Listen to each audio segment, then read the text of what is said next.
Before I do call this meeting to order, I would also like to congratulate Councillor Kunst for her being appointed as the nominee for the BC Liberal Party in the riding of Langley East. And as we all know, this is old news. It's already a couple hours old. There's been an election called, and we'll, as municipal government, it's always sometimes kind of nice to sit back and watch somebody else go through an election, because we all know what it's like. But Councillor Kunst has chosen to do it again, and I want to congratulate on that and wish you all the best. Well, thank you very much. Appreciate that very much, Mayor. Okay, so with that, I will call the regular meeting of council to order. And the first item is the adoption and receipt of the agenda items. So move, Ferguson. Please. Davis, second. Okay, moved by Councillor Ferguson, second by Councillor Davis. I see Councillor Long, your hand is up. Councillor Long. Your worship, we approve these agendas every meeting. It seems like a sort of an automatic mechanical function that we do, and but really, when you think about it, we're looking at the meeting agenda and we're agreeing that we're going to discuss all these items. And I don't, as you know, I have an issue with notices of motion in general, but I do object to some of the notices of motion on there, so I will not be voting for the agenda. I would much rather see them removed and withdrawn, and rather have discussion on the subjects where we can come up with motions jointly. But your worship, I do not support these notices of motion, that have any of them actually. So I move, I object. Okay, thank you for that. Under our procedural bylaw, the members of council can put notices of motions on and in other business. And when those notices of motions do come up for discussion, the council does have a variety of ways of dealing with them. And so at this point, until that changes, we will have to carry on with that. But thank you for your comments. Councillor Richter. Yes, thank you very much. And I want to apologize for my background. I need to change it, but my technical expert is not here, so I don't know how to change it, but I'll get that done before the end of the meeting. Yes, and I just wanted to echo what you said, Mr. Mayor. Our procedure bylaw allows any member of council to put a notice of motion forward. Councillor Long's been on council for as long as I've been on council, and we've always had notices of motion. So I find it very peculiar that he's choosing now to object. I haven't been objecting for 20 years. All right, we'll move on. Councillor Ferguson. There was an item that I had added to the agenda, and you'd had to have your approval. Did it go through, Mr. Mayor? 216th Avenue. Ms. Bauer. Yeah, you need to, Councillor Ferguson, I know you wish to add a motion, I'm not sure the exact wording, but something to the effect of having a report from staff regarding the new 216th interchange. You would have to add that into other business, and then we would vote on that. Okay, I'll add it. I'll add it under other business. Okay, thank you. An update on the 216th interchange project. Thank you. Okay. Okay, see no further hands. I'm going to call the question. All those in favor, show hands. Aye. Opposed? Councillor Long is opposed. The agenda has been carried. And now I'd ask for a motion for the adoption of the minutes of the regular meeting of September 14th and the public hearing meeting of September the 14th. Both those minutes. Can I have a motion, please? So move. Councillor Davis and a seconder, Councillor Whitmarsh. Any errors or omissions? See none, I'm going to call the question. All those in favor? Aye. And opposed? Mr. Mayor, I did have a question. I'm sorry. Sure. Oh, sorry, I didn't see your hand up. Yeah, I didn't get my hand up in time. Okay. I had a question with regards to H2 on page 9, and I'm not sure how to deal with this. So I'm asking you about it. When I voted on H9, the last motion, I thought I was voting for it to run concurrently, and that's all I was voting for. I was not voting for all the conditions that are recorded under running concurrently. So how should I be handling this right now? Should I be asking for a reconsideration, or just ask to have my vote recorded as opposed to all the conditions, which I was opposed to all the conditions? I'm not opposed to it running concurrently, just without all the conditions. Okay. So the minutes reflect what actually happened. I think Ms. Bauer has she's got her hand up. She's going to enlighten us all. Thank you, Ms. Bauer. So in that case, you were just voting for the development permit to continue as a condition. You have not actually voted on the development permit. The vote to support or not support the development permit itself and the conditions will be coming forward at final reading of the bylaw. So in essence, it is as, if I understand correctly, it is as you question, Councillor Rector. You just voted for it to run concurrently. The actual conditions weren't voted on. So whether you were, or we weren't voting on the conditions, we were voting on having it run concurrently. Is that correct, Ms. Bauer? Correct interpretation? That is correct. Okay, thank you. Okay, I just wanted to make that clear that I'm just, it's okay if it comes concurrently with final reading, but I still don't support all the conditions. Fair enough. And we'll deal with that final reading. Okay, thank you. Okay, I'll call the question on the minutes. All those in favor? Aye. Opposed? And that carries. Thank you. And now we move on to delegations, which we have one delegation and not two delegations. Okay, I don't have a sheet in front of me. Sorry, I missed that one. The second delegation is. Did we do the public hearing minutes too already? We did, yes. Did we? So delegation C1 is Christine McIntosh. I know staff will be getting Ms. McIntosh ready for that. And while we're doing that, I'm just going to, sorry, I didn't receive this one. And then there's a second delegation, Susan McKenzie, who will be speaking after Ms. McIntosh. So I will wait for staff to bring her on board.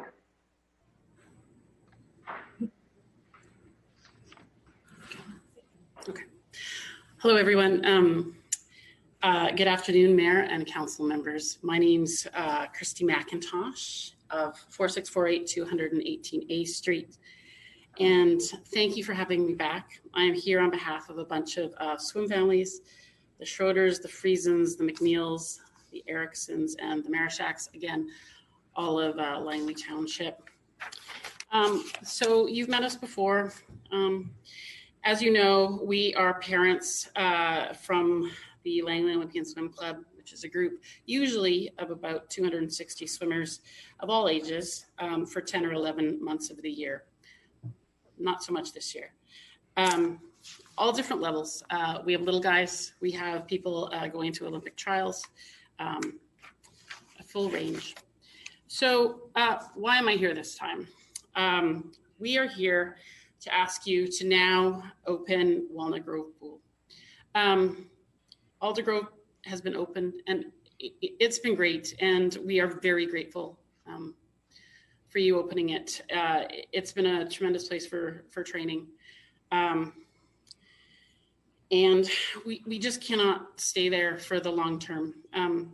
Students return to school, as you know, on September 9th, and the majority of our club lives in Walnut Grove, and consequently, for many, this commute during the school year will not be possible for much longer. We have lost members to Surrey clubs because of this, and currently, from what I understand, only about 70 of 260 of our regular club have registered. In a little bit of time, this pool will become too cold for the little guys. And the majority of the swimmers that have come back have been the older, more elite swimmers. So why do we want to go to Walnut Grove? Well, there's a few reasons. It's a superior facility for elite aquatic training. And this is important for our community to support. And it's not just for our swimming group, but for many sports. Also, synchronized swimming, diving, water polo. It's important. I need to stress this, that because I don't know how many of you are familiar with swimming, but we're actually allowed to race now. It's in a different format, something that's referred to as time trials. And these are timed individual pieces where you can swim separately and you compare times. But in order for these times to stand for the senior swimmers, they must be done in a 50-meter pool. But it's also just a great place to train for all elite groups and all aquatic sports. And as I said, eventually, when it gets colder, it'll be a better place for the community and the little guys. So why are the township indoor pools closed? Other indoor pools in other municipalities have successfully opened. And I've provided a list, actually, there are many on slide 8 for your reference for the handout that went out last week. So similarly to Al Anderson, Alder Grove Pool has been frequently selling out. I actually tried to get my kids in there last weekend and could not. Ice rinks and curling rinks are now opening in the township. And again, the outside temperatures are going to drop soon. And this will make swimming at Aldergrove very hard, especially in the mornings on all users. And you'll see a decrease because of that. So it is important to note that while numbers of COVID infections have climbed, indoor pools, rec centers, and community centers have not been the sites of these outbreaks. And why? Because supervision and guidelines are in place. Walnut Grove is a multi-pool facility with lots of space for unidirectional traffic and multiple exits. BC is now in phase 3 of the Via Sport return to sport guidelines, allowing for a safe indoor facility opening, and I've provided the reference. So COVID isn't going away anytime soon, and we may not see a vaccine soon, but we must move forward and not stay inside. We need to find ways to do this correctly. So finally, like schools, I just cannot stress enough how much access to facilities is affecting our athletes' mental health. They are beyond anxious. In closing, I just want to tell you about my 2 kids, because they're, I figure, as good as examples as anybody. I have 3 kids. They all swim. I have a 17-year-old daughter, a 15-year-old son, and a 7-year-old son. For my 17-year-old daughter, she's 1 second off an Olympic trials time and 1 second off one of the standards that you need to qualify for U Sport times, to go to university and swim at the university level. She just needs to get a race in. So honestly, she's swimming like crazy. She ran all summer. She's did sit-ups all summer, and this is killing her. But to me, the more interesting story that I really recently encountered was with my 7-year-old. He went back to swimming last week for the first time in 6 months. And when I was driving him home, he said to me, Mommy, have you ever been so happy that you cried? And I said, yeah, why? And he said, well, that's how I feel today. I think I had too much screen time for 6 months.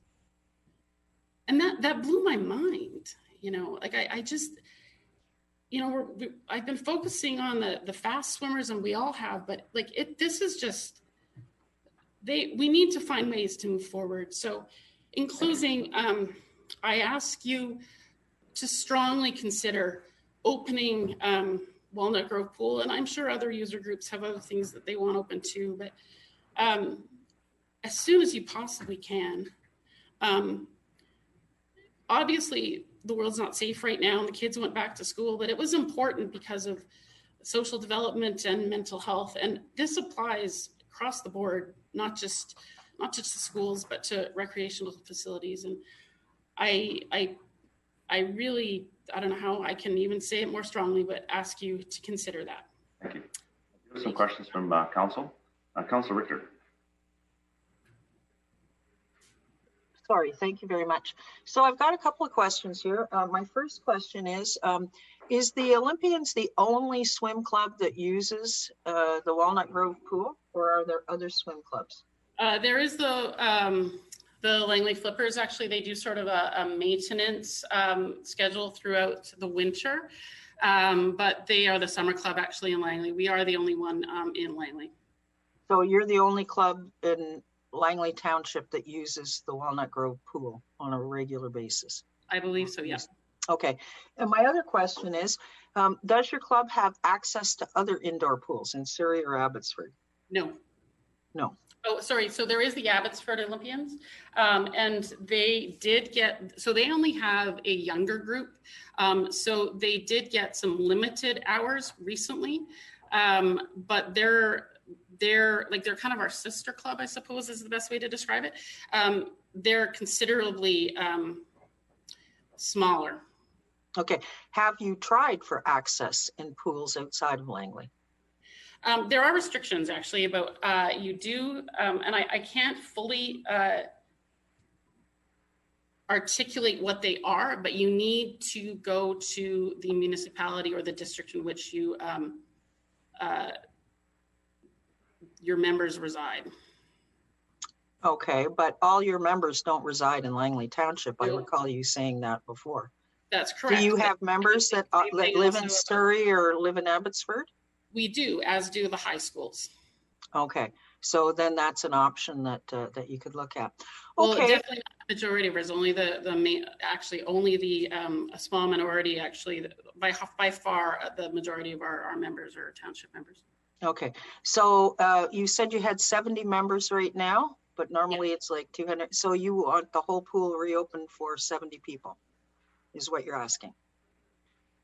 No, I'm saying that if it did reopen, we would get a lot back. A lot of it's mostly the little guys who don't want to, and people that don't want to commute to Aldergrove. Okay, thank you. Councillor Ferguson. Yes, thank you, Mrs. McIntosh, for coming. We appreciate it. And the frustration is not just out there for swimmers and other athletes in the sporting business, soccer, hockey, the baseball people. And I have a nephew that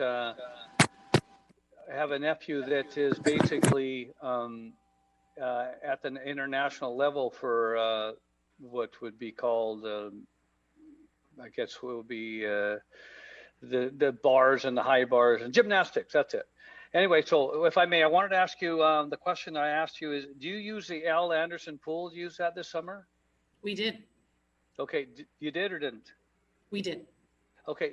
Now, how often? Because I know that there's only so many allowed in that small pool. How often are you allowed to use it? We at first, for the month of July, we got 3 hours a week, and then for the month of August, we got 5 hours a week. Which usually at Langley in Walnut Grove, we were doing about 16 to 18. Yeah, because actually I'm a pool user. I go to the pool and I like Walnut Grove, and I know I see him practicing all the time. I was trying to beat him, but I wasn't very good. But I know it's a frustration. I appreciate your frustration, and a lot of, you have to realize that there's a frustration out there. We're going to do our best. I'd like to see it open tomorrow, but there's the provincial, I'd like open to everybody, not just 10 or 50 people. Yeah. But So the thank you provincial very much. guidelines do allow us to return to swimming right now. And actually, soccer is open right now. My other son is playing soccer right now with Langley United. Oh, it's just we can't have 100 or 200 people on the side cheering or arguing with the ref. Anyway, For sure. Thank you very much indeed. Thank you. Councillor Whitmarsh. Hi, thank you for coming today and talking about your swim club. I have a couple of questions. I have a little bit of familiarity with swim clubs, so I just wanted to maybe clarify some things. For the swim club, is it still true that there is a short course season and then a long course season? Yes, there is. The thing is, though, for the elite level, you need to have a long course time. They won't accept short course times anymore. So they need to have a long course time for the long course, provincials? Is that what you're referring to? So for Canadian Westerns, Canadian Juniors, Canadian Seniors, trials, those all require long course times. Right. And when are those championships? What kind of times of the year? Right. So that's all next spring. So April actually is Olympic trials. Westerns and Canadian Juniors are after that. Okay. So I guess just a question around that.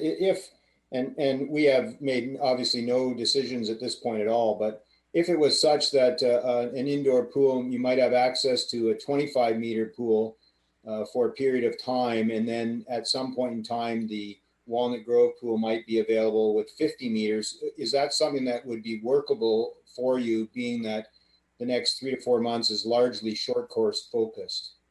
Right. It wouldn't be ideal. Obviously, to get the majority of our team, our club back, indoors is the next step to go.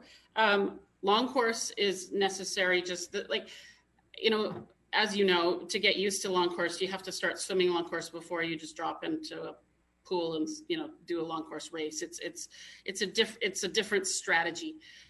So they need to start practicing on it in order to be ready. Normally at this time of year, they would be practicing long course at least twice a week. They start doing that right away, even though there's the short course season. So yes, it would be a step in the right direction for to get the majority of our club back to have access to an indoor 25-meter pool, to, you know, especially for the little guys. But for the senior swimmers, they do need to start swimming 50 meters as soon as possible. Right. Okay. And so in these other communities and other clubs that you would compete with in Surrey or, you know, into towards Vancouver, are many of them having access, as far as you're aware, up to a 50-meter long course pool? Yeah, because you can see by the list, actually, the majority, not all, but many indoor pools or clubs, I guess municipalities, do have access to a 50-meter pool, and they do prioritize their senior swimmers to have access to that. Okay, that's good. Thank you very much for your time. I appreciate it. Thank you so much. Thank you. I don't see any other questions from council, so thank you very much. Thank you. Okay. Thank you. So now we'll wait for the second delegation. It's Susan McKenzie. Just Mr. Mayor, on this one, Councillor Woodward, I'll have to declare a conflict of interest on this delegation, and I'm also going to may as well carry forward and declare a conflict on D1 as well. I certainly don't want to end up like the councillor in Vancouver on that one. So D1, and then yeah, okay. So thank you. So we'll put you in the bring me back conflict of interest waiting room, and bring me back for E1 if that was. Yes. Okay. Thank you. Thank you.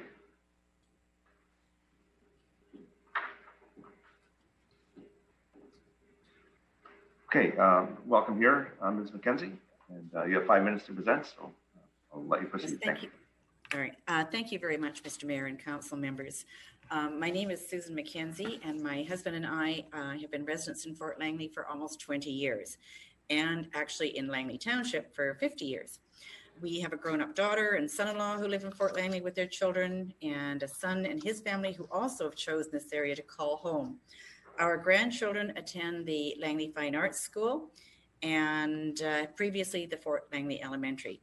They've all taken swim classes at the Fort Langley Community Pool, and of course the adults and myself as well have enjoyed it.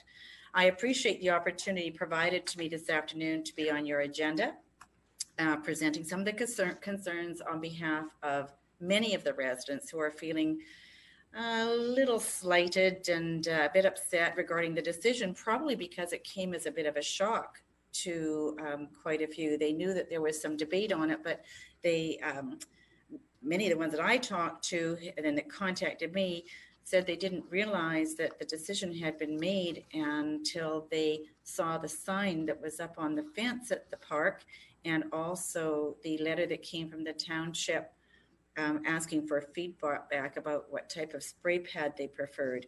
So it was a little bit sort of short notice, and somehow I got elected to be here. And this is the first time I've done this, so please bear with me. I have to remember to look here, not over there at you guys, so I'll do the best I can.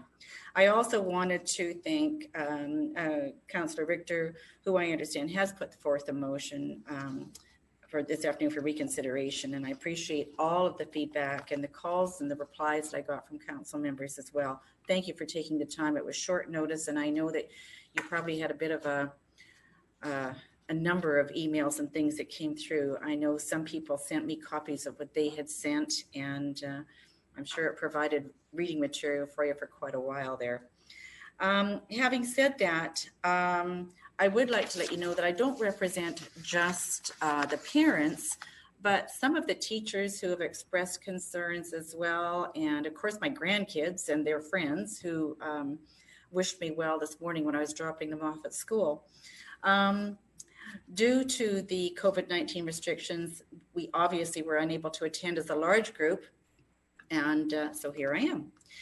In any case, you've got copies of my email, and I will try to expand on some of it. I included a handout for you entitled The Local Government Public Engagement, and it's from the government website. And this paragraph recommends public engagement when decisions have a direct effect on the daily lives of residents and their families. Although I recognize these guidelines are not legally binding, I would suggest that the quote right directly from it, public participation in local decision making is an important aspect of the local government system. And I don't know whether, how the decision, I know that the report came out in January 27th, I believe, and I did get a copy of that to look at recently. And I know that the COVID stuff didn't start until March. So I don't know what really happened between January when the report came out and then the decision in February. I'm not quite sure what happened there. But in order to better understand our concerns and point of view, I would ask you to consider some of the following.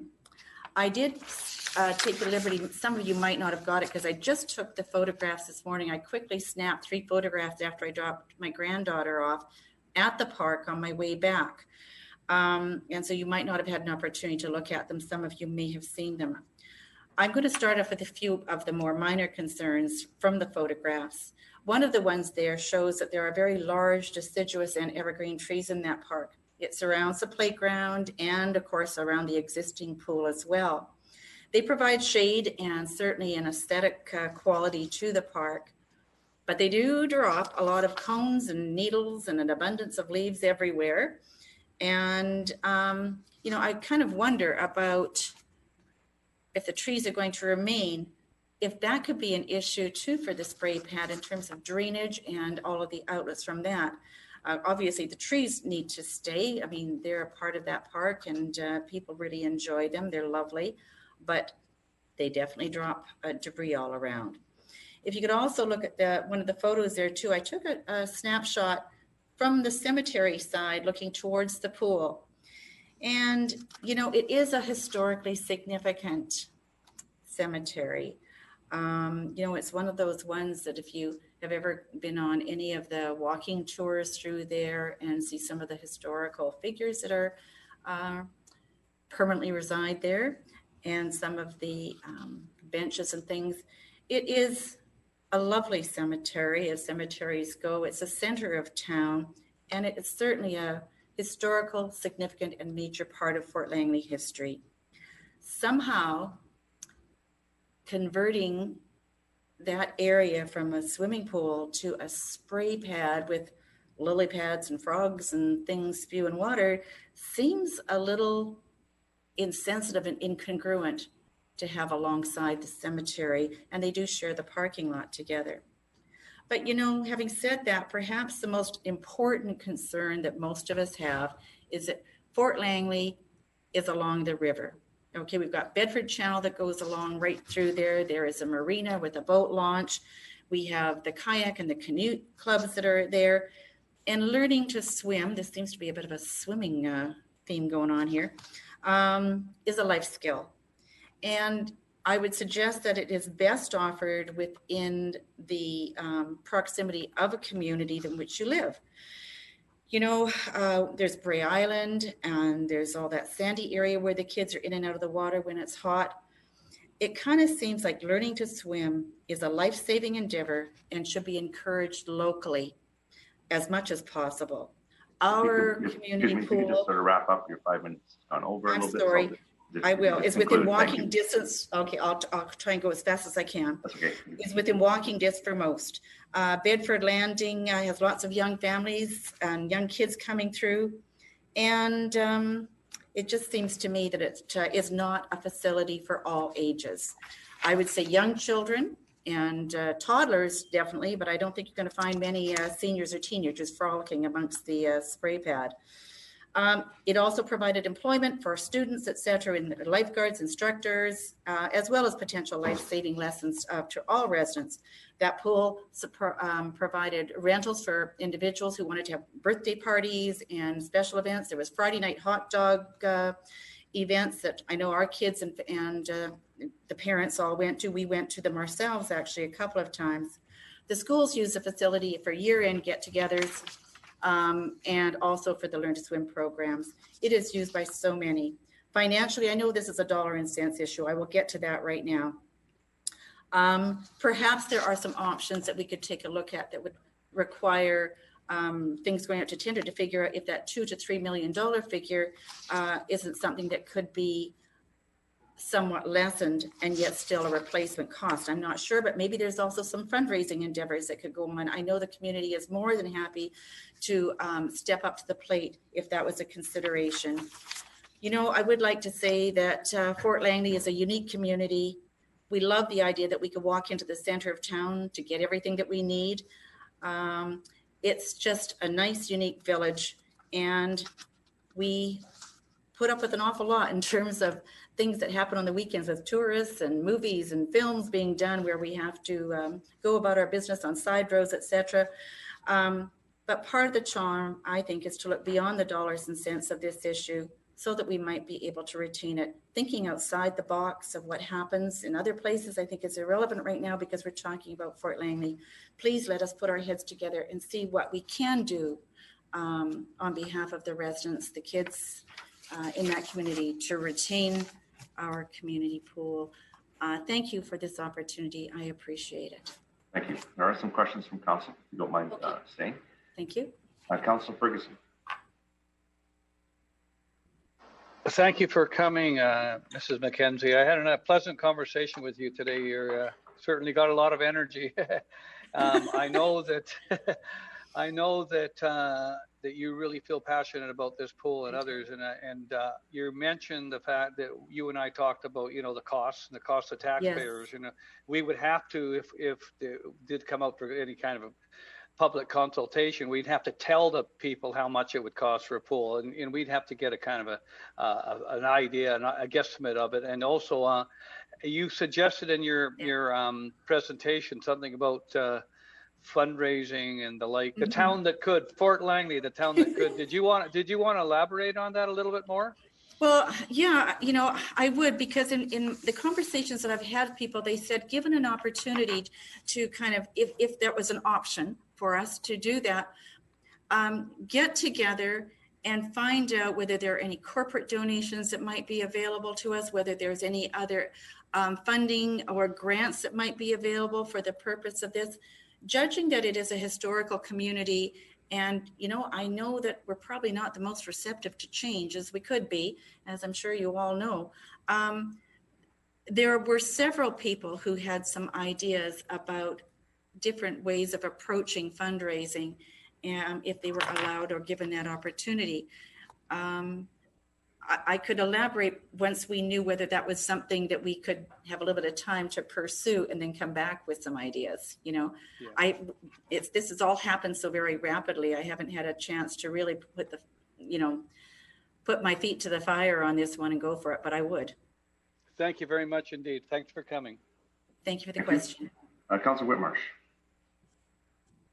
Yes, thanks for coming today and presenting your thoughts about the pool. I'm just wondering if you could clarify for me, because I'm not sure I'm understanding the difference between a spray park and a swimming pool in the historic area and beside a cemetery. They seem kind of similar uses to me, and I'm not sure I understand the differentiation on that. Sure. Well, first of all, with the swimming pool, it is supervised at all times. It is a fenced facility. It is either when it's part of the Learn to Swim program, there are lifeguards and supervisors there. If it has been rented out to a group, it has to have adult supervision at all times. You know, you're not going to have children in there that are unsupervised at any time. It's just not an option. In my opinion, a swimming pool that offers life-saving swim classes and opportunities for families to get together in that kind of an environment is more compatible with a historical site. The cemetery is alongside, and it welcomes visitors to it. It welcomes the opportunity for public to go through and have a look at the various cenotaphs, and they host the Remembrance Day things there as well. It welcomes that kind of thing. I have some fears, I can say, about the dry terrain option for the spray pad at the other times of the year, where they're talking about opening it up with to small skateboards and little bicycles. I'm thinking, you know, you got something that's concrete, that's got hills and valleys. Not sure it's going to be real easy not to have that an inviting thing for older kids to come to. And then the problem of trying to keep them out, if it's not a fenced area, if it's not supervised, what happens then? I think there are some concerns that are worth considering. Okay, that's helpful. Thank you. Okay, thank you. Thank you, Councillor Richter. Oh, yes, thank you very much. I'm just turning my screen back on here. I'm just wondering, I don't live up in Fort Langley. I do visit it fairly frequently, but I don't usually drive by the pool. So I'm just wondering, how well utilized is that pool up there? I mean, is it always full, or is it not so full? Or? No, it is used a lot. I mean, during the school days, okay, before summer starts, because they do open up just before school ends, it perhaps not so much. But as soon as, you know, the kids are available, and after school, certainly during the school year, it's used a lot. I know that my kids have been to all kinds of birthday parties. In fact, we've rented it for some of my grandkids' birthdays.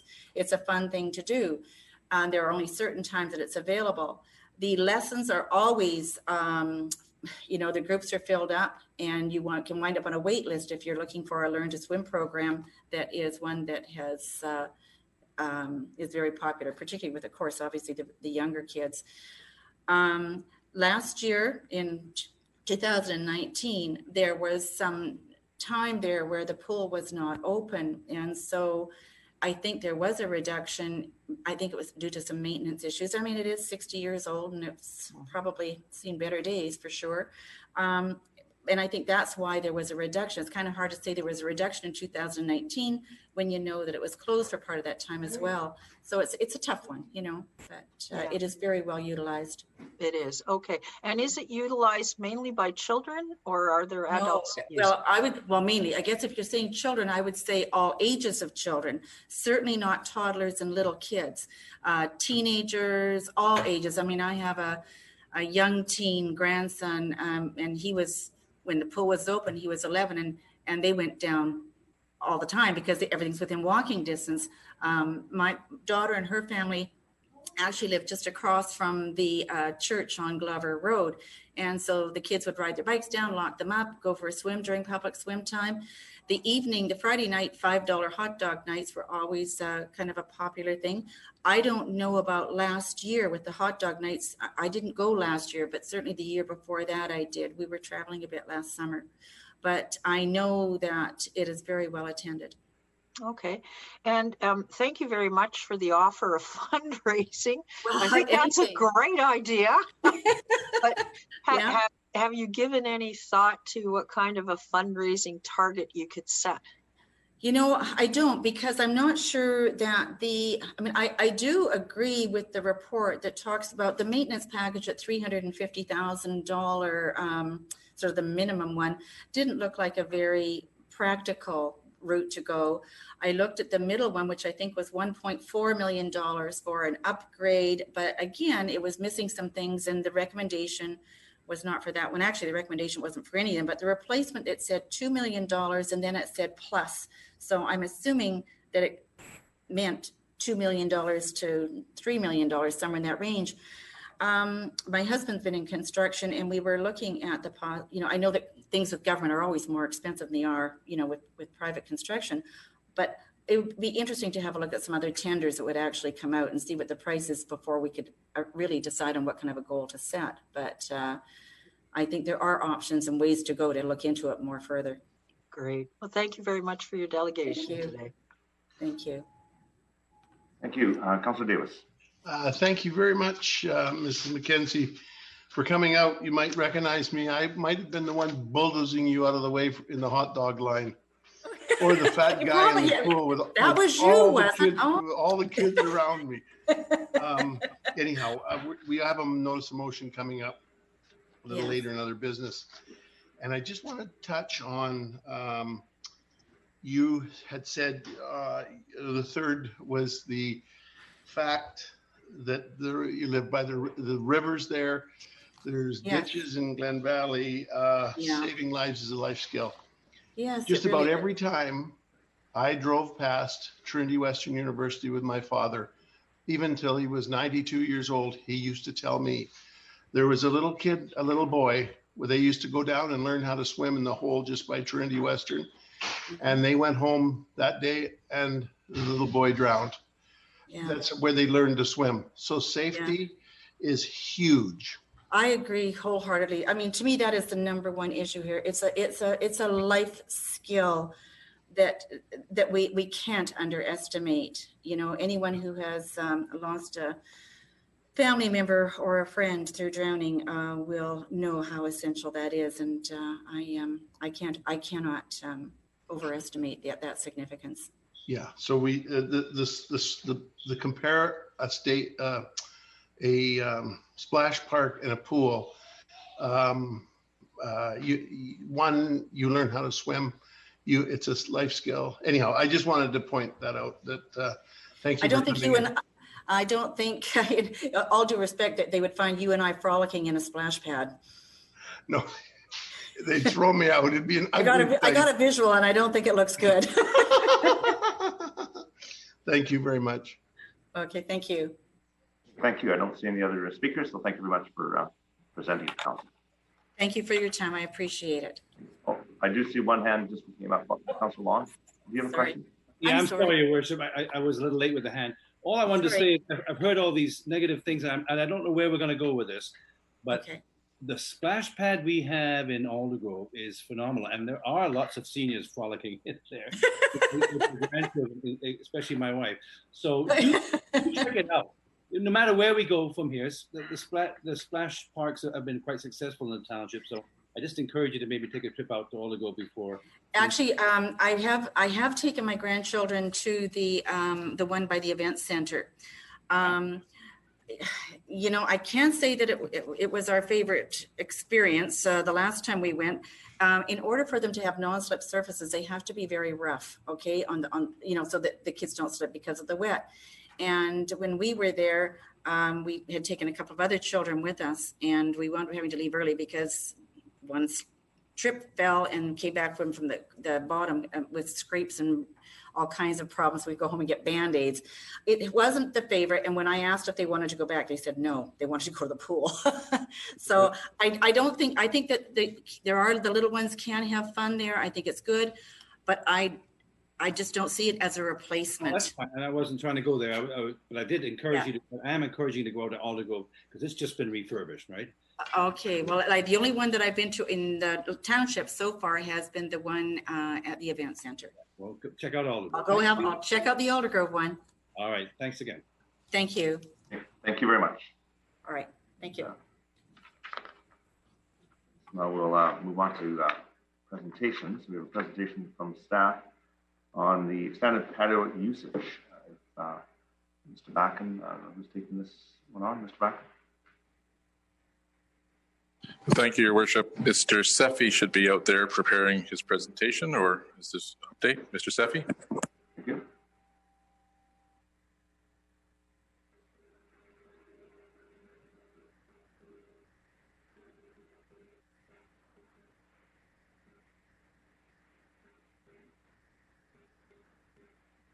I don't know if Mr. Seffi is trying to talk. He looks like he's unmuted, but nothing's coming through. Mr. Seffi, you there?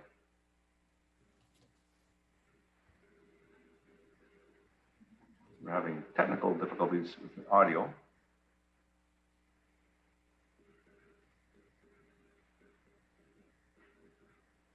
I see you're attempting to mute and unmute, yet still no audio.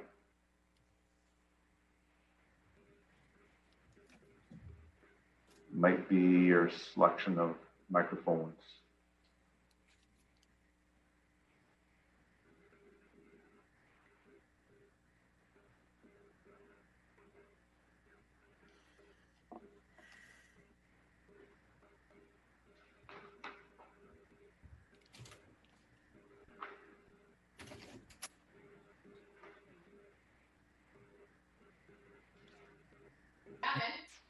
Can you hear me, Your Worship? Now I can, yeah. Mr. Seffi, yeah, we just heard you there. Yeah, I don't know why my system's not working, so I came over just one office over to Mr. Ciceretti's office.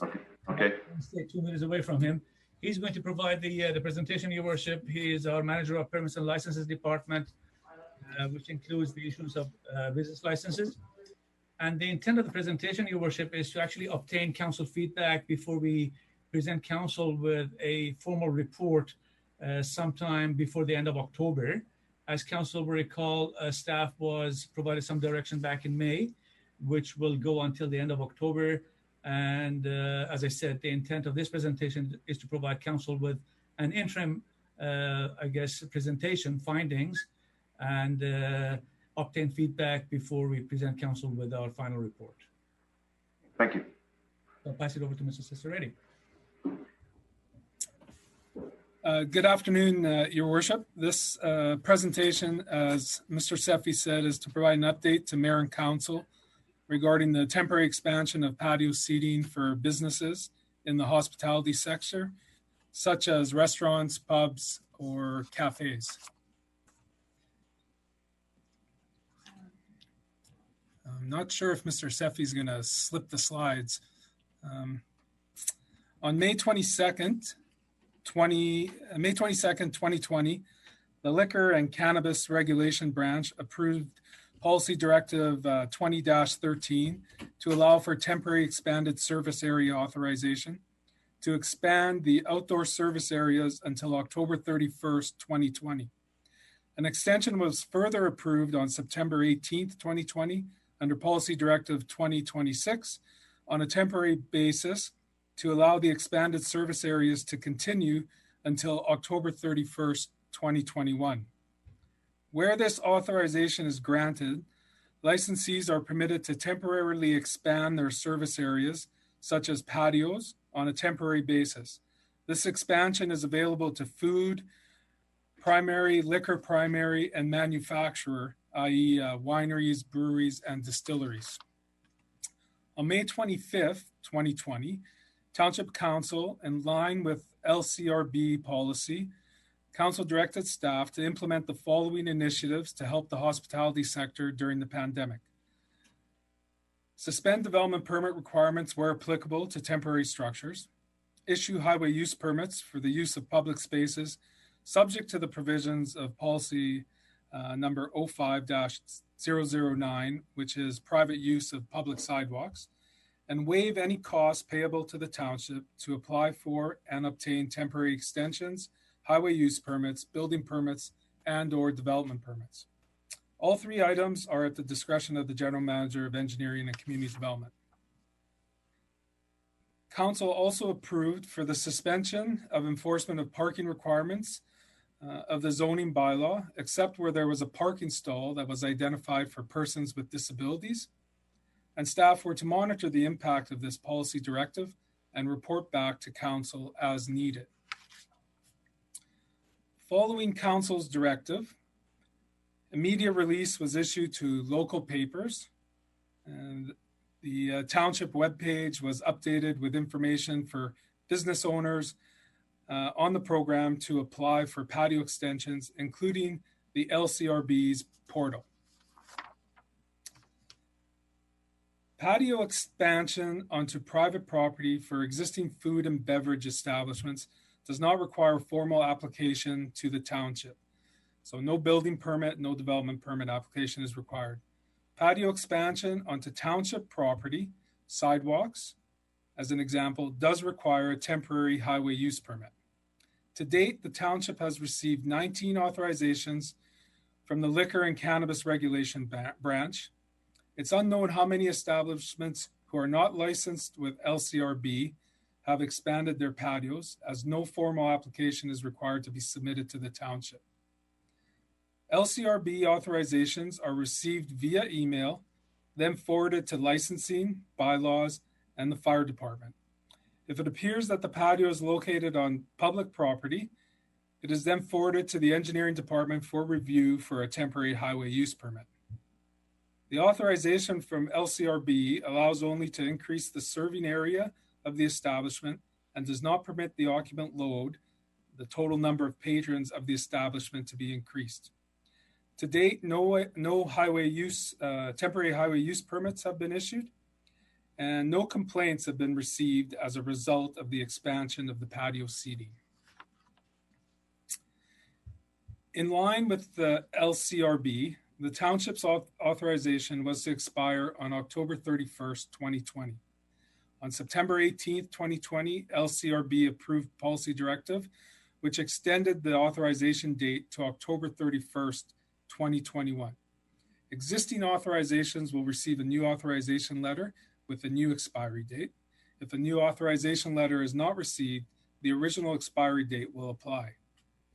If and when the deadline passes or a new authorization letter is not received by the township with the new expiry date, staff will send letters to all owners of establishments and provide them with a date that the area will need to be returned back to its original pre-COVID state. Staff will continue to work with all owners to bring the businesses into compliance with township bylaws.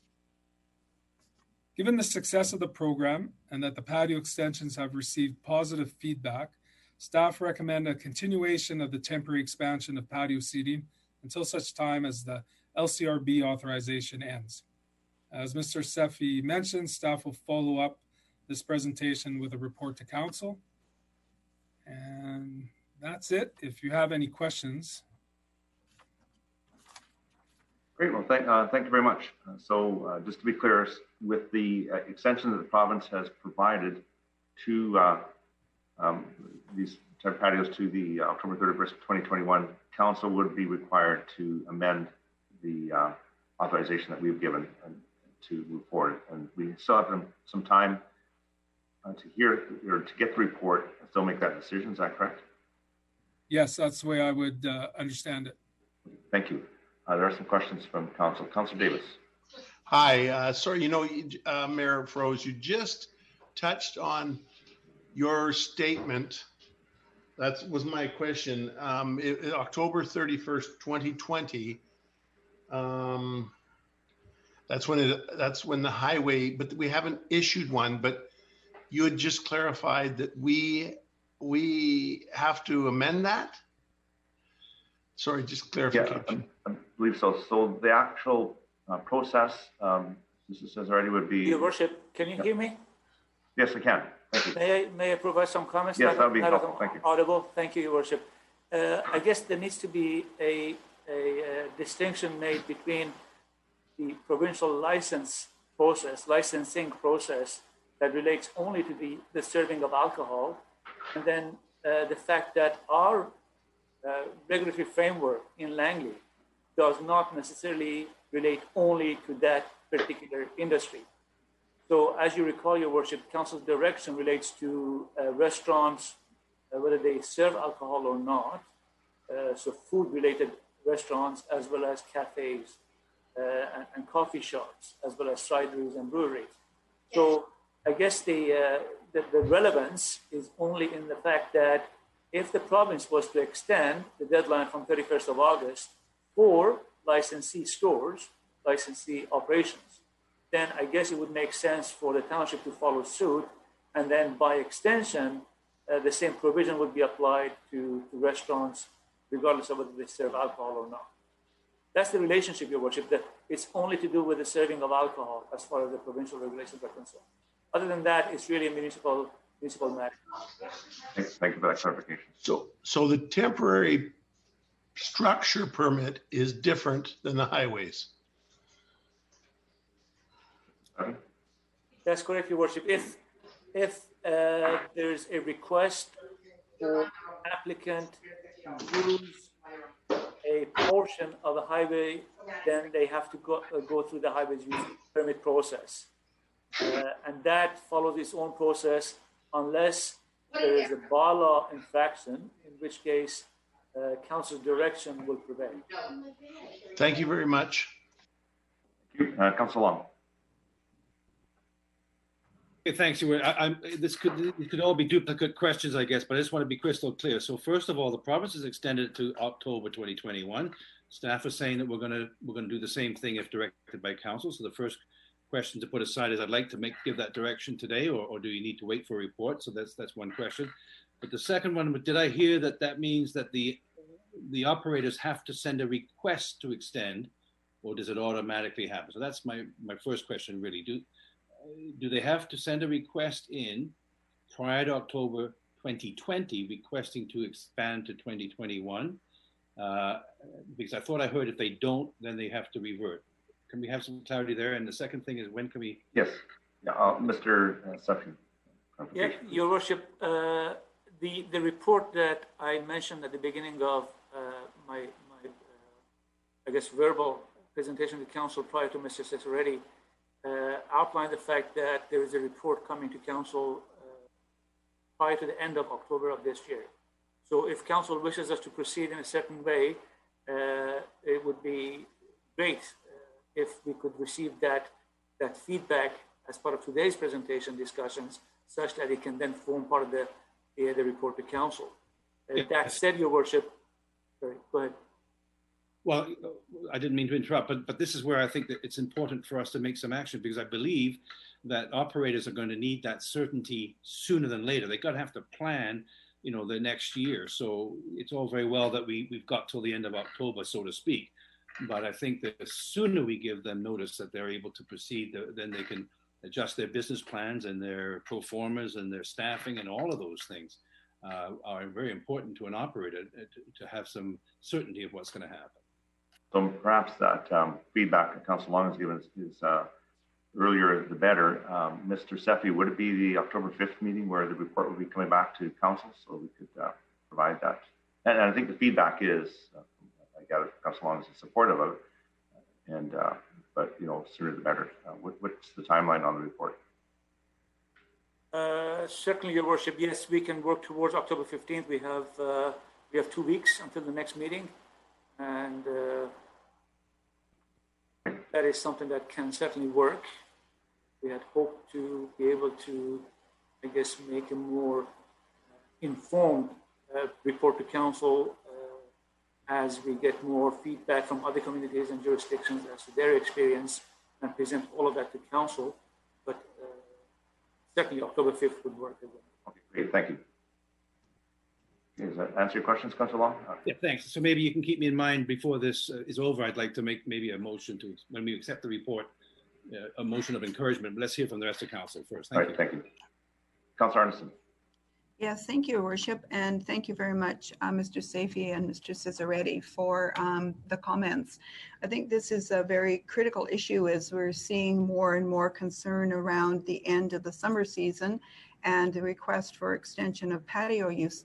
My question has to do, through Your Worship, to staff. I know it's beyond the immediate scope of what was presented to Council, but I'm wondering if the upcoming report could include anecdotal information based on whether or not we are receiving further requests for more enhanced or established construction outside of what's considered to be just an outdoor patio.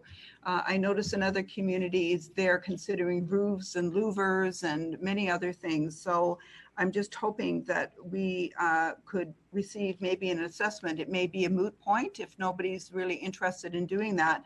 But I think that if somebody's wanting to build something more substantive, we should know about that and perhaps include that in some of the provisions.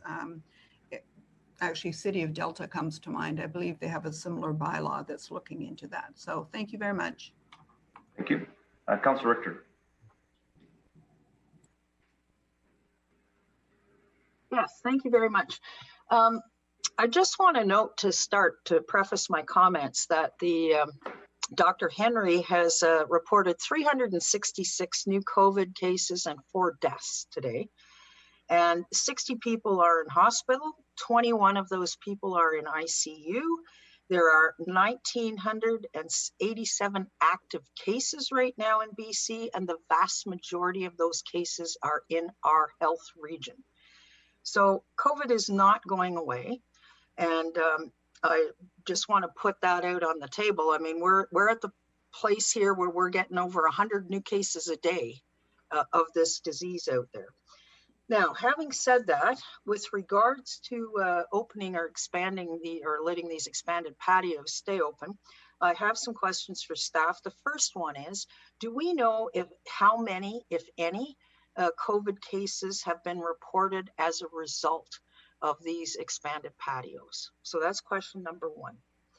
Question number two, Can we, if we go along with these extended outdoor patios, put some sort of a covenant in place that requires winterized outdoor patio structures to be removed within 30 days of any lifting of the emergency orders that currently exist in this province? The third thing is that have employment numbers actually increased as a result of these patios being open? And I just want to make a fourth point, which is I'm very glad that wineries and distilleries and all the other things are included in any move to keep extended or expanded patios. So those are my questions, Mr. Mayor. Thank you. Thank you. Mr. Seppi, if you can answer any of those now, that would be helpful. If not, perhaps getting back with some of the answers in the upcoming report. Mr. Seppi, comments, please. Yeah, this is Mr. Cesaretti. The first question regarding the number of COVID cases, staff have no indication, have no information as to if the extended patios have led to additional cases. Okay, just let me interject here if I could, Mr. Cesaretti. I'm just wondering if this is information we could find out. I'm particularly concerned because, as I said earlier, the vast majority of new COVID cases are appearing in our health region. So is there any way that our staff or the EOC here in the township could get that information?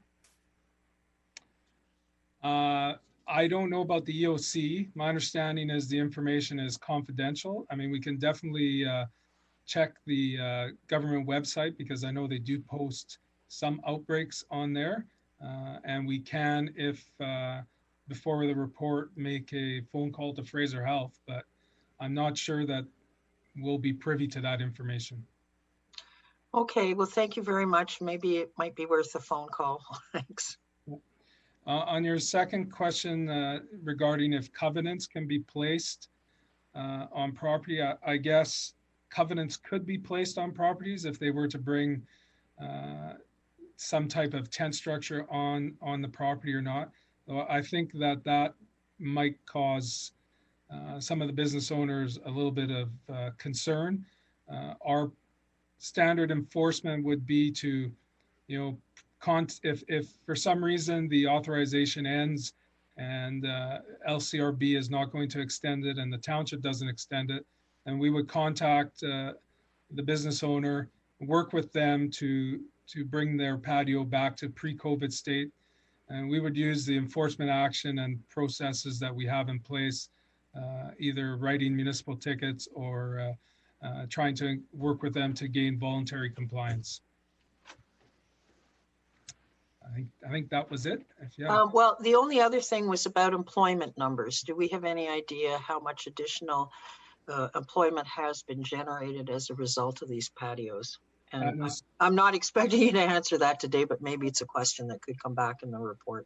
Right now, yeah, we can definitely look at that. We can check with our economic development people, see if they have any numbers. We don't have any record of any numbers like that. Great, thank you very much. You're welcome.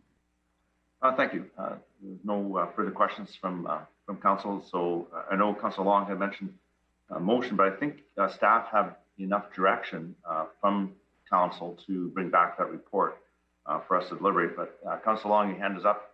Unless council needs or staff needs a direction in the form of a motion, but they have enough. I think staff would probably appreciate a motion, but I think the public requires a motion too, so that there is some certainty here. So I would make a motion that staff proceed with a report that will extend the outdoor patios to be consistent with the province's direction of October 2021. Provide a report back to council for council's consideration. Yeah. So the motion is that staff proceed with a report that authorizes. So in other words, we're saying it's happening, but of course we'd like to have the report in front of us.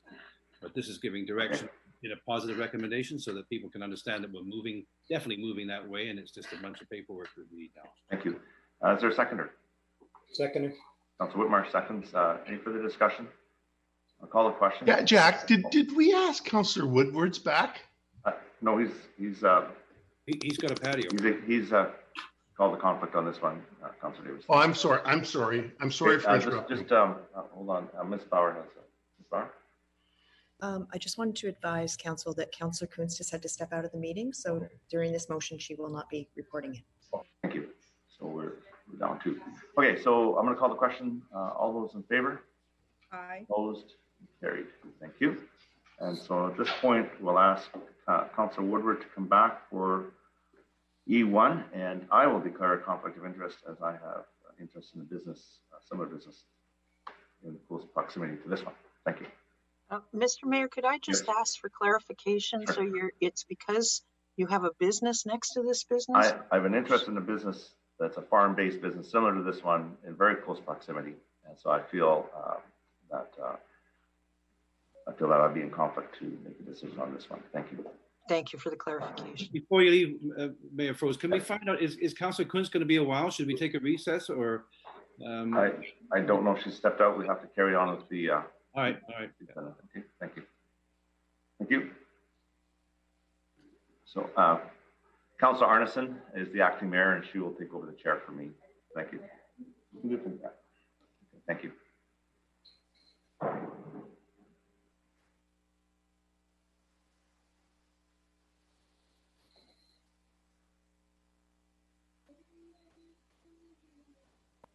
And just for council's information, I've been advised that we have 2 speakers wishing to speak to this item as well as the proponent. Thank you very much, Ms. Bauer. Okay, so I'm here. This is an item that's come back on council's agenda. Number E1 020-3746, the Winery Lounge and Special Event Area from last council meeting. As Ms. Bauer has indicated, we have 2 speakers. So we'll just go to our speakers. And Ms. Bauer, can you confirm if they are from the public or is there a proponent, or do we know? So there are 3 speakers total. The first 2 are speakers regarding residents in the area, and the final one is the proponent himself. Thank you very much. Thank you. Madam Deputy Mayor, can I raise on a point of information? Yes, Councillor Ferguson. Yeah, thank you. I was wondering if Mr. Richardson was going to do another review of actually what we're voting on, and the reason for that is there seems to be some confusion as to what we're voting on, whether it's the winery itself, whether there should be a winery, or some of the other liquor requirements. That was my question, if I may. Madam Chair, I am here. This is Ramin Saifi speaking. I'm here and can provide a bit of a background for council if you so desire. Thank you. That would be very helpful. Thank you. May I share my screen, Madam Chair? Yes, please. And Madam Chair, if I might ask Mr. Saifi if he could address a specific question, and that is, I understand that the ALC has approved a 30-seat winery, and I'm wondering if that is the case. I doubt we can overturn that decision, so I'd like clarification on that. But if they've approved 30 seats, why are they asking, or if the ALC has approved 30 seats, why are we being asked to vote on 96 plus seats? The numbers aren't jiving here for me. I don't understand. If they've got 30, why are we approving 96? And can we? Thank you. I'm sure Mr. Saifi can hopefully be able to address that inquiry. Thank you, Madam Chair. As you referenced, this is an application that was in front of Council at its last meeting on September 14th. Council directed that staff bring it back, provide for additional public input. I can confirm that staff did individual handouts, and manually staff was able to distribute notices advising the residents in the area that the application was going to be discussed by council again at today's meeting. Everyone is familiar with the location of the subject site. And to confirm, Madam Chair, as Councillor Ferguson referenced, this is an application for endorsement of a winery lounge. Now, I will, I guess, take a step back and provide council with this map that confirms that the application, the subject site, is actually located in the ALR, and that wineries are a permitted use within the ALR. So it's a permitted farm use that does not require a referral to the ALC. The application that is in front of council is for endorsement to the Liquor and Cannabis Regulation Branch for a winery lounge. Now, the reason why this is in front of council, first of all, is for endorsement. And secondly, is because council as policy has chosen to be participating in the referral of such applications. So if council was to amend its own policy, it could, in theory and potentially, eliminate such referrals at a future date to be referred to council. So if it wasn't for the fact that there is a lounge, I can outline the location of the lounge area, which is shown on this plan as this area here, the brownish area. That's the lounge. If there weren't any lounges, then this application as a winery per se would not be referred to council. So with that, Madam Chair, the fact is that the ALC regulations allow for the wineries. They also have regulations, they being the ALC, have regulations that limit the square footage of a lounge area. And the subject application does not exceed that. But I guess, notwithstanding that, it is not a matter of discussion for council at this point. Again, just to repeat myself one more time with your indulgence, this is an endorsement not to the ALC, but to the Liquor and Cannabis Regulations Branch to do with the winery. So council can either endorse or not endorse, or endorse with additional conditions. Subsequently, should council endorse, and should the provincial liquor and cannabis regulating branch issue the license, the applicants would be subject to a building permit process, as part of which the ALC or compliance with ALC regulations will be part of the process before a building permit is actually able to be pursued or obtained. That said, as I said earlier, the layout, the proposed building currently complies with the regulations of the ALC as staff understands. I hope that answers the questions that both councillors Ferguson and Victor had, Chair, but I will refer again back to you. And just to show the areas that form part of the notification originally for the September 14th meeting are highlighted here, shaded in red. And then the further communication that was provided included the area that is outlined with the blue dots. So this was something that was not required as part of our processes, as part of the September 14th meeting and hearing, but rather as part of this meeting, it was added to ensure that the delegate that spoke, all of their neighbors have been included as part of the current. My only question, if I may, through the chair, was I'm looking at the report from staff. I'm just trying to find the page number where it says that the ALC has endorsed 30 seats. I didn't find that page number. But I'm sure there's no such reference in the ALC discussions because of the fact that, as I said, this is an endorsement application that is for a permitted use within the ALR. And so all we're voting on today is the liquor. Provides for that. That's all we're voting is the liquor, because there's the confusion is, and I can't blame the citizens because I lived in that area for many years, for saying, well, no, we just don't want the winery. Forget about anything else. We don't want the winery. And that apparently that's not the case. Thank you. Well, Madam Chair, if I might ask for clarification as well. Yes. I don't understand because the proponent, when I spoke to him last week, told me that they have been approved by the ALC for a 30-seat winery. Now, shouldn't we know that information, that they have been approved for 30 seats? So that's to me is a done deal. There's going to be a 30-seat winery there. I don't understand why we're being asked to then turn around and go to the liquor branch and give them permission for 96 seats. Like, I'm feeling we're getting caught in the middle here. And I don't think that's right. Mr. Saifi, if you wouldn't mind, just the clarification, I see that this is a bit of a challenge, I think, just because of the layering of the uses on a single property. So can you please confirm or clarify the degree to which these two things would be separate and discrete from each other?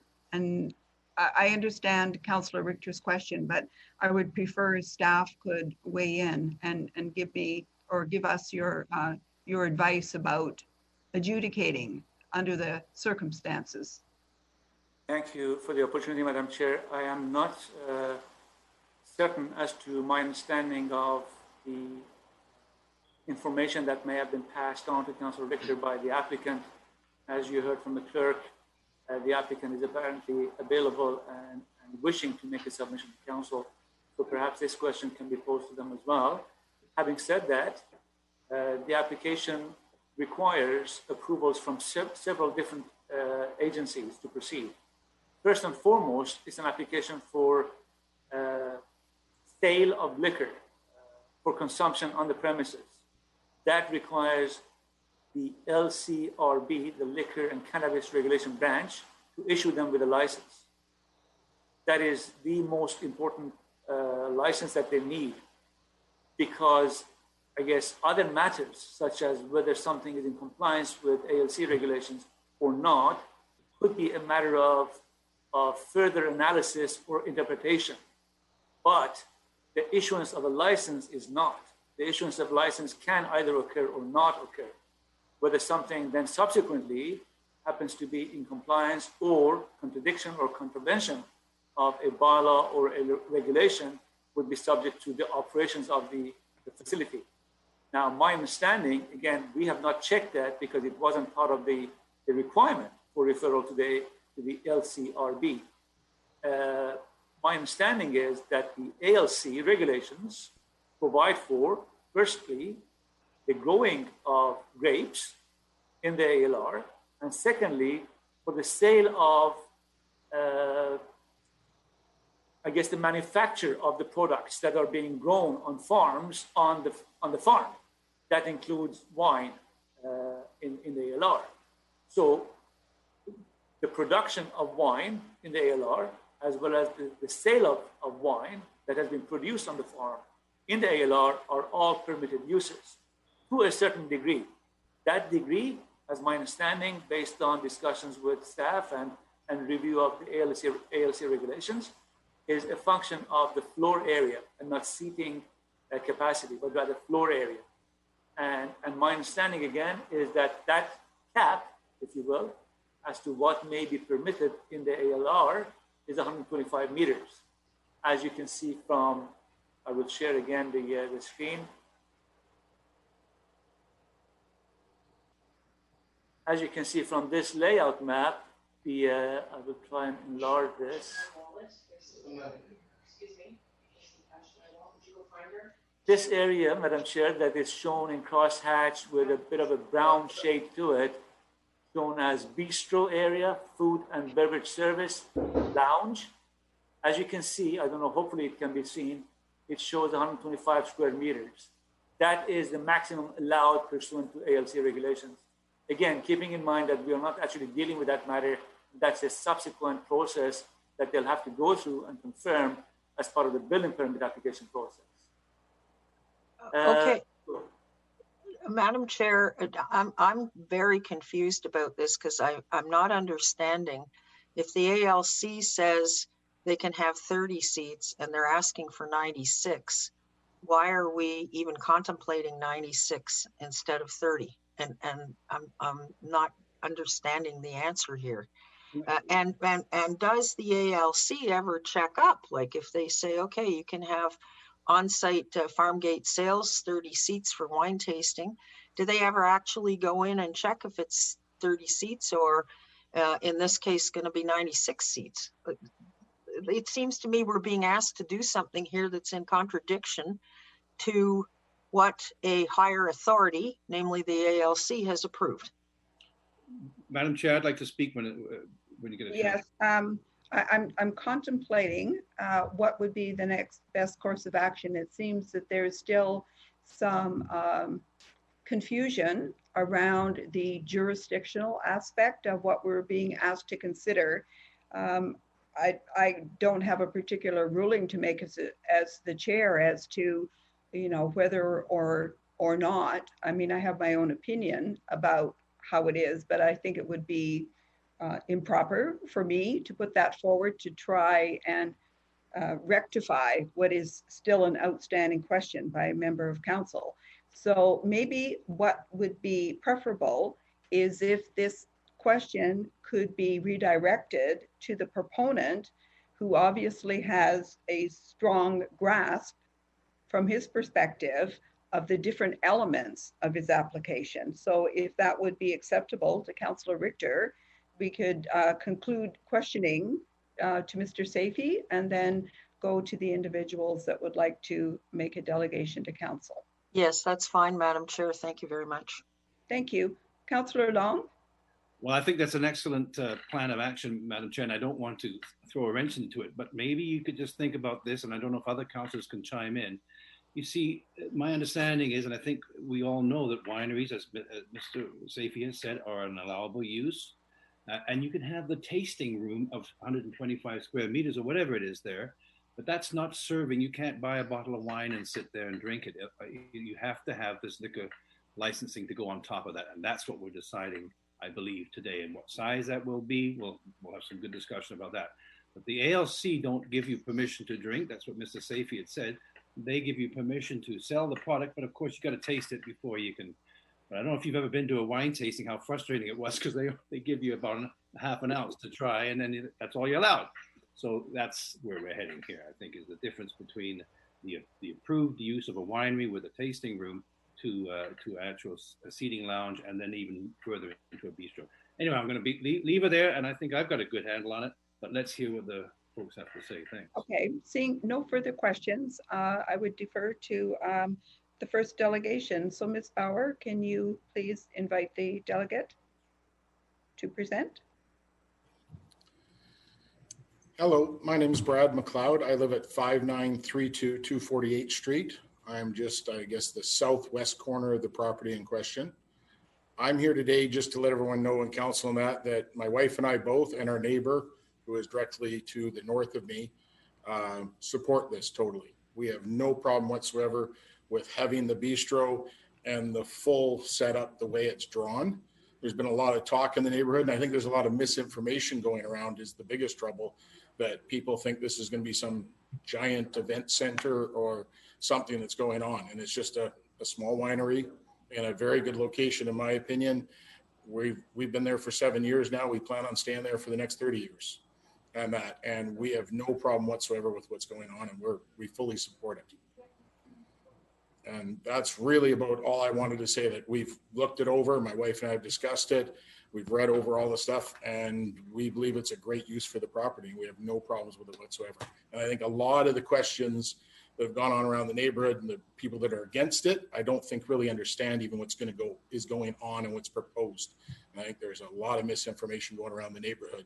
And I think if people got all the right information, there wouldn't be very little opposition to what's going on there. And that's the biggest trouble out there right now. And thank you very much. All I got to say. Thank you very much. I do have somebody on the speakers list. We have Councillor Kunst with a question. Okay.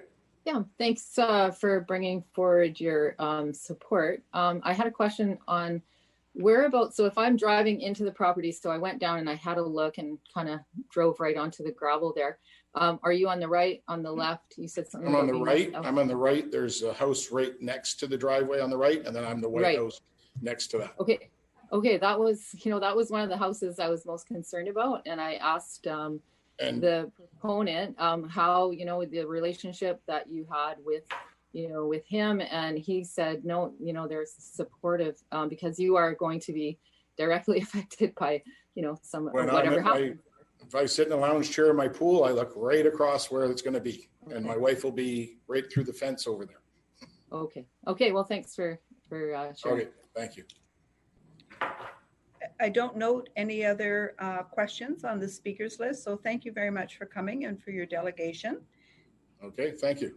Thank you. And we'll next hear from our second delegation.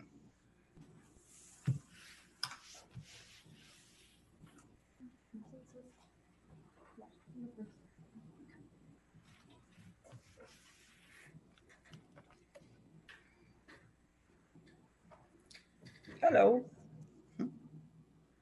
Hi, my name is Karen Vince Bronson. I live at 25120 59th Ave, and thank you again for giving me a chance to speak. I do have some new information. We were grateful for the delay on this decision. It gave another lady in the neighborhood and myself a couple of days to go out and canvass the neighborhood. There were an awful lot of people who didn't know anything about this proposal, so that was good. They were made aware of what was happening, and I do hope that it gave you time to look through all their submissions as well. I submitted a petition that I hope you all received and were able to look at. Contrary to what the previous speaker just said, I do think that people in the neighborhood have a very good grasp of what's going in. They've looked at the information online. They've been able to process what is happening. And I would just like to say that, referring to the previous discussion about the approval for 30 seats, I don't think, I'm just speaking personally, not opposed to a vineyard, not opposed to a winery. 30 seats is a whole lot different than what we've looked at online. 30 seats is a huge difference from what all the blueprints and everything that we have seen online. So yeah, I think that's something that needs to be clarified for everybody in the area, because that could make a huge difference. Thank you very much for your time. That's all I have. Thank you very much. I do see one question from Councillor Ferguson. Councillor Ferguson? Are you there?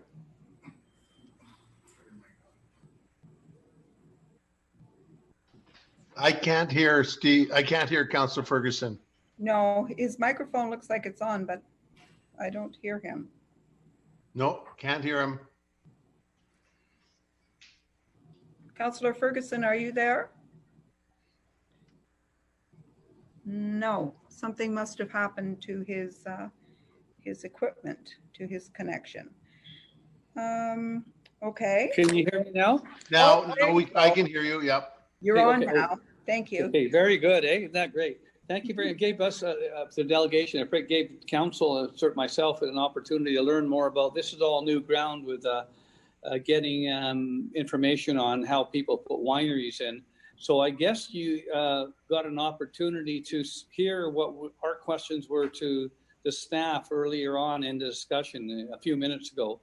And that question has been, I haven't seen the 30 seats, so you have to understand, you might know more than me because it's not in the report.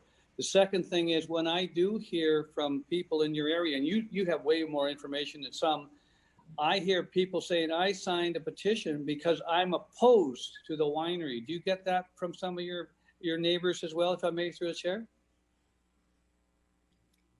Indeed. The petition, we went to 38 residences.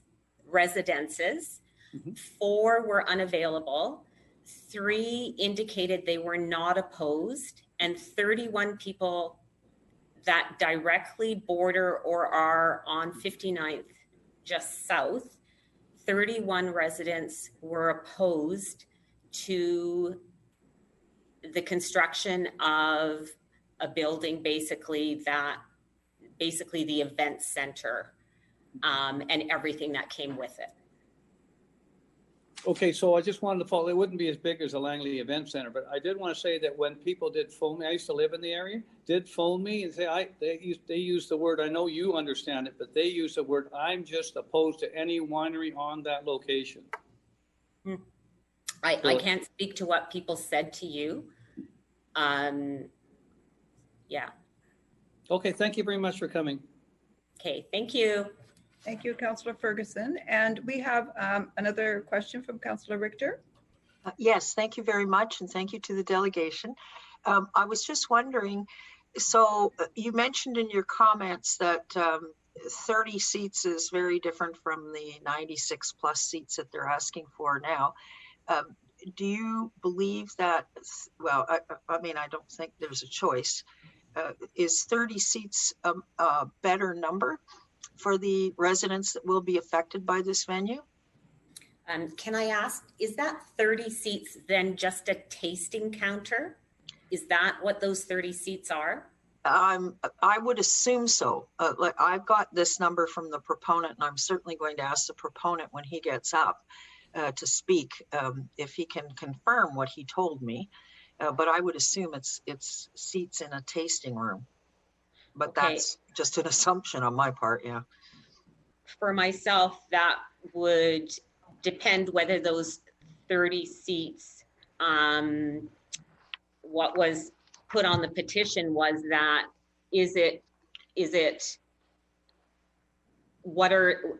regardless of how many seats it is, the traffic, the noise levels, commercial lighting, and the hours of operation, how is that going to affect people who live on SR1 zoning? It's a residential area. So no matter what goes in, how are all of those things going to affect the people who live there, who are backing right on to this proposal, this property with the proposal? Okay, thank you for that clarification.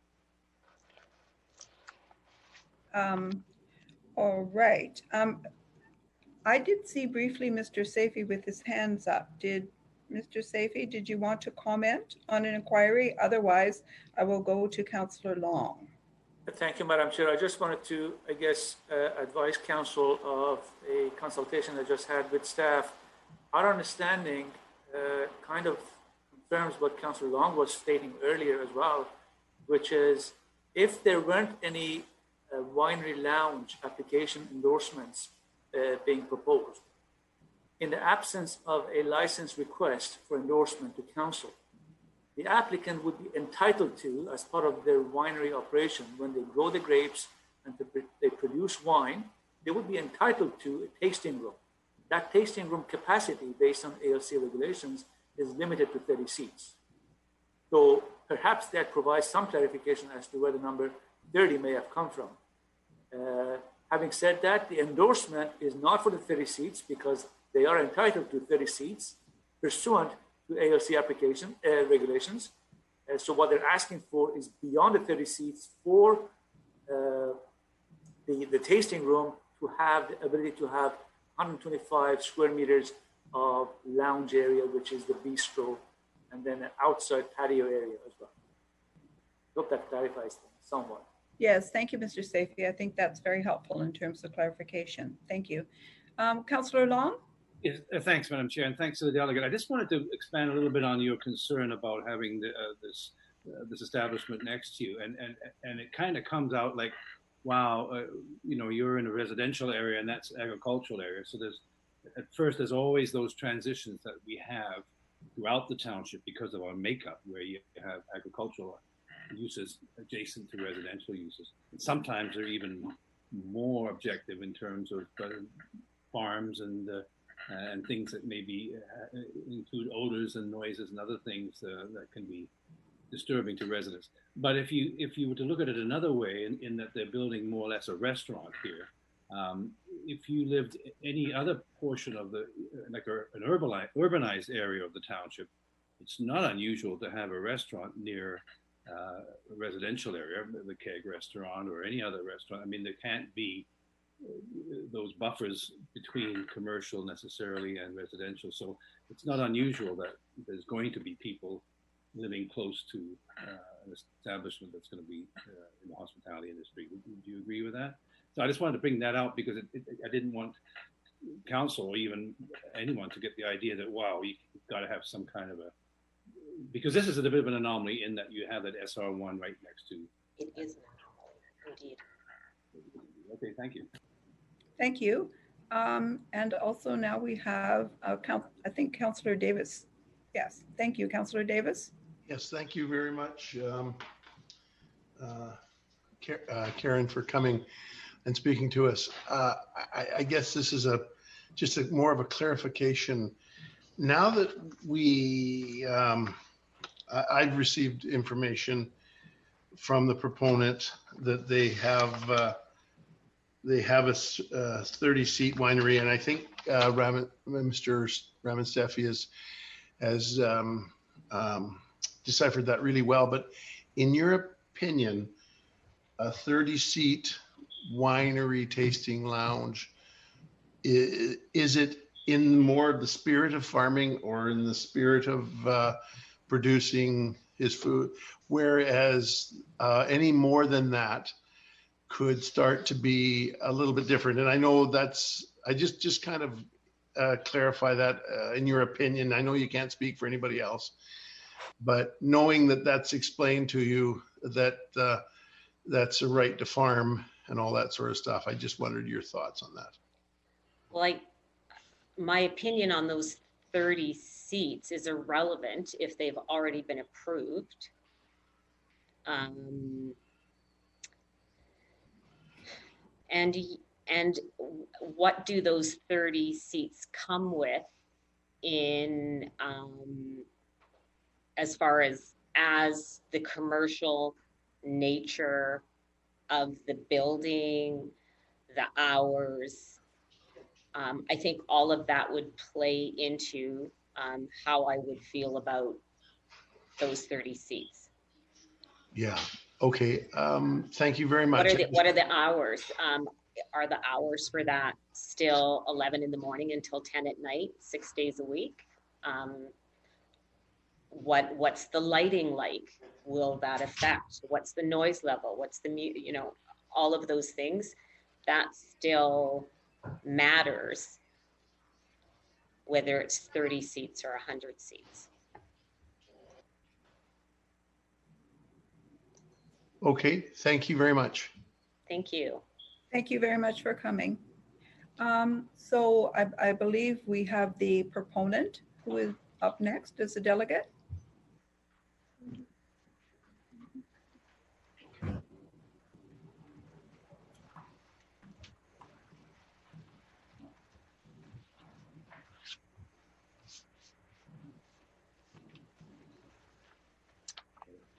Hi everyone, your worship and councillors. Thank you for giving me the opportunity here today to speak to you all. I know over the last week I've had the chance to speak with a number of you and send you some information regarding sort of what it is that we're doing. My name's AJ Chima, by the way. Sorry, I should have introduced that first. And I'm the owner of Otter Trail Winery and what we're trying to do there on 5974 248th Street. I understand the concerns of the neighbors. I live on the property myself with my two children who are 10 and 6 years old. So the concerns of having loud music and having an atmosphere around my children that is going to be all hours of the night, what was said, commercial lighting. This is not a stadium. It's a small winery, and we are in the business for the last 17 years. We have a winery in the Okanagan, which has the same model, a winery, tasting room with a bistro.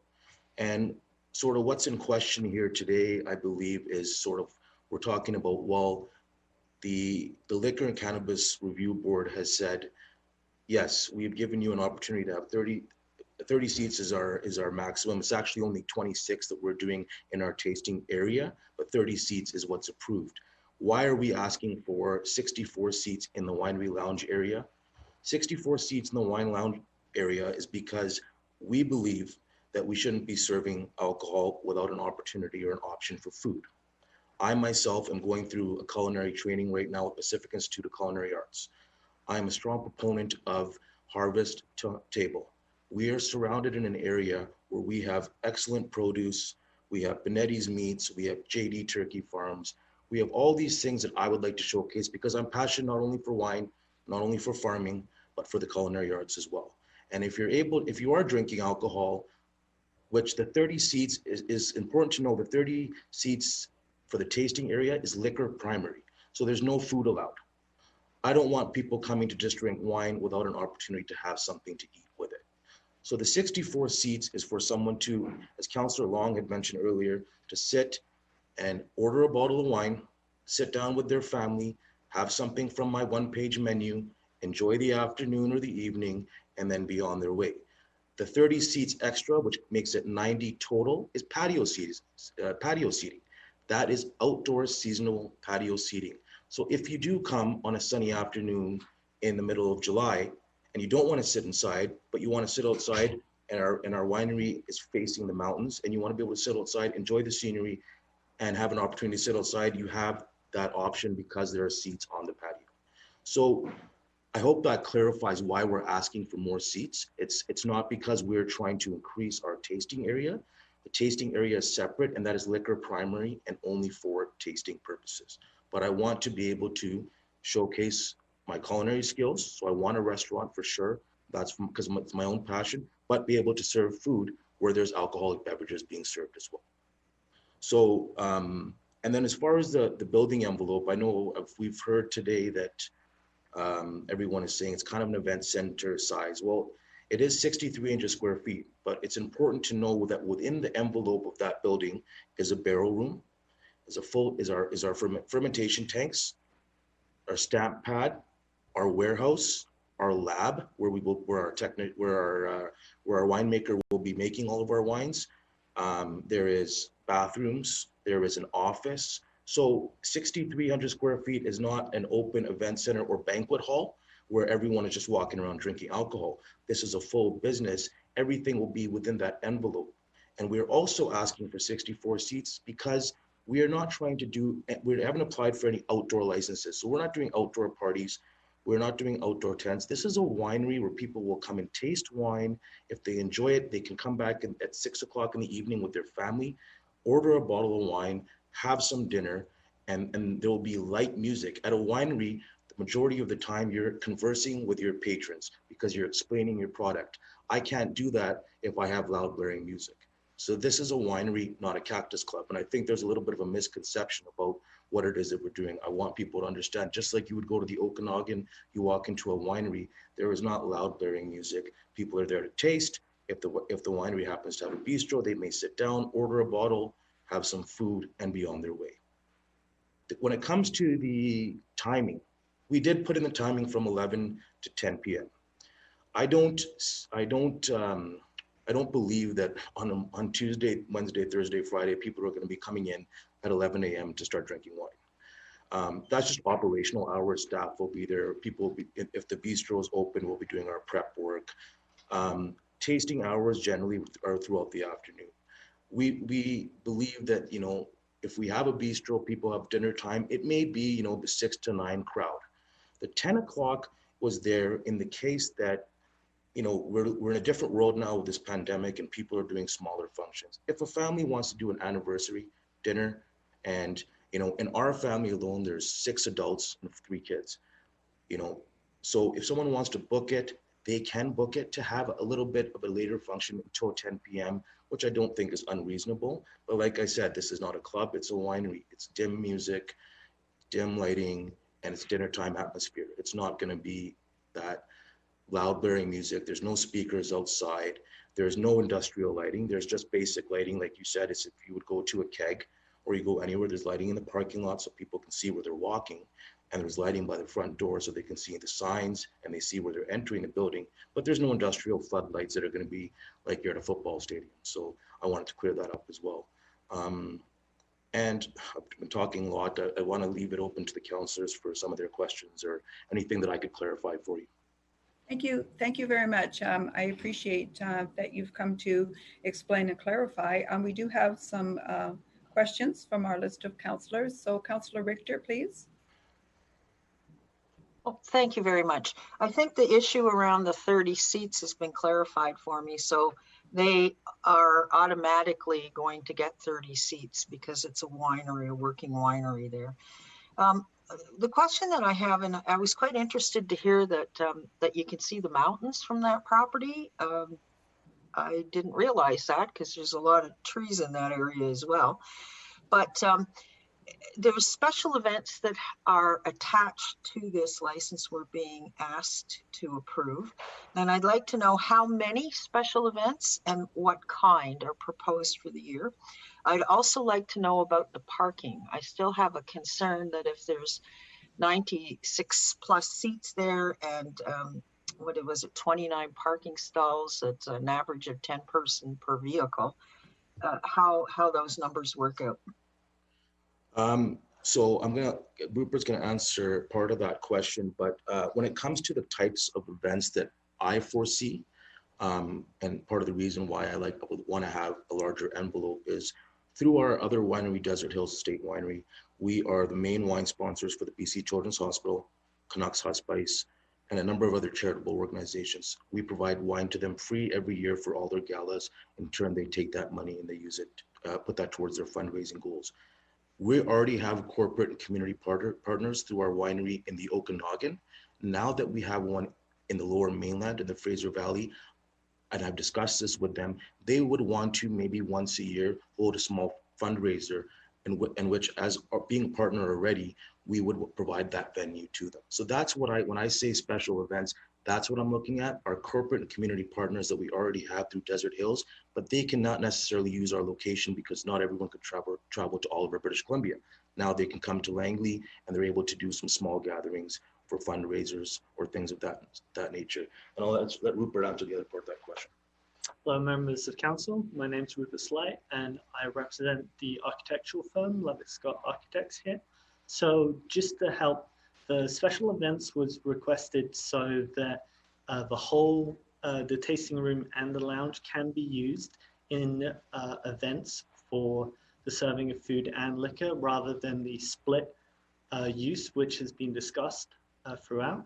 And also as per our kind of submission to staff there, we would be looking at kind of just keeping it within the envelope. There would be nothing off the patio.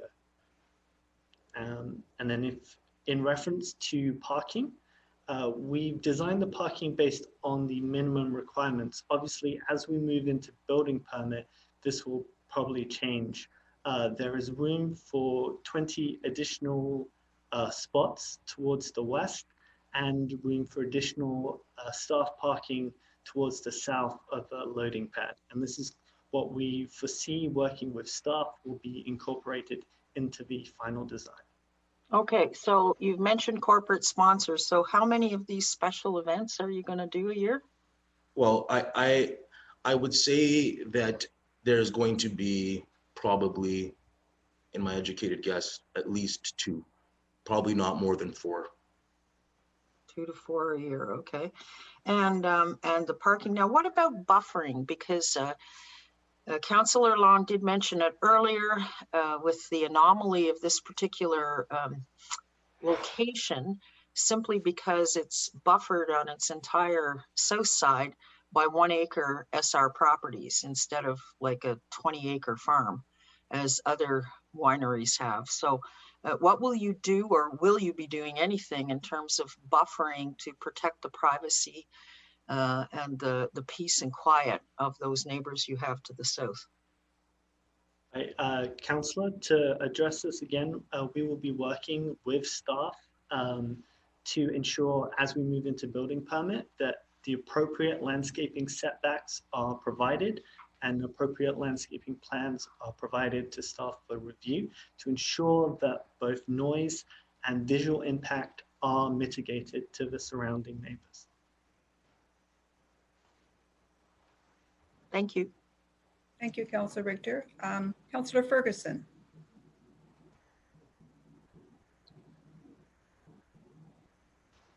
I believe you have an audio issue. You need to unmute. Oh, no, you're muted. Councillor Ferguson, are you there? He's there, but we can't hear you, Steve. Okay, hear me now? There. Yes, thank Okay. you. Okay, Mr. Chima, you sent council, I hope every councillor got it today, a letter from yourself and indicating also your phone number. Thank you for doing that.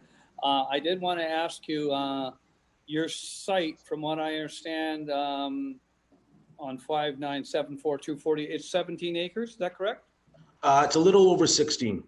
It's around 16 and a bit. Okay, 16 acres is your site, and you've got approval for the actual winery. The application today is for a endorsement of number one, the 30 feet inside, 30 outside patio.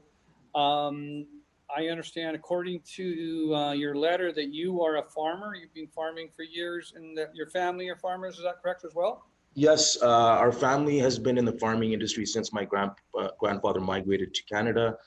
He was a teacher by trade. They migrated to St. Benedict, Saskatchewan, and was a wheat farmer, and actually was the first South Asian in Canada to be on the Saskatchewan Wheat Board.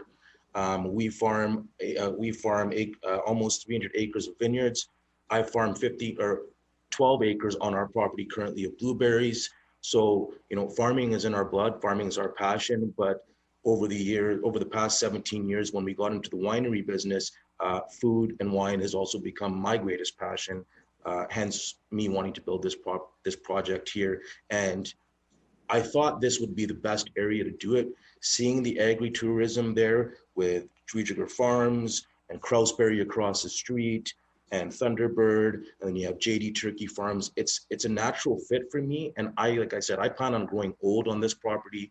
I want my sons to grow up and take this business over. If one of them seems like they want to, they enjoy this. This is not something that is a fly-by-night decision. We've thought long and hard about this.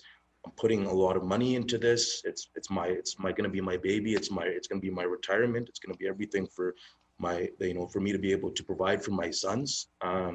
So, it's a labor of love, and there's a lot of passion going into this. And I don't want my neighbors to think that, there's this guy coming in and he's throwing up a cactus club in the middle of our farm area. No, I want this to be something the community can rally behind. They can come, they can enjoy, they can bring their families. It's going to be a family atmosphere. As we know, in British Columbia, you're allowed to bring your children into these establishments. My kids living on the property, I wouldn't create an establishment that would be unsafe or unsavory for families to attend. So, that's my premise behind all of this, and I put a lot of hard work and thought into this, and and that's sort of what my goal is.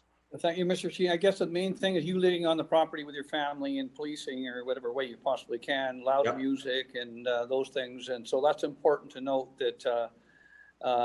We would ask for that you would follow through with that kind of a promise. But thank you very much indeed. Thank you. Thank you. Councillor Whitmarsh. Yes, thank you. Thanks for coming today and presenting to us. I just wanted some clarification about the 64 seats that you are requesting in the bistro, and then 32 on a patio, and wondering if that patio is seen as being more seasonal, or if this will be a patio that will have heaters and so on, so you can really run it virtually year round. So the patio, we are wanting the patio to be seasonal. My whole premise is to keep that focus inside, because I don't, keep that focus in the tasting area and the bistro, but I do want in summer season to be able to have that opportunity in good weather, to have that opportunity to have folks sit outside, but it's not going to be an all year patio. It's a seasonal patio. Right. Okay. And I know you've commented that it won't have loud music and that sort of thing. And certainly my experience in going to the wineries in the Okanagan, they run bistros like this. They're very quiet kinds of places. But how do you sort of commit to that or guarantee that, that it doesn't turn into a loud music sort of place? How do you see that for the residents? I mean, of course, my verbal commitment is here today, but I think, like you said, you don't go to wineries. If you're looking for that kind of atmosphere, you can go to a Cactus Club or a Brown's, where they're serving other types of alcohol, which generally will get people in a different type of mood. When you're coming into a winery and you're having a bottle of wine or you're tasting, which are just 30 ml pours, you don't have that type of atmosphere where people are really kind of there to drink a lot of booze and to listen to some loud music and dance. There's no dance floor. This is a tasting room. This is an opportunity to drink a few bottles of wine if you have a few people there, and dinner. So the whole premise and business idea of a winery just doesn't allow that transition into a restaurant type of atmosphere where it's a Cactus Club where your people can order, shots, or you got loud music where they have the opportunity to dance. The business model of a winery puts that kind of scope very narrow, and you have that ceiling effect that, listen, how many bottles of wine are you going to drink at a winery? You're not going to sit there and drink 6 bottles of wine. You may order 1 bottle of wine at dinner, or you're having tasting. And if you're tasting, if we do, let's say 3 reds and 2 whites, you're only having 30 ml pours. You're not going to be there to listen, let's get wild now and let's go dance. It's the scope of a winery will keep that ceiling effect on it. Right. Okay. And last question, you mentioned that the hours would be from 11 to 10 p.m. and sort of commented that there wouldn't be tastings at 11, but in fact, people could come in for a tasting at 11 if they chose to, because your hours are 11 to 10. But tastings, would they also go until 10, or they be sort of something where tastings are closed at 5? Tastings will go probably, so in my experience, what I've been thinking, actually, I want to keep it similar to my neighbors across the street with Kraus. So it would probably be tastings would be done at 5 or 6. And then the bistro itself would only be open also lunchtime. It's not all day. So you'll have a window of maybe 12 to 2, and then it's shut down for dinner prep, and dinner opportunity would be like, 5 to 9 or something like that. And that's what it would be. But tastings would have a cap. So I don't want people coming in for dinner and then having tasting subsequently at the same time. So tasting hours are tasting hours, but dinner time will be just a small window. And like I said, it's a 1-page menu. I don't expect that people will be coming there for big grand meals. It's more for, hey, listen, let's have a bottle of wine, have a little tapas or appetizer with it, and then we'll go. Okay. Thank you very much. Thank you. Thank you. Councillor Davis. Hi, thank you very much, Mr. Chima, for coming on. I think I'm seeing last week, or on the 14th, we had some information about your application. Mm-hmm. And on in C1, page 9, we had a tasting room, designated lounge, patio area, and it was 64 in the interior lounge, 32 in the exterior patio, and 96 in the lounge. And I did the math, it was like 192 plus. So 96 is including the 64 and 32. So 96 is the total. Okay. Well, I read it differently, which led me to believe that maybe you were a very ambitious thinker, and or more of a joke. Yeah, no. But so that got me thinking about, wow, everything's off here. The parking, the building was so large. You've explained that you need a large building to house the equipment that you will be doing. You've explained, Councillor Ferguson brought it out. Your grandfather was a wheat farmer. You've been in the wine business for 17 years in the Okanagan. You're also in 2 different wineries up there, not in partners. You've explained that you're taking a course on my full chef training. Yeah. Full chef. So, as now question: are you a bona fide farmer? Yes. Okay, you're a bona fide farmer. You're growing a product. I think with having, in your case, if I was putting a chicken farm or a dairy farm there, I don't think it would be a good idea with all the, what I would call the buffer right there, even though you're on ALR land and there's a right to farm. But you now that you've explained that the 64 seats, that blends in with you being a chef. Correct. That blends in to having a drink of wine with food. You're promoting, you're on 248. 248 is a bingo road. It's got everything there. Wonderful. I one time went to a special event and we were talking about parking across the street where there was thousands of people, and I met a fellow by the name of Brian Maroney. So I don't think that you want big events like that because parking, everything's out of it. This is an opportunity, I believe, that you could promote agriculture. I am concerned about what the residents are thinking, but I'm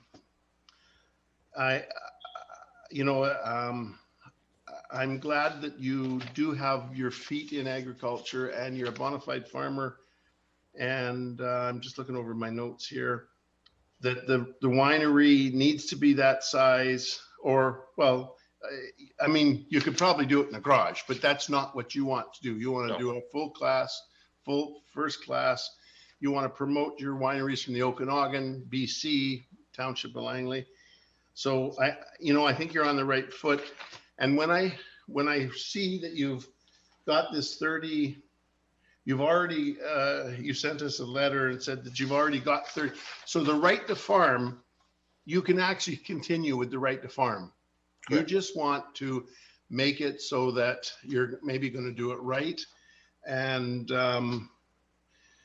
this is how important good buffers are. I've said this a million times.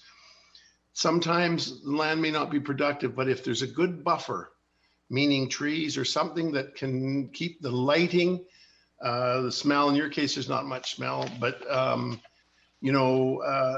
buffers are important on agricultural land. When urban meets, this is a problem that we're having. Anyhow, I've said enough.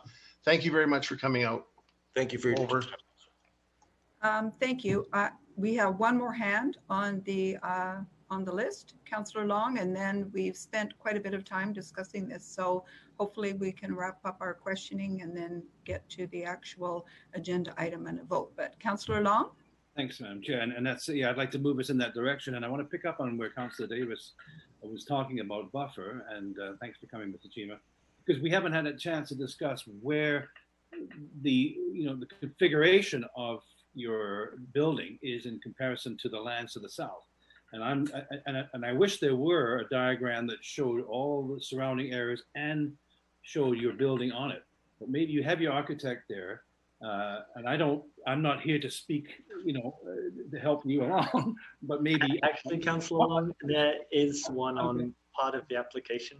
I'm going to prompt you to explain which part of the building is facing the south, which is where the residents are concerned, how you've got it positioned on the property so that you can keep the patrons away. And I see you have the patio on the north side, so that means any sound or noise or people having clinking of glasses is really going to be facing the north. But can you expand upon that?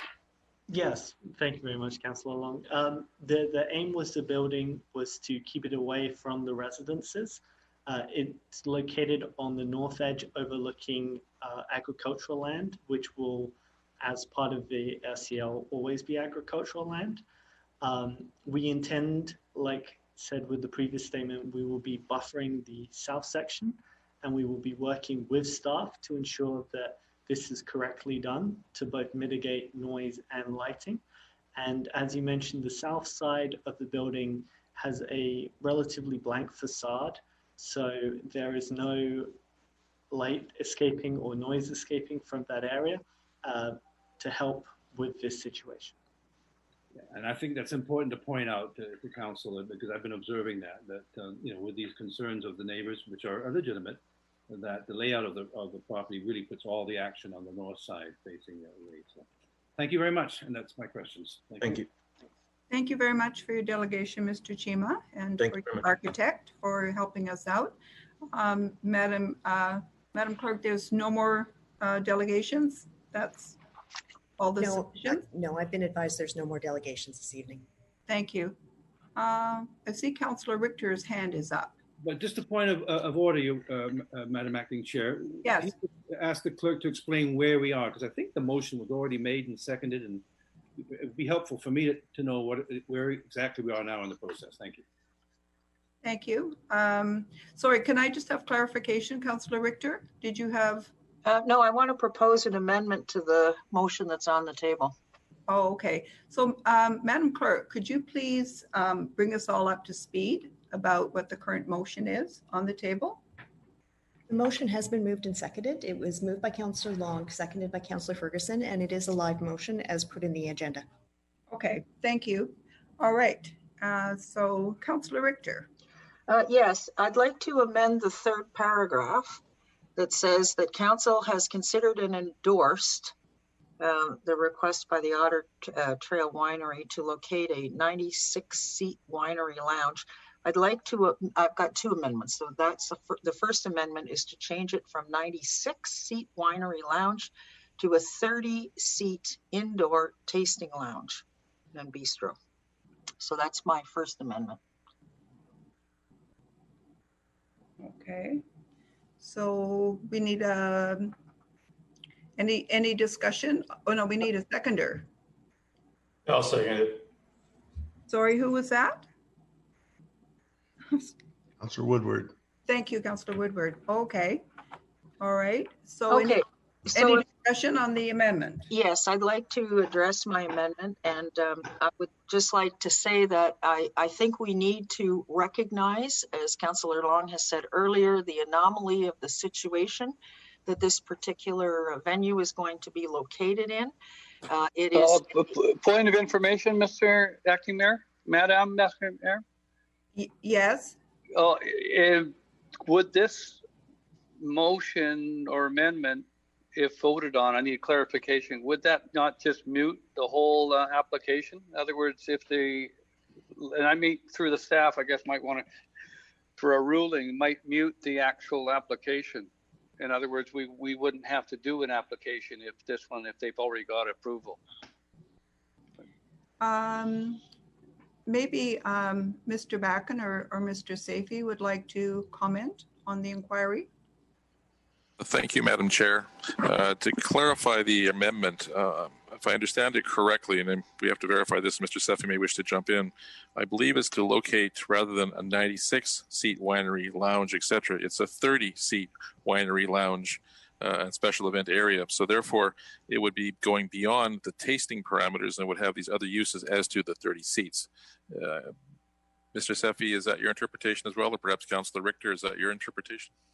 that was certainly my intent, and I also, I think, inserted the word indoor, but indoor. It's a 30-seat indoor tasting lounge and bistro is what I've got written down here. So, Madam Chair, if I could just add to Mr. Backen's comments, and my understanding, subject to Councillor Richter's, I guess, correction or comments based on the motion, is to reduce the area that you see here, highlighted in brownish color, with the cross hash line brown, that is shown as bistro area with food and beverage service, 125 square meters, to be limited to 30 seats. And then as well to eliminate the patio area. That is my understanding. That leaves the area that they're automatically entitled to as part of the ALC approval, the tasting area of 30 seats as well. So 30 seats for tasting and then 30 seats for the lounge. No, my intent was 30 seats total. But then, as Councillor Ferguson said, then it doesn't require endorsement because I think what Councillor Richter has moved then, based on her clarification, would be to eliminate the lounge area and then limit the facility to 30 seats operation, which would be for tasting only. Which, Mr. Seffi, effectively would mean that there was no endorsement, that there would be a rejection of the endorsement. That would also be the way to approach it. Is that correct? That would be my understanding. That's correct. Okay, so Mr. Safey, if I could just order, Madam Chair. Yes, Councillor Long. You should make a ruling on this because that's what Councillor Ferguson has said, that basically the mover should just vote against the whole application would be the same thing. But to modify it to a 0, it doesn't. I don't think that should be allowed. That's my opinion. I would always defer to staff, but it seems that it does, from my perspective, make it moot if you were going to remove the very thing that they are requesting us to endorse. It means that the negative is that we are not endorsing. Is that correct, Mr. Backen? Would that be the interpretation? As subsequently explained, that'd be my interpretation. Effectively, what we're saying is that the entitlement is only as exists under other legislation. Therefore, effectively, we're not endorsing the request, and therefore all of the parameters would fall. Okay, well, if that's the case, then I will withdraw that amendment and I will not support anything more than 30 seats, which is proposed. So I would have a second amendment, which is to change the hours from 10 a.m., from 11 a.m. to 10 p.m., from 11 a.m. to 6 p.m. for the tasting room. Do we have a seconder for that motion? You know, I'll second that to bring it on the table. Okay, thank you, Councillor Davis. Now we have quite a queue here. So could everybody, if you're not speaking to the amendment, could you remove your hands so that we can have some more clarity? Councillor Richter, would you like to speak to? Yes, well, I think that the ALC has made it quite clear that they're comfortable with 30 seats. I think 30 seats is reasonable given the relatively high density of the neighborhood to the south. And also, I think the neighborhood to the south deserves the right to enjoy the privacy and peace of their backyards in the evenings and weekends. So that's why I want to limit it to 6 p.m. Thank you. Okay, on the speakers list, I have Councillor Whitmarsh. Did you wish to speak to the amendment? Yes, please. So I think that this amendment would, in effect, do the same thing. It would just make the endorsement void, and we wouldn't need to deal with the application because this is really looking at a bistro. And to have a bistro, this is what the endorsement is here. To have a bistro, they would need to have hours beyond 6 o'clock.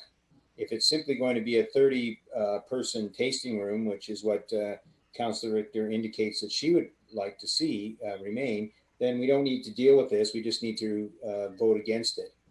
If you would like to have a bistro, and someone council may like to have that, then you have to have hours beyond 6 o'clock because it doesn't make any sense to have a bistro having dinner time that has to end by 6 o'clock. Okay, thank you. Councillor Long. Yes, thank you, Madam Chair. Yeah, I agree with that comment that was just made. I mean, how can you have a bistro that isn't open after 6 o'clock? So I think that the motion is really moving in a different direction than the actual. I mean, the amendment is moving in a different direction than the motion. The motion is asking for a bistro. That's what we're going to be voting on. And so if you have a bistro, you want to eat dinner. If you want to eat dinner, you're not going to eat it and be out of there by 6 o'clock. So that doesn't work at all. And I think I asked very early on in the process, and on page 26, there is a chart that shows us the closing times, because over the last couple of years, we've had different requests for different opening and closing hours. There are some that are grandfathered. The Glass House and the Domaine de Chavacon seem to be able to get away with being open later. But the rest, we sort of, where we discussed other wineries, we felt that at 10 o'clock was a reasonable time.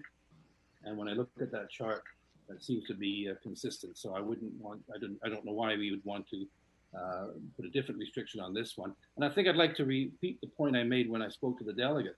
If you look at Walnut Grove, where there's a keg restaurant behind that street, Councillor Ferguson knows about it, he goes there every day. But there's plenty of examples where you have eating establishments right close to residential. So I don't know, it seems that we're trying to paint this with a different brush. To me, it's even cooler than a restaurant, because you've got it out in the outdoors and you've got wine as your feature. So it isn't a Cactus Club. But to have a restaurant facility close by a neighborhood, I don't think there's a problem there at all, as long as the proponent has said, that the hours are kept curtailed, which I think 10 o'clock is fine, and that the music isn't loud. And when you look at the layout of it, it all faces to the north and all the actions on the other side. So I don't see any need to limit the hours, and that's what the amendment is, so I won't support that. Thank you. Okay, Councillor Davis. Yes, thank you. On the amendment, I'm,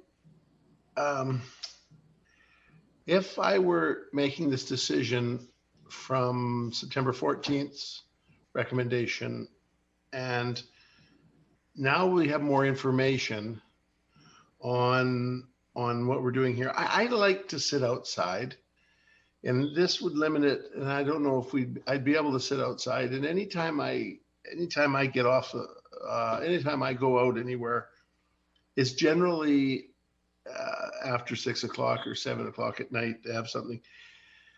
And I'm concerned that I'm just concerned that there's a lot of wineries that do have a lot more seating capacity, and to limit it, I think the ALC had to have a rule, so they made it that way. And you know, I don't know if I would support this. I just I very cautiously think of the houses and the properties behind there, and if this winery is in it for the long haul, and they don't have loud music, or, you know, if they do, as they say, this could be, I would be concerned about not having a little bit more room to grow. If this winery is going to support 248th and local food, the 100-mile diet, and it's going to support a winery that maybe is a little over 100 miles away, but it's in southern the Okanagan. I think that the hours, 10 o'clock, you know, I think if there's a problem, we're going to hear about it. Thank you. Thank you. And Councillor Coons for the first time on the amendment. Yeah, no, I would echo a lot of what's already been said, but I think our small business, our agri-tourism establishments, if they're going to, you know, put all kinds of money into, you know, having a successful business, that we should be setting them up for success and not trying to maybe make it more difficult. And as Councillor Davis mentioned, if things go awry, we'll hear about it, and maybe we'd be able to address it at that time. So I won't support the amendment. Okay, thank you everybody for your comments. And so just to make sure we're all on the same page, Madam Clerk, could you please read the amendment in its entirety so we can vote?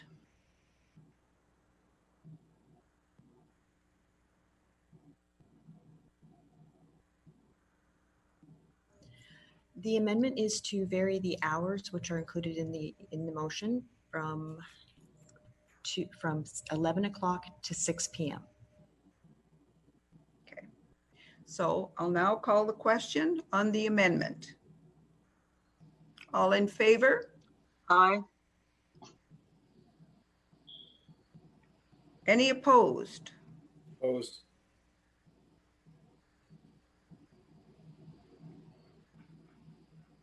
Madam Clerk, can you see the actual vote on your screen? I cannot. Yes, I can. So opposed would be Councillor Whitmarsh, Councillor Davis, Councillor Woodward, Councillor Kunst, Councillor Ferguson, and Councillor Long. Is this correct? Okay, hearing. Chair. I would vote in the affirmative. Okay, so now we'll call the motion on the amended. Madam Chair, I Yes. do have another amendment I'd like to propose. And this would be to change the motion to eliminate the 32 patio seats. So it would be a 64-seat indoor bistro only.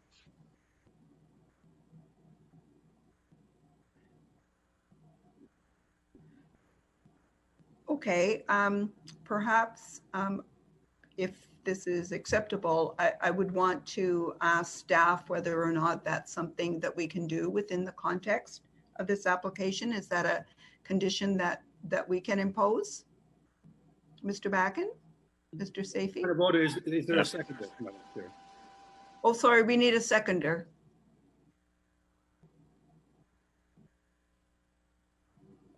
I'll That would be second. Councillor Woodward. Councillor Woodward will second it, yeah.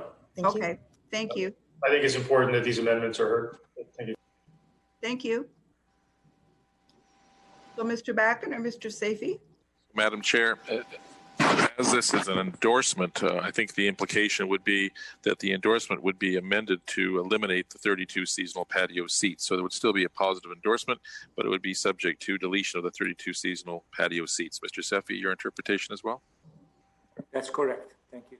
Okay, thank you very much for that. Councillor Richter, did you wish to speak to that amendment? Yeah, I'm going to go back to the points that I made earlier, and that is this is a very unusual location in that there are a relatively high density rural or suburban development immediately to the south, and I strongly believe that those people have the right to enjoy the peace and quiet of their backyards, which they have enjoyed 30 plus years up to this point in time.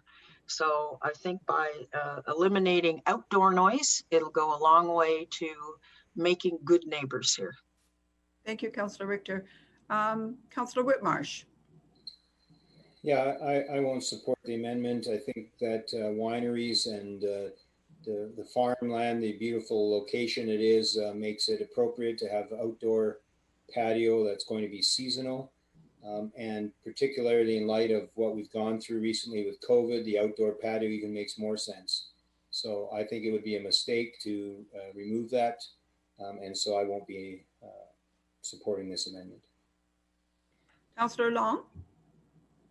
Yeah, well, the patio is on the north side. There's the huge production building where the wine is being produced. Quite a large structure that we can see pictures of on page 6 and 7. Show that building, and then there's another building, and it's on that very far end. The patio is on the other side facing north, so it's not interfering at all with the residents to the south.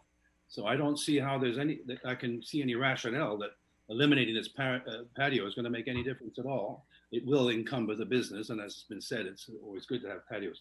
I don't see if the patio was facing south, I could see it, but it's not. They very, very carefully and very purposely have the patio on the north side where it will not affect the neighbors, in my opinion. Thank you. So I won't support that. Thank you. Councillor Ferguson. Okay, can you hear me now? Yes. Oh, you can hear me. Okay. Well, I appreciate those comments by everyone, and I appreciate the concerns by the neighbors. I do look at the location and buffering, which has been addressed, and Mr. Chima and his architect are doing everything they possibly can to alleviate concerns from the neighbors and neighborhood. Nobody is perfect. I do not support this amendment. I think that we just addressed a presentation on expanded patio usage, which was an excellent presentation by staff and something that the public under COVID are encouraged to do. So I won't be supporting. I think it's a good idea to have patio space. And as other members of council have said, including myself, on a warm summer day, it's the best place to be is outside. Thank you. Thank you. I see no other speakers on the list. And so, Madam Clerk, if you could just read the amendment just prior to the vote. The amendment is to eliminate the 32 seasonal patio seats. Thank you. All in favor? Aye. Any opposed? Opposed. Okay, so that was, the amendment was defeated. So. Excuse me, Madam Chair. That would be Councillor Whitmarsh, Councillor Woodward, Councillor Kuntz, Councillor Ferguson, Councillor Long, and Councillor Davis. Is that correct? I hear nothing to the contrary. Thank you. Thank you. All right, so now we're left with the actual existing motion. So just to refresh our memories, so this is a request for council endorsement for a new winery lounge, indoor and outdoor, and special event area for the Otter Trail Winery located at 5974 248th Street. So. Question, call the question. No, I would like to speak to it, please. I see a question. Councillor Richter. No, I don't have a question. I have a statement. I just think that this is a wrong decision for this particular area.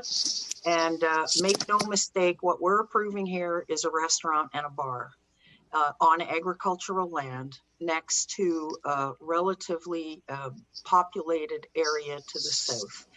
The people who have bought homes in this area have bought homes here because they enjoy the peace and the quiet and the serenity of living in a rural setting.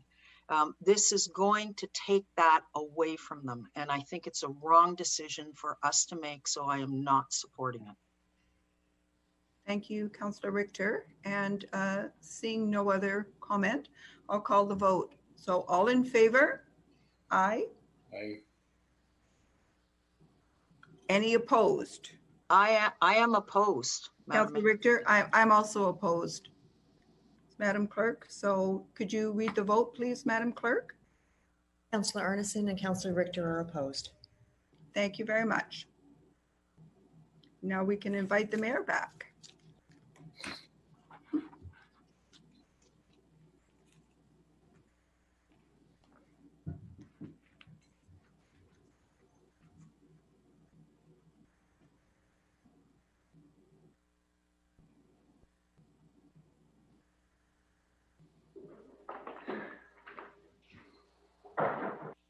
Okay, well, thank you. There's Councillor Arneson. Thank you, Councillor Arneson, for taking over that portion. We now move on to report E2, financial report update June 30th. This is a report for receipt. Could I have a motion, please? Councillor Davis moves it. Seconder? Sorry, second, Councillor Long. And discussion, Councillor Richter. Yes, I'm wondering if staff could just briefly go through the highlights of it. I think it's important for us to understand from the staff's perspective what the impact of COVID has been on the township's operations up to this point in time. Thank you. Mr. Backen. Thank you, Your Worship. The document is interesting because it's somewhat pre-COVID. It ends the quarter as of June 30th. And of course, as we know, many of the expenses and implications of decreased revenues were occurring as late as May. What we noticed from the trends, however, is that due to the prudence of Council's decision in terms of how we handled the general revenue raise from taxation, the modest penalty and the delayed penalty has encouraged people to pay their taxes, so our revenues are relatively strong. There is a bit of a variance in the revenues that we expect to be made up when the next date approaches in November. As to DCC revenues, again, they are relatively strong compared to not last year, but previous years. Last year was a bit of a record year for us, so as such, it's not a great comparator. We're down from last year, but traditionally we are still fairly strong, and that in part is triggered by various dates put in place by the township and other government agencies as to deadlines. So we do expect to see trend lines or those to decrease in future. In terms of our expenditures, they are they were put in check for a period of time, and now that we've been through our revenue process by tax collection, we're trying to make this as much of a normal year as actually possible. As we look ahead, as we go further, it'll be very interesting because we're predicting a couple of things. We're predicting that we will see further decrease in our expenses, which would be helpful. We'll see revenues being flat, and we will begin to recover some of the, expenses we incurred in the period from March till the end of May, when we could actually address some of the challenges that were being presented. Again, it's also trending to show decreased revenue and if we're not prudent, stable expenses, which will provide us for a challenge in the 2021 budget.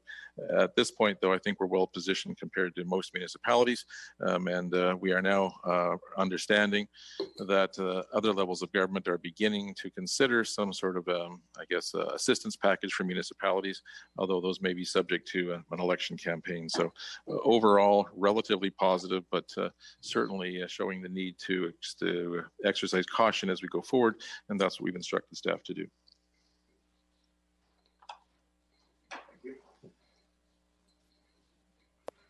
Thank you. I will now, I don't see any further discussion. I'll call the question. All those in favor? And any opposed? Motion carries unanimously. We now move on to E3, is non-medical cannabis retail sales development applications. And I'm going to ask Mr. Backen to introduce this and what are this report and next steps for council and the timelines. Thank you, Mr. Backen. Thank you, Your Worship. Just had to change headsets there. The, I guess, introduction to this would be that in the areas, well, backing up a bit, council has determined after public consultation to limit the number of retail operations to one per specified area or jurisdiction. As we've gone through that process, we find 3 areas where there is only one application. And in those situations, we are suggesting we advance those to the next stage of the process, which is the public hearing process for the rezoning. As council will recall, none of our zones presently permit cannabis retail. So as such, if we're going to permit it on a location by location basis, we must authorize that through a rezoning process. In the situation of Murrayville, Walnut Grove, and Willoughby, there is only one application. So as such, staff are suggesting we proceed with that process, and that's the first part of the recommendation. The second part is a bit more challenging, and there's a couple of options for council. The second part is that we select the successful application for the remaining areas where there are multiple applications. There's a number of ways we could do so. We could have a ballot, a vote, or a discussion where we move certain ones. The selection could be based on timing of the application or based on some of the criteria staff have introduced through the process. As you'll see in the report, there are some criteria that were already existing. They were there. At council's direction, we added some additional criteria, and as represented by the various columns and check marks, we've attempted to indicate which ones have met those. And as well embedded in the report on each application, there may be other considerations. Some of the applicants have talked about fair wage policies. Some have talked about community amenities. Some have talked about other community sensitivities that they're prepared to address. So it provides for more of a qualitative analysis if council so wishes.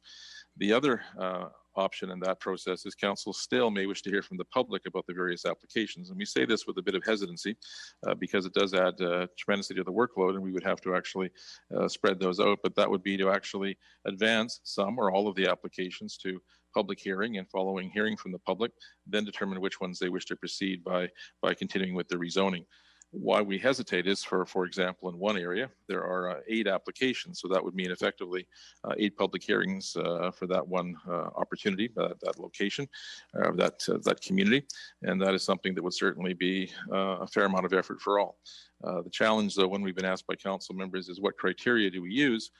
We again have to refer to the quantitative as referenced by the check marks, the qualitative as referenced by some of the submissions, but also council as the ultimate policymakers to determine which applications they feel warrant advancement because of their experience in the community and their various perspectives and constituents. So that's the introduction and overview, Your Worship.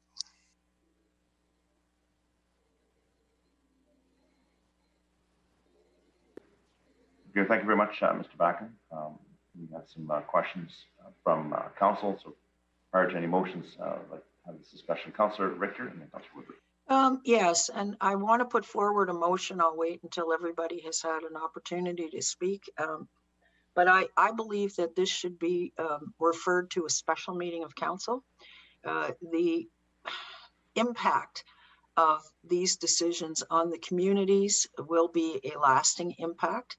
And I think council needs to be fully aware of exactly what is being approved and where it's going to be located. I don't think that just because 3 of these applications have no competition, that they necessarily should be approved. So my motion that I will put on, Mr. Mayor, after if you give me back the floor after everybody's spoken, is to defer this to a special open public meeting of council to go through each of these applications with a presentation from staff about what's been proposed for each of them and what are the ramifications of each of them. Thank you. Councillor Woodward. Yeah, thanks, Mr. Mayor. At this time, I just have one question through the staff. What's the timeline expected maybe to see the subsequent applications where there are multiple within one area? How long away would that be, or is that anticipated to be? Mr. Seppi perhaps should discuss the applications because it's a rather lengthy report, and I believe that, Mr. Seppi, if I'm correct, we've actually identified each of them, but you perhaps could comment. Thank you. In terms of timing, Your Worship, they could come together in one batch, as Mr. Backen suggested, as one of the potential approaches as soon as one of the October meetings, if not the 5th, and certainly by the 26th of October, they could all come forward. Again, subject to council direction, there's nothing that staff need to do to process these any further. So either the 3 or all of them, or first the 3 and then the others, or the first 3 and then subsequently individually. Whatever council desires, staff can manage. Okay, thanks. Councillor Whitmarsh. Yeah, thank you. Yeah, so this is a challenging one for us, I think, because council, we put some criteria in place for the applications, and certainly for me, I didn't anticipate the number of applications that would possibly come in. Didn't anticipate that it would be as much of a challenge, and that our criteria maybe didn't have as many elements to it, or maybe wasn't as strict as maybe we would have liked. And so it seems like many of them meet most of the criteria.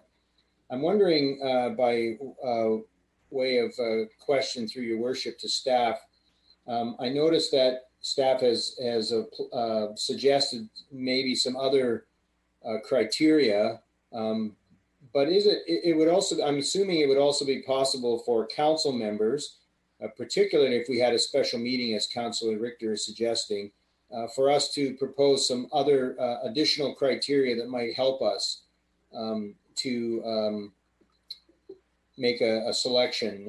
And even though you've suggested some from staff, I'm wondering if we would also, in a meeting like that, be able to suggest some of our own additional criteria. Your Worship, we must show some caution in that, because the criteria we've utilized have been criteria that were previously published or utilized by the Liquor Control Branch. So they've been known to the applicants. Our challenge would be to introduce additional criteria, in which case then if there isn't the opportunity for the applicants to address that criteria as part of their applications, it may not be a fair process. When I was speaking to the substantive versus the qualitative previously, I think we've done a pretty reasonable job of trying to deal with the quantitative, if you will, the checks and balances. Like in any situation, like a rezoning application, now we come down to the policy interpretation of each member of council and their own reasons for trying to vote or support an application or not support an application. So in answer to the question directly, yes, additional criteria could be introduced. We should properly then go back to each of the applicants and ask that they address that criteria once council collectively has that. And the challenge would be to have a collective council consensus on what those criteria should be. And then the second phase would be then to come back and revisit them after that process, or we rely on the qualitative elements council has suggested, that being that we endorse the applications to go forward for public hearing, or those that council feel meet both the qualitative and the quantitative elements that each member of council brings to the table.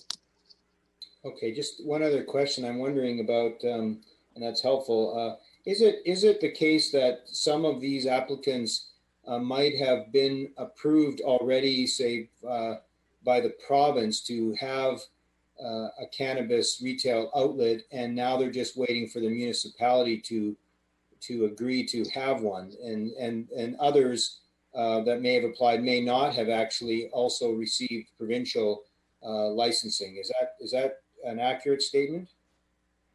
Mr. Seppi, perhaps you could talk about the process and vis-a-vis the province in terms of these applications getting here.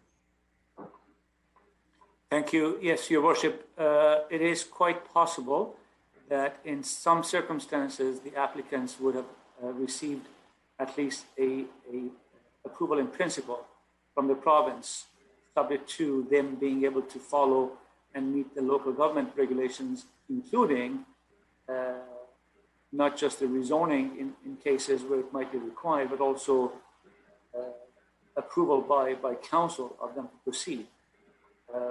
Having said that, the opposite is also likely, and what I mean by that is that it is possible and has occurred based on staff's research that in other municipalities, despite approval having been granted by the local government, despite a license having been issued by the province, applicants have not proceeded for whatever reason. So both cases in either direction is in theory possible. Okay, thank you. Thank you. Councillor Ferguson. Oh, you can hear me? Yes. Okay, thank you. Because I've had some video or audio problem. I think we have about 20 applications in front of us. Mind you, they're different locations, and obviously some are only one in certain locations. So some will be easier than others. Now, when I say easy, it's never ever an easy decision to make based on many of the discussions we've had over the years. The staff report's 180 pages. We've got all sorts of information. I don't know how we'll process the 20. There's 3 that we have today, but indeed we may want to have more. We may need more time also to make a decision on it. So it's up to council as to what we want to do, but it's certainly an awful lot of information, and it's a difficult file. Thank you. Thank you. Councillor Long. Yeah, I'm kind of frowning over here because I'm not sure I'm hearing what I need to hear. We did already extend a deadline to September 1st, and these are all the applications that came in by that deadline. So I heard some discussion about adding some criteria. I think we've already mucked around with it enough that it's a little bit scary for me. But first, where are we at? Do we have both recommendations moved? No, I just wanted a bit of a discussion just to see where we're at with this. And it's like basically it's a presentation from staff on this, and then we're just here to ask questions of staff on this process. So there is no motion on it. Okay, well then the recommendations are sort of in 2 parts though, and I don't see a problem moving ahead with the first one. This is kind of, the process is out there, people have applied, and you can say, well, gee, we'd like more. We'll keep extending it until more people come. I don't think that's fair. So I'm quite comfortable to send the first one off. The second one is a bit more challenging, as council has mentioned, but interesting enough, the other areas appear to have 3 proposals each. So I don't see perhaps a problem with putting them to public hearing. The problem is going to be Aldergrove. Either we put all 1, 2, 3, 4, 5, 6, 7, 8 of them out, or we pick 3 out of the Aldergrove one. But I would be very supportive to keep this process moving, because why shouldn't we? To approve the first part of the motion, which is the 3 that have been applied for in Murrayville, Walnut Grove, and Willoughby. Let's get the public hearings happening there and see what the public have to say. Perhaps we could defer the second part until we're sure, but I might be more inclined to say proceed with Fort Langley, Carvall, and Willowbrook as well, because there's 3 in each one, and we can have the public give some input. And then perhaps we would just send all the Aldergrove ones to public hearing as well, and to see which ones filter out, because they all have some positives and negatives. In Aldergrove, I'm torn because we want to get the downtown happening, but there's also some advantages of having some of these stores located a little bit out of the public view, perhaps. Then there's also a couple of them that are right on the border of Abbotsford, so maybe that's an issue for me. That could all get sorted out from the public hearing. So even though it seems like a huge task, my thoughts, Your Worship, would be to pass the 2 motions and send everything to public hearing, and let's get some approvals done and move on. I think if we delay it, certainly we shouldn't be adding any more criteria. I don't think that's fair. And if we delay it, I don't know what the purpose would be. It is a daunting task, but delaying it isn't going to make it any less daunting. And as far as a special meeting of council is concerned, Your Worship, it is a special meeting of council. When these public hearings happen, I don't think we'll have a whole lot more on that night for me, because they're going to be quite interesting, I would guess. Thank you for that input. Councillor Ferguson, sorry. Oh, I didn't put my hand down, sorry. Okay. Okay, so thank you for that input. So what we have now, we do have 2 parts to this motion, and Councillor Ricker has suggested deferral to another meeting, which perhaps we could break these into 2, move the first part council wishes to defer the first part, then that would be appropriate. If council wishes to proceed tonight with it, then that would be based on the vote. And then on the second part, we do the same thing. So I think what I'll do is I'll ask for motion on the first part. And that would be to move the Murrayville, Walnut Grove, and Willoughby applications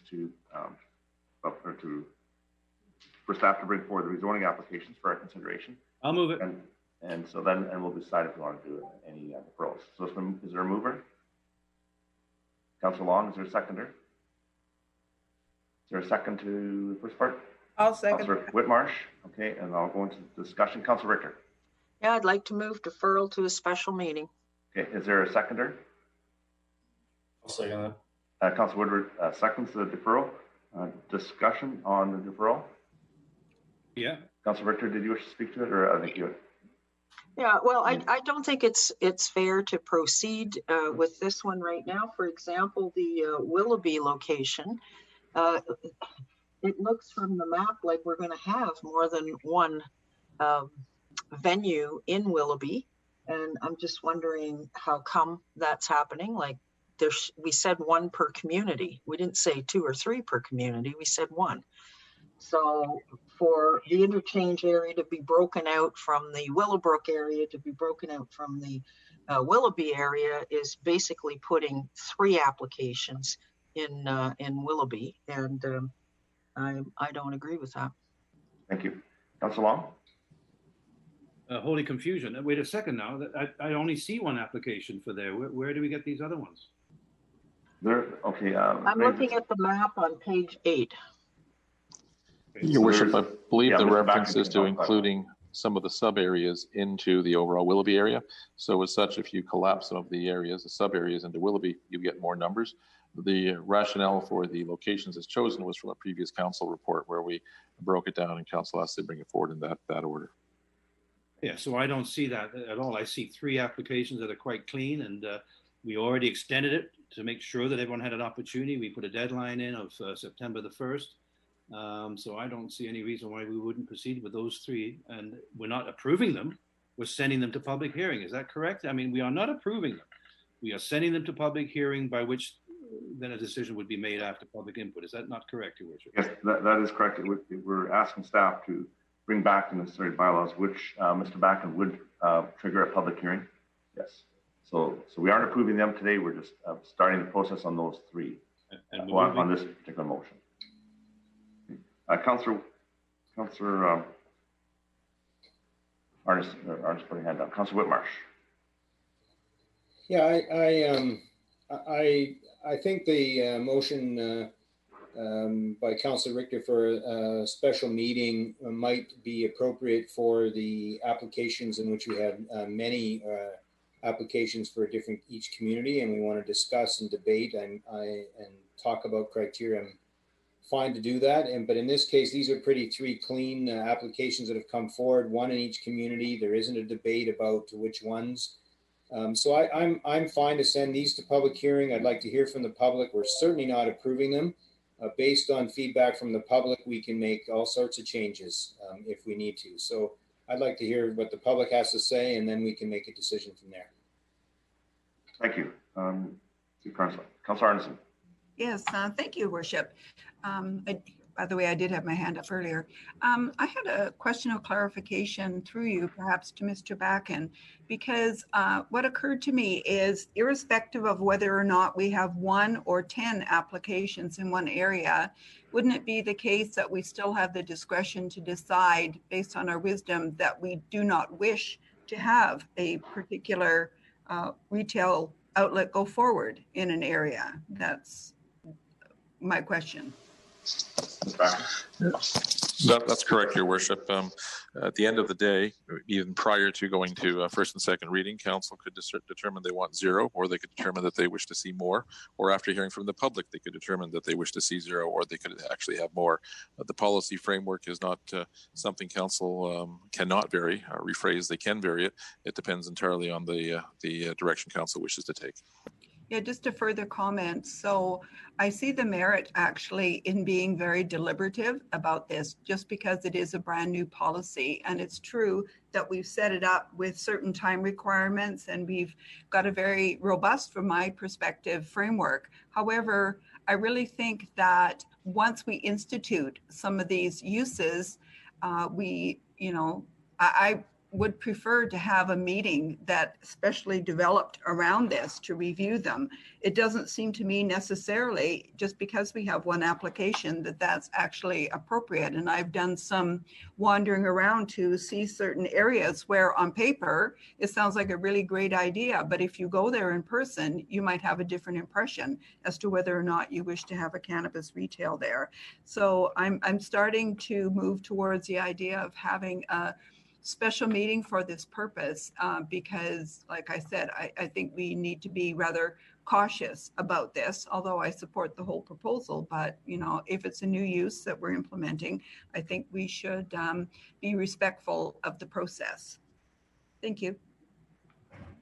Thank you. I see Councillor Kuntz has rejoined the meeting. I just want to explain where we are on the agenda. So we're on E3, and the first part of that motion, which would direct staff to bring forward the rezoning applications for Murrayville, Walnut Grove, and Willoughby, has been moved and seconded.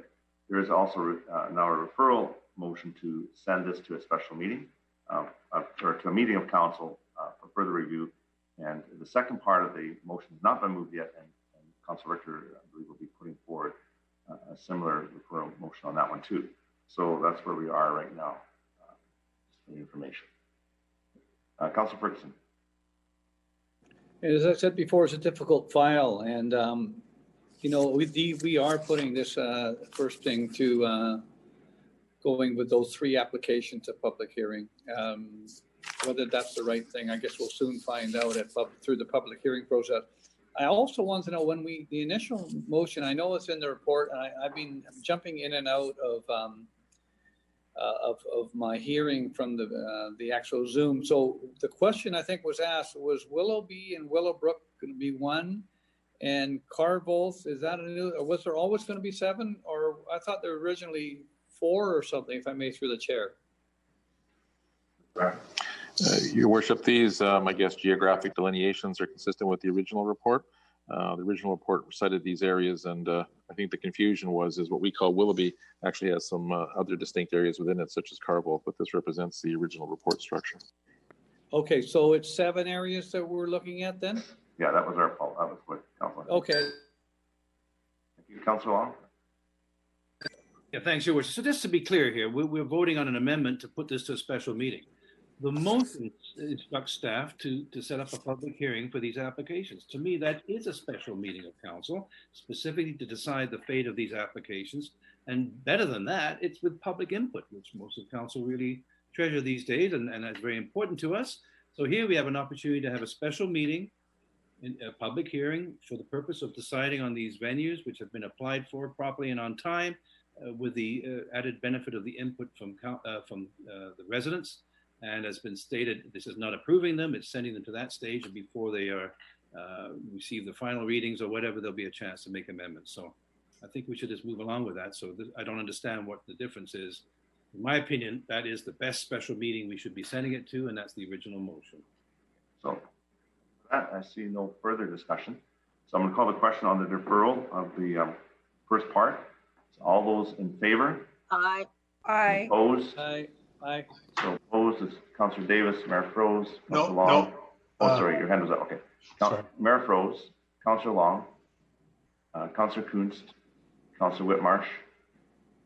So that deferral then carries. Counting heads here. 5-4. Okay, so now we move on to the second part. And again, we have a motion on the floor, and then deferral motions. And we'll get it on the floor, and we'll just defer. Same sort of thing. One question though, Mr. Backen, this is going to be deferred to meeting of council. Do we need to state the dates or future meetings? Your Worship, there'll be several questions by staff on the deferral, but we may wish to actually process it. The questions will be timing. Are we to accept other applications in the interim? Could someone come out of from behind the field and join in because they came to the deadline? And then the location as well, in terms of what that should look like, in terms of is there the anticipation of public input through that process or not? So we'll come to those after we deal with the part 2. Okay, if I could have a motion on the second part, start with that. Can someone move the second part? Yes. Well, a point of order, Your Worship. Yeah. What's the point of moving it if it's going to get deferred? Well, it's just a process, so we'll get it on the table and then. Well, I move that it get deferred to the same place the other one went. Okay, we'll take that. Is there a seconder? I'll second that. Councilor Whitmarsh? Yeah. I see hands still up. Councilor Ferguson, Councilor Long, is that from before? Hands are still Well, up? I could speak Yes, to mine from before. Okay, Yeah, thank you. I made the motion. Maybe I could speak to it then. Sure, Councilor Long. So it kind of blows me away that the other one got deferred. I'd like to know what it's being deferred to, and wherever it's being deferred to, whatever process we're going to go on to take, which I don't understand what it is, then these other ones are going to go to that same place. But I would caution council, as Mr. Bakken has, that by doing this, what happens if more show up? So it's really a dangerous situation we're in. But if that's a decision of council, we better have this special meeting pretty darn quick and decide what's going to happen with these applications. Otherwise, we're really just going around in circles, I do believe. So we'll deal with this, and then Mr. Bakken will give us some further direction to staff. You know, we'll deal with this one first. I'll have my comments. So I'm going to call the question. All those in favor? Referral? This is referral? Yeah. Referral, yeah. In favor. Okay. Anybody opposed? Councilor Long is opposed. Carries. Mr. Bakken? Mr. Mayor, Yes. just a point of order. How can someone who moved a deferral vote against it? There's nothing. You've done that before. Excuse me, I'll rule on the point of order. There is no issue with that. That is perfectly all right for a member of council to vote however they choose. Once the motion is made, it belongs to council, not to that member of council, and it is any member of council can vote as they choose at that time. So, Mr. Bakken, now you asked the question whether there should be further deadline. I don't agree with that. I think we have a group of people that have met the criteria. So, what direction does staff need further on this? Thank you, Your Worship. So I think there's effectively 3 parts, and I'll try to vary the order a bit, that other applications be received only after these have been processed. I'll restate that other applications be processed only after these applications have been processed. That gives us the deadline. The second one will then be for council to discuss. It's a deferral to a special meeting. Is that to be on a council day or an independent day? We are very tight for meeting dates at this point. And then the third part, is it to be a Zoom meeting just among council members, or was there to be a dialogue to be opened up at that point? Because I'm not sure what the council discussion will look like vis-a-vis the jurisdictions or the locations that have competing applications, whether there be 3 or 8. What will be helpful to council to actually advance this matter forward in an appropriate fashion. Councillor Richter. Yes, I'm looking at our calendar right now, and it looks like next week, the 28th of September is open. And after that, the 19th of October. So I would propose that we do it on either the 28th or the 19th. I certainly agree with the idea that it's just these applications, and that once these applications have been dealt with by council, other applications can be received. So I don't know if you want a motion for that. I'm willing to put a I'm motion. just going to check with the clerk on this. I believe there's an issue with the 28th and then the 19th by people. Ms. Bauer? I was advised that some council members weren't available on that date. Okay. So at this point, the date in October would be preferable. So if you wish to make a motion to have a special meeting on the, Mr. Bakken has his hand up. No, that's a good start, Your Worship, but there's also the format of the meeting itself. It's going to be on the 19th. We understand the applications, but it'd be probably useful to have built into this motion what we're to do in terms of the format of that meeting. A Zoom meeting, presumably, just amongst council, or any other resources needed. Well, it'd be an open meeting amongst council, as I understand it. And that was my intent. Yeah. For the discussion of this, and we haven't. There will be an opportunity for public input once it does go to public hearing. So I would assume Councilor Rickers, and she seems to. Yeah, confirm that's what I'm intending, Mr. Mayor. And if people want to make delegations at that meeting, I suppose they can make delegations, but you're running the meeting, so it'll be your call. Because there is going to be a public hearing process, I don't know who would, Ms. Bauer, on delegations. This would be a meeting specifically with this on the agenda on delegations, correct? And then it would be, we go from there. Is that correct? My understanding is that the public input would come during the public hearing process as items were, or as properties were rezoned after first and second. That's right. So we'll have that done. Okay, so Mr. Mayor, I'll put a motion forward that we refer this to a special meeting of council, an open meeting of council on October the 19th and in Zoom format. Zoom format, thank you. And your worship, that no other applications be brought forward till these have been dispensed with. Yes. These existing applications have met the deadline. Is there a seconder? Councilor Davis seconds it. Discussion. I see hands going up. Councilor Ferguson. I mean, I think it's important that it gives us an opportunity to review this 180-page document again. It gives us also the opportunity to look and see what we're going to do with those 20 applications. 3 seem to be clear. They may or may not go through, be successful after public hearing, but they're still deemed that opportunity to do so. So as much as there's some confusion, this is a difficult file, and I think it's important for us to look at those 20 applications and decide accordingly. So I think it's a difficult time for us. It's a difficult file, but I think it's the right case because once we get it over, we want to do it right. Thank you.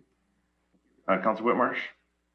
Yeah, just for clarification, I certainly support having a meeting and discussing it. I voted for us to do that, especially with the applications where we have numerous ones. I'm just wondering for clarification, because we're going to be talking about different applications and different components of different people's applications, which is part of a business proposal that people are making. Is this something that really should be in, at least for the first time meeting about it, in special closed, or is this automatically just go straight to open, even though we're talking about details about business proposals? Mr. Backen. Thank you, Your Worship. There is a bit of a balance here. As this is advancing matters towards a bylaw that will be done in public, that being the readings, there is the requirement that be processed in the public.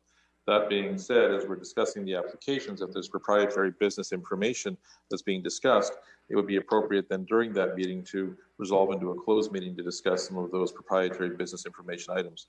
That will be dependent in part upon some of council's questions, but if there's some sort of business formulas or some sort of intellectual property that's concerning in this situation, it's going to be something that council will have to tread carefully on and probably resolve into a closed meeting as those evolve. So I'm wondering on that day, would it make sense to start on the topic in special close and then come out to an open meeting all within the same day or same meeting?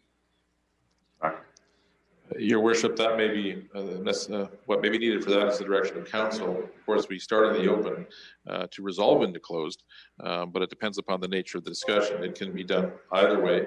Ordinarily, we would begin by having the public discussion on the zoning matters, and if during that process it became necessary, we could resolve into the close. But the chair can direct us either way in terms of what process is preferable, given the sensitivity of the file. Okay, I would assume that any discussion regarding any public documentation that's attached to the agenda would be appropriate and open. If a member of council had something that was, again, Mr. Backen said, proprietary or sensitive, then we would need a spot on the agenda to be able to resolve the special close at that time. And so I'll go to the clerk and just ask, so if on the agenda it had the special close, which we wouldn't have to resolve into, if nobody had any questions. So basically, remember, there'd be that spot on the agenda. So if a member of council has something that is not public that they wish to discuss amongst council, that would be proprietary in nature, that they would have the opportunity then to put that on closed agenda. Is that fair to say, Ms. Bauer? We would build the agenda to allow for a special close should it be necessary. Great, thank you. So we'll allow that on the agenda. And whether it goes there or not, that'll be up to council. At least the space will be there. Council Long? Yeah, so to clarify then, this is a delay of 1 whole month, right? So we already delayed it quite a bit last meeting and the meeting before, but because October 19th is 1 from now. Is that correct? Yes. And so is it going to be appropriate, legal, fair, the proper thing to do to say now in this next month, we're not taking any more applications because we've decided to wait and see. So, I mean, that's what we proposed. That's legal. Point of order, Mr. Mayor. The motion doesn't say we're not going to take applications in the next month. It says we're just not going to process them in the next month. Thank you. Mr. Backman would like to comment on. Whoa, that doesn't make any sense. We're not none of these applications have been fully processed anyway. They're just applications that have hit the desk. The processing is going to take months on any one of these. And now an additional month, by the way. Yeah, Mr. Backman. Let's be clear on what it is that this motion is. Are you saying that it's not? Yep, so this motion is setting up a meeting to deal with the previous two motions. What's this noise? Your Worship, some caution should be exercised because I think the point is, are we in a position to refuse receiving an application? And the answer is no, we're not. We'll have to receive any applications that come in. But whether this takes 1 month or 3 months, I'm making some assumptions here, we would have to actually dispense of the previous, I guess, applications before bringing to council another application outside of these 20. And that would effectively mean if someone wished to pursue it, they would effectively be in second place, I guess, depending upon council's disposition of the previous matter. So, for example, picking simply randomly, if the Murrayville application, if someone applied for the Murrayville location, the Murrayville precinct, that application would be processed, but it would not be brought to council until the existing Murrayville application has been dispensed with. If that application was successful, there'd be no point really in that application proceeding. If, however, that application was defeated by council on general policy items, the subsequent application would then be the next in the queue for council to deliberate upon as the next stage of the process. Yeah, so just, Your Worship, we are really, really complicating this thing up, and I really think that we're going to make it harder on everybody. We're supposed to be moving things along more efficiently and get things up moving, and I think we're creating ourselves a monster here. I wonder if we shouldn't recount the vote from that first one. Maybe somebody will change their mind. It was counted. Thank you. My Councilor Richter.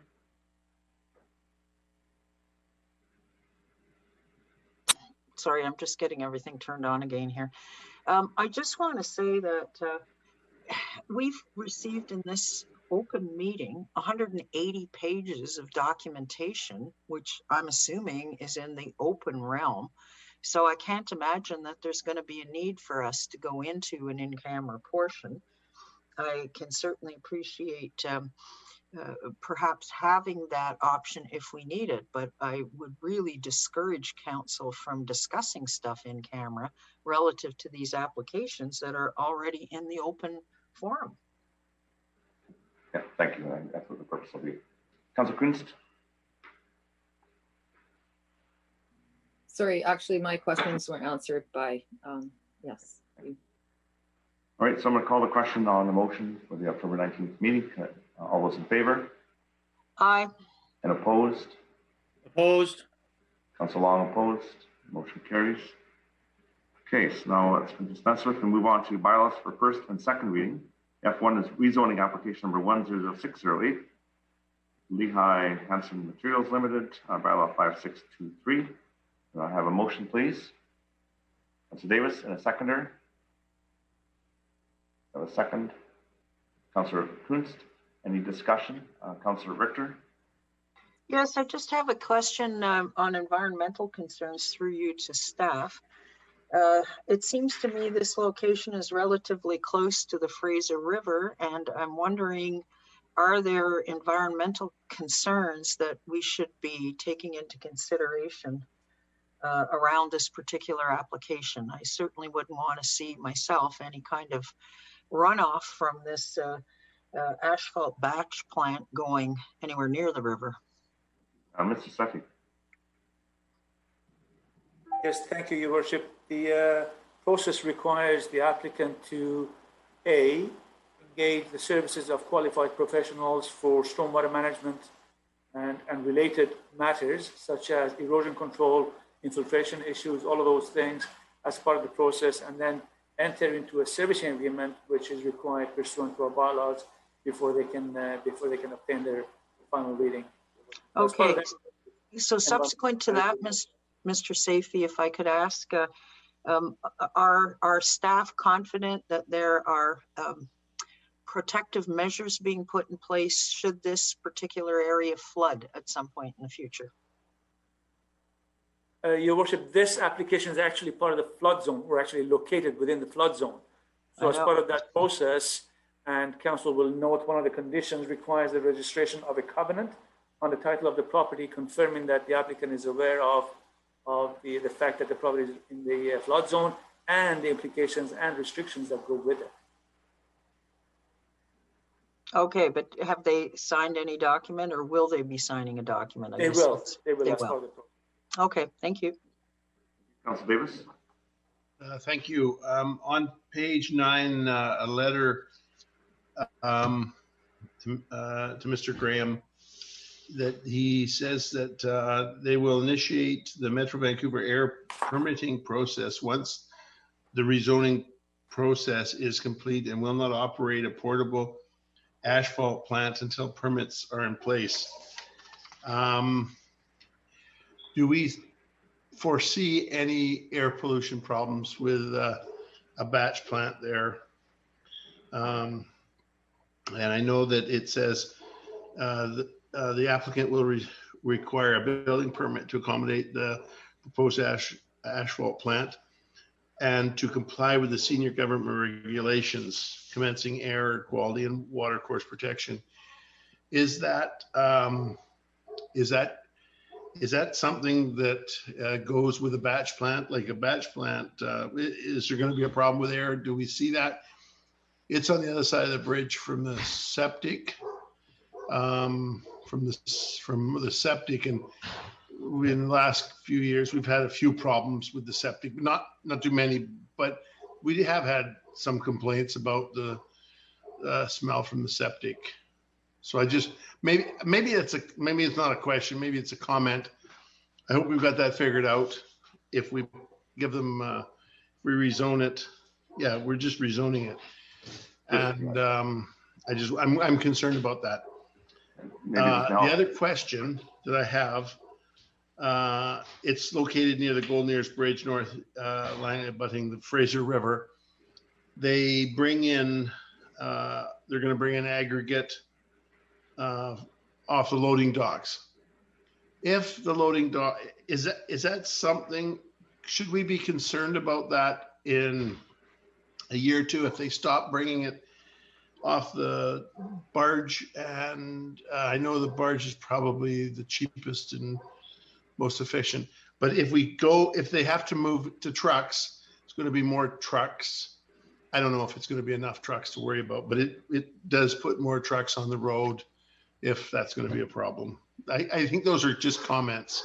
I think I'm going to support it, but I'm just concerned that a batch plant there could cause other unintended consequences down the road. Thank you. Confirm, air quality is the jurisdiction of Metro Vancouver, and they will obviously have to ensure that they meet all of the regulations and are compliant before they can operate. So just to help out with that. Councilor Arneson? Yes, thank you, Worship. I had also a concern about the fact that the staff report indicated that the site is on the floodplain. It's my view that this grandfathered use, however long they've been there, and it's quite a long time. But if you're adding a new use to their zoning, to me, it's a problem, just because if there is any flooding, and I understand that they are willing to sign a covenant to say that the township would not be held liable for any damages. But just from a policy point of view, I really don't think it's a good idea to encourage something like, gravel and aggregate is one thing, but when you start introducing these other kind of toxic substances, and I don't know that our diking system is going to adequately protect them. So for those reasons, I'm happy to support the existing business, but I'm not going to support adding this new use. I just don't, I think it's incompatible with where it is on the Fraser River. Thank you. Thank you. See no further discussion, so I'll call the question. All those in favor? And opposed? Opposed. Councilor Richter and Councilor Arneson opposed. Any others opposed? No. That carries. Thank you. We move on to correspondence. There are three pieces of correspondence to receive. Can I have a motion to receive those pieces of correspondence? Councilor Davis, seconder. and Ferguson seconds. Discussion. Seeing none, I'll call the question. All those in favor? Aye. Aye. Any opposed? And the motion carries unanimously. Thank you. And move on to minutes of committees. The Recreation, Culture and Parks Advisory Committee of September 9th. Could I have a motion to receive those minutes? So moved. Councillor Arneson, second by Councillor Kuntz. Discussion. Councillor Richter. Yes, I just wanted to give special thanks to the staff for all the work that they did in setting this up technologically and for helping us through that meeting. They really went above and beyond, in my opinion, and they've made this a very easy new venue for our committees to be able to get together and participate. So thank you, staff. You did a great job. Good. Thank you for mentioning that. All right, I'll call the question. All those in favor? Aye. Opposed? Carries unanimously. And we move on to the Mayor's report. Good afternoon, everyone. I have a couple of events to report on that were attended by council over the past week. I'll just wait for that report to come up on the screen.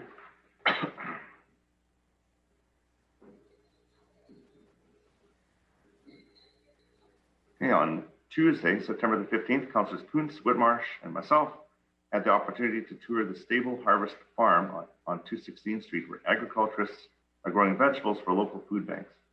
I want to thank Sid Belsberg, Carter, and the staff who provided a tour and overview of the incredible work these dedicated local growers are doing for our community. Sid has several acres with an amazing array of produce, including squash, radishes, lettuce, kale, beets, and many other tasty items. And it's wonderful to see people contributing this way. And this farm is dedicated to providing food at no cost to the food banks. And it really was impressive. They actually grow melons on this farm. So there you go, in Langley. On Thursday, September 17th, there was a photo opportunity with members of the Korean community to mark the donation of 10,000 Comet disposable masks, which will be distributed in the Township of Langley. Our thanks go to Gapyeong County, South Korea, for this thoughtful and much appreciated donation. On Friday, September 18th, was the Walnut Grove Business Association annual golf tournament at Pagoda Ridge Golf Course, which Councillors Bella Whitmarsh and Margaret Kuntz participated in. On Sunday afternoon, Councillor Kuntz, along with her mother-in-law, also took part in a television project that is being put together for the 75th Liberation of the Netherlands. The program will include interviews with local residents who were present during the liberation, like Councillor Kuntz's mother-in-law. Thank you for keeping this valuable history alive. Councillor Ferguson would like to mention Terry Fox annual fundraising event at Metro Vancouver meetings, which I'll give an opportunity to, as he's had his Terry Fox brochure behind him. We know this is the 30th anniversary. Climate change, and the next thing I want to mention is climate change and the actions we take to prevent it impacts all of us. I encourage residents to have their say about it. Next week, a survey will be launched at twl.ca/climate action to measure public support for the proposed targets, actions, and projected investment included in the climate action strategy being developed by the township. The survey is available from September 28th until October 16th, so please log on and let us know what matters to you. So please stay safe and stay healthy. And at this point, I'd like to ask Councillor Ferguson just to give a brief word about the Terry Fox annual fundraising event. Well, thank you, Mr. Mayor. It's going virtual this year, so the Terry Fox people, we aren't able to do the many, many things we've done over the years. And I did want to say that Langley Township, and I guess you could add the city as well, we've had an excellent working relationship with the Fox family. A number of years ago, I'm not sure how many would remember, I'm sure Councillor Davis would, that we had, and maybe Councillor Long as well, we had the entire Fox family in Aldergrove. That was Betty and Rolly Fox. We had, of course, Judy, who actually at one time lived in Aldergrove and worked for the Township of Langley. And his brothers were there as well as a huge following of many, many people in the hundreds in Aldergrove at the time. So we do have a real connection. I know that, of course, Port Coquitlam is considered the area where Terry Fox grew up and associated many of his runs with, but we're a second healthy cousin to the Port Coquitlam. It's done virtually this year, and we're wishing those people to get involved virtually and look up the Terry Fox organization online and donate accordingly. And think about him during this month. And of course, we as a Township Council supported, we're not sure where we're at with that, for Terry's name to be put on one of the dollar bills. Thank you very much, Mr. Mayor. Thank you. Councillor Kunst. Yeah, I just wanted to follow up with the Liberation 75. So yesterday, yes, there was an interview. So just look forward to sometime around Remembrance Day, either the History Channel or Global. So they haven't determined which channel it'll be on yet, but there'll be a really neat story about some of the people in this Liberation 75 production. So thank you. Well, thank you for that. Okay, so now we're, anything else? Councillor Richard. Yes, I just wanted, I know a question was raised by a member of council last week concerning the Metro Parks plan to update the strategic framework for the Campbell Valley Park. I did raise that at the Parks meeting this past week, and was advised that the staff are planning to have a finalized plan in the hands of the committee, the Metro Parks Committee, as well as the Metro Board. Hopefully by the end of the year. They are right now waiting for feedback from First Nations about this plan. So that's the update. And I'd like to give just a little update on the Municipal Finance Authority. Metro Vancouver, back up a little bit. The Municipal Finance Authority generally has their AGM in the spring, and COVID came, so the AGM did not occur. So the semi-annual usually is held in conjunction with UBCM, which is this week. And Metro Vancouver appointed the 4 representatives for the MFA for the 10 trustees. Metro gets to appoint 4, and the 4 appointed representatives are Mayor Malcolm Brody from Richmond, Mayor Brad West from Port Coquitlam, Mayor Jonathan Cote from New Westminster, and myself from the Township of Langley. And all of, so we basically are continuing on with our mandate. This is for 6 months until hopefully we have the AGM in the spring again, and then all other trustees were returned from the other areas of the province. Just an update on the MFA. So with that, I'm going to move into other business. Oh, Councillor Ferguson, your hand still up? Or is that... Oh yeah, I just wanted to say that I did send, maybe I'll bring it next meeting, but I did want to say that I was at Metro Vancouver Liquid Waste Committee, had 2 meetings, one with the staff and one with the board members. We actually went over a number of projects that were ongoing. There's a number of treatment plants being upgraded and moving forward.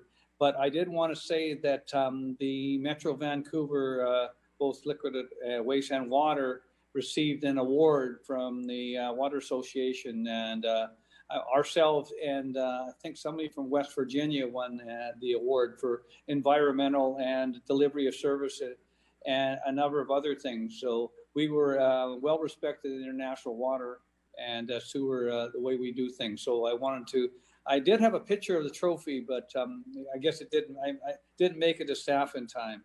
Also, I go into on the 30th of September to more treaty negotiations, and we will be involving some Metro Vancouver concerns as well. So it's going to be a busy month for Metro Vancouver members. Thank you. Thank you. Okay, so I'll move to other business. And Councillor Richter, 01, Fort Langley Outdoor Pool Replacement Decision. Do you have a motion? Yes, I won't read it. It's quite long, but I will move it. Sorry, Mr. Mayor. Sorry. Yeah. Assume it's on, yeah. So on this one again, I'll be declaring a conflict of interest. All right, I will. I'll return to those 02. Thank you. Thank you. Thanks for bringing that up. Councillor Richard, yeah. Yes, so I'll move the motion, and I'd like to speak to it if it's seconded. Yes. Is there a seconder? Councillor Davis seconds it. Councillor Richard, go ahead. Yes, it's become clear to me in the months since we've made the decision about replacing the Fort Langley pool with a splash park that there probably should have been a more robust opportunity for public input on this decision before council made the decision. So the intent of this motion is to take the decision about replacing the pool with a splash park into the public realm and to ask for public input on it. And then for council, if they so desire, after we've received that public input, I'm not going to use the word reconsider, but to revisit whether we want to continue on the path of putting a splash park in. So I have some questions of staff. I believe there's some public input right now underway for the splash park and different ideas. And I'm not 100% sure where that stands at this point. And so that's one question. The other question is, could this just be added to the existing public, rather than put a hold on it? We've made council has made a decision. And so staff have acted on the decision. They're moving forward with getting some input. However, I see everything's on the table. If somebody wants to come and say, like a skateboard park there, or you want a pool there, that sort of thing. Can that be part of the existing public input? Mr. Backen, do you have any insight on that? Yes, Your Worship. It could certainly run in parallel. I think the concern expressed by some of the residents was that the public input was geared towards the spray park design, and they wanted to comment on the merits and I would presume the financial implications of the pool itself, either being refurbished or replaced, whatever that may be. So those concepts could run in concurrently, and it then would only be subject to two issues. And from the motion, it would be the forum, because this motion specifically says to effectively a council meeting, public hearing style format at an open meeting of Township Council, and as well the timing of October the 5th, which is a bit of a challenge for us if the motion even passes as it is, because of some of the advertising and some of the steps we'd want to take in regards to that, and also given the council, I guess, workload. So those would be 2 points to consider in going forward. Councillor Ferguson.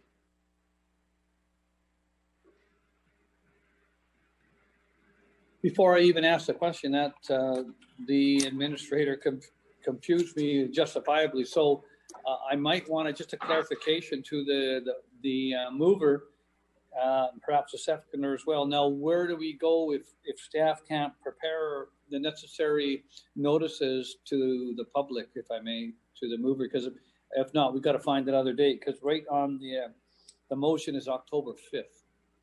Okay, well, yeah, I put in October 5th, Councillor Ferguson. It's 2 weeks from today. The motion actually went into staff on Friday before the last meeting, so they've really had 3 weeks to think about how they get the notification out. Actually, just to clarify, staff cannot act until council's made a decision, and there was a notice of motion put in, so it wouldn't be prudent of staff to jump ahead and start taking action without a motion. So just okay. To help clarify. But I'm wondering why a 2 week time frame from now until October 5th would be problematic for them. One, Mr. Backen. A couple of discussion points, Your Worship. It's going to be the format of the advertising, how broad it's to be. The township page is running usually 7 to 10 days in advance for bookings, so that may limit our ability to broadcast it widely. Secondly is in terms of this particular issue, I think any work that may be being undertaken can be held in abeyance, so the question becomes the sensitivity of the October 5th date given the weight of the other council objectives. And I guess the third thing is also going to then be the composition of council itself, because we know that the calendar was set some time ago, and if this is truly an issue of priority, it may be difficult for some members of council to juggle their schedule. So we'll go through the discussion list here. Okay, I still got the chair, so I need. Just one area that maybe council can consider is to refer this to staff to come back with a plan. I mean, we generally get a plan for public consultation, but there is, and I don't see a huge urgency in this as COVID. We're not opening a small pool like that. We wouldn't be able to provide the proper distancing there. So there is some time. I'm just throwing that out. If I may, through the chair to the mayor, would that be a friendly mayor amendment to the mover that we refer it back to staff for a specific date that we could agree upon? And a date indeed doesn't have to be Monday. We could have a non-Monday date. Would that be a friendly amendment to the mover? No. We'll go through the speakers list, and then if someone wants to make that, it's I think we'll follow the appropriate process. But I don't see an urgency in making a decision on splash park or pool at this time. It's something we have to discuss at budget time. anyway, but we'll carry on. Councilor Davis. Thank you. You know, I totally support this motion. I'm not so concerned about sticking to October 5th, but here's why. This motion, the staff has got their marching orders, and I would wonder if this motion and the Fort Langley pool should stand alone. I'd support this by the way it's written, but 1, 2, 3, and 4,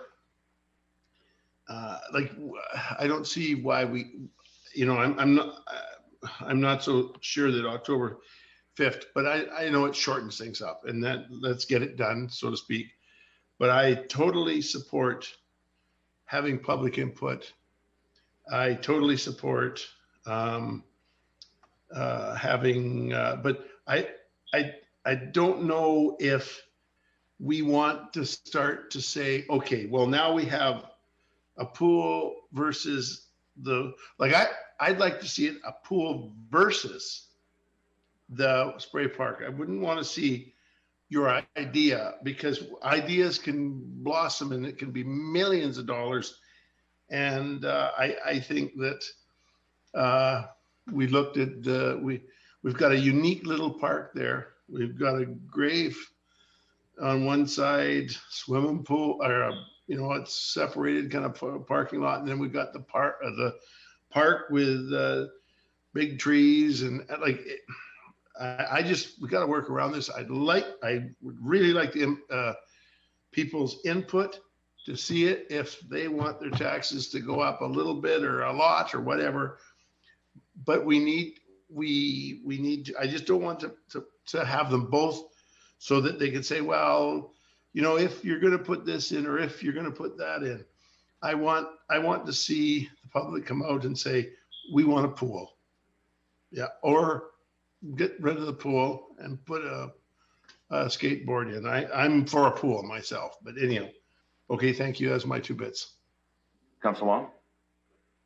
Well, this is why I have such a difficult time with notices of motion, because you got a whole bunch of stuff here that none of which in my mind works. I mean, if you want to have public input, then you get public input, and no matter, Councilor Davis, what they say, you can't tell them what they're going to say. They're going to say all kinds of things, which is wonderful. So I don't know why we wouldn't just simply say, we didn't get enough public input or any public input on this. So now there's been a bunch of talk in the public. Let's open it up for written submissions. We're not going to encourage people to come out to a public hearing.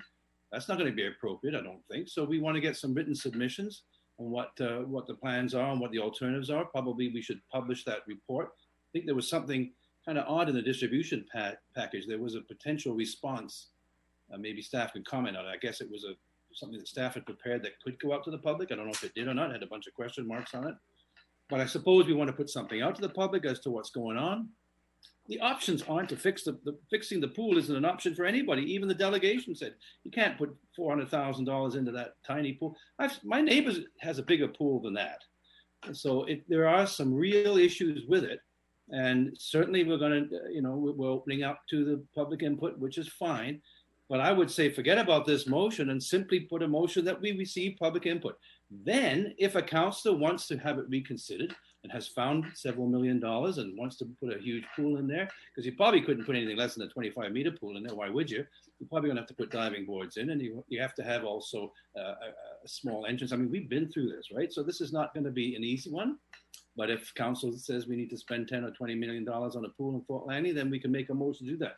But this particular motion, Your Worship, says it's number 4 that the council will reconsider it, you know, whether to proceed. So the council started off by saying, I don't want to reconsider, but her motion actually says that. So I think we're really causing ourselves a lot of grief with this particular motion. My suggestion is that we put the word out that we'd like some public input and allow a month. Get staff to sort of hold off on what they're up to, I suppose, so that we don't put more money into a plan that apparently may or may not occur. Point of order, Mr. Mayor. I used the word reconsider, but I used it in the context of revisit. Well, you have to consider in your motion, okay? Yeah, but I'm not sure technically we can reconsider it because it's already been Well, then you have implemented to a certain withdraw extent. the motion, because that's what it says here. Okay, so we'll carry on with. Well, anyway, let me continue, Your Worship. I think that we should. I hate to vote this down because it won't probably happen because that's the way the nature is of notices of motion. But really, if we want to discuss the issue of the lack of public consultation with Fort Langley Pool, then we should discuss that. Give the public opportunity to give us all kinds of input. And then if somebody comes up with a great idea, then we can make that motion at the right time, if that's the way to go. So I don't know how you're going to deal with it, but that's why you get the feedbacks. Thank you. We'll go to the speakers list first. Councillor Whitmarsh. Yes, I appreciate those words from Councillor Long. I agree that I think we should simplify this and send it out for public input. I think we could acknowledge that maybe we didn't get as much public input as we'd like. Let's send it to public input. The rest of the motion can come later once we receive that public input. I do think that as we go to public input, we need to make it very clear to the public what the various options that we discussed are, what the cost of those options might be, and give them information and details similar to what we had in the special closed. And I'm not sure if the information from special closed has been released to the public or not, but when we get to that point, I think we should release that information because that's what the public needs in order to give us good public input. But let's simplify it, have some public input, make sure they have the information and move on. Yeah, just for information, the report was released. Thank you. Councillor Arneson. Oh, you're still muted. Oh, you're muted, Councillor Arneson. Great. Thank you. I'm not going to belabor the points. I think for me, the most important thing, and we've heard loud and clear through a petition and other resources and emails, that the community feels that our decision to move forward didn't contain enough public engagement with the community members in Fort Langley. And so I really think that it would be an opportune time, rather than continuing to go down the path of a spray pad or park, that we look at opportunities to consider. And I also very much agree with the fact that I think the context has to be put forward. If people don't recognize what the cost is attached to different options, that we have to create that kind of awareness, particularly because we're going into very uncertain times financially. And so there is merit, I think, in getting more input, but I think it has to be an informed opinion that is going to come back to us as feedback, because many people, as we all know, would want something that is totally desirable. But if it comes to a budgetary consideration, there's priorities, and then there's also what is the tax increase that would be attached to that. So I would be very supportive of anything that actually would indicate, if we could find out in advance, how much it would cost taxpayers in order to to foot the bill for something like that. And potentially, I'm a person who looks at the longer term and suggests that maybe something, if the public was very desirous of having another outdoor pool, a refurbished pool, or well, I shouldn't say that, a new construction pool, that it could be amortized over time. It may not be something that we would be able to do right away, but if we could consider it maybe in a couple of budget years, for example, just to be pragmatic about our costs. So those are my thoughts. Councillor Kunst. Yeah, I appreciate what Councillor Arneson was saying about the cost, and I think that's really what it comes right down to. And so I would also like to include in there maybe the user pay model that we use here in the township, and how heavily subsidized our recreation facilities are by taxpayers. So I think it would be important for everyone in Langley to understand the implications of, when we put in a recreation facility, what that actually costs everybody. So, I would be, those are my comments. Thank you. Councillor Ferguson. You're not coming through an audio, Ferguson. Can you hear me now? Yes, can. Okay, this has been a really, really great discussion. I think that many of the councillors have opened the one particular thing that we, I don't know if we dropped the ball, we didn't do it intentionally, but we really missed the point of consulting the public. And now's an opportunity, here's an opportunity, the little town that could. I remember when Aldergrove sat down and they said they wanted to build a community center, and the folk from the Kinsman came together and they built a Aldergrove Kinsman Community Center. Now it's the Township of Langley has taken it over, but certainly that's the same type of model and opportunity. We have to look at the cost, we have to look at the size, we have to look at the opportunities, and there's been all sorts of suggestions here tonight. And I'm sure when we get with the open public, as Mrs. Susan McKenzie, I believe, spoke this evening, there's also the public. Maybe they can find a way of the little town that could from Fort Langley and making their pool last or be done a different way. But anyway, that's certainly my 2 bits. Thank you, Mr. Councilor Long? Well, I was looking for you for a solution, Your Worship, but at minimum, maybe we could separate the 1, 2, 3, 4, because I could see us passing number 1, which would get us going, and then that's my suggestion that we. Yeah, I think the same thing. So a motion to divide would be in order to divide each of the 4 points. We can go through each one. Second. Seconder to division. Second, Ferguson. Okay, Councilor Ferguson seconds. Call the question. All those in favor? Opposed? Division carries. So we've gone through. Mr. Mayor, I'm opposed to dividing. Okay, Councilor Richter is opposed. Okay, so it carries. Mr. Backen? Thank you, Your Worship. Just a comment, though, that was raised that we should perhaps just focus on briefly, and that is that council may seek additional information as the costing. The costing included in the report was order of magnitude. There is perhaps the need for greater certainty if this matter goes forth, and that is something I just put out there, because that may be one of the elements the council wishes to have in place before we return to any sort of process, whether it be council or the public. Mr. Backen, would it be appropriate just to refer some of these back to staff to come back with a report on what the public engagement would look like? I think we can certainly, it sounds like council wants to put the present consultation on hold and then to come back with a package that would include consultation on the pool, what it would look like as one of the options. I don't think we should eliminate the other options. There are some good ideas out there. Mr. Backen. No, again, Your Worship, that could be undertaken. It would simply be the matter of the deferral motion itself, with the components being referenced in the deferral. As this begins to migrate, it sounds more like a referral as opposed to a deferral.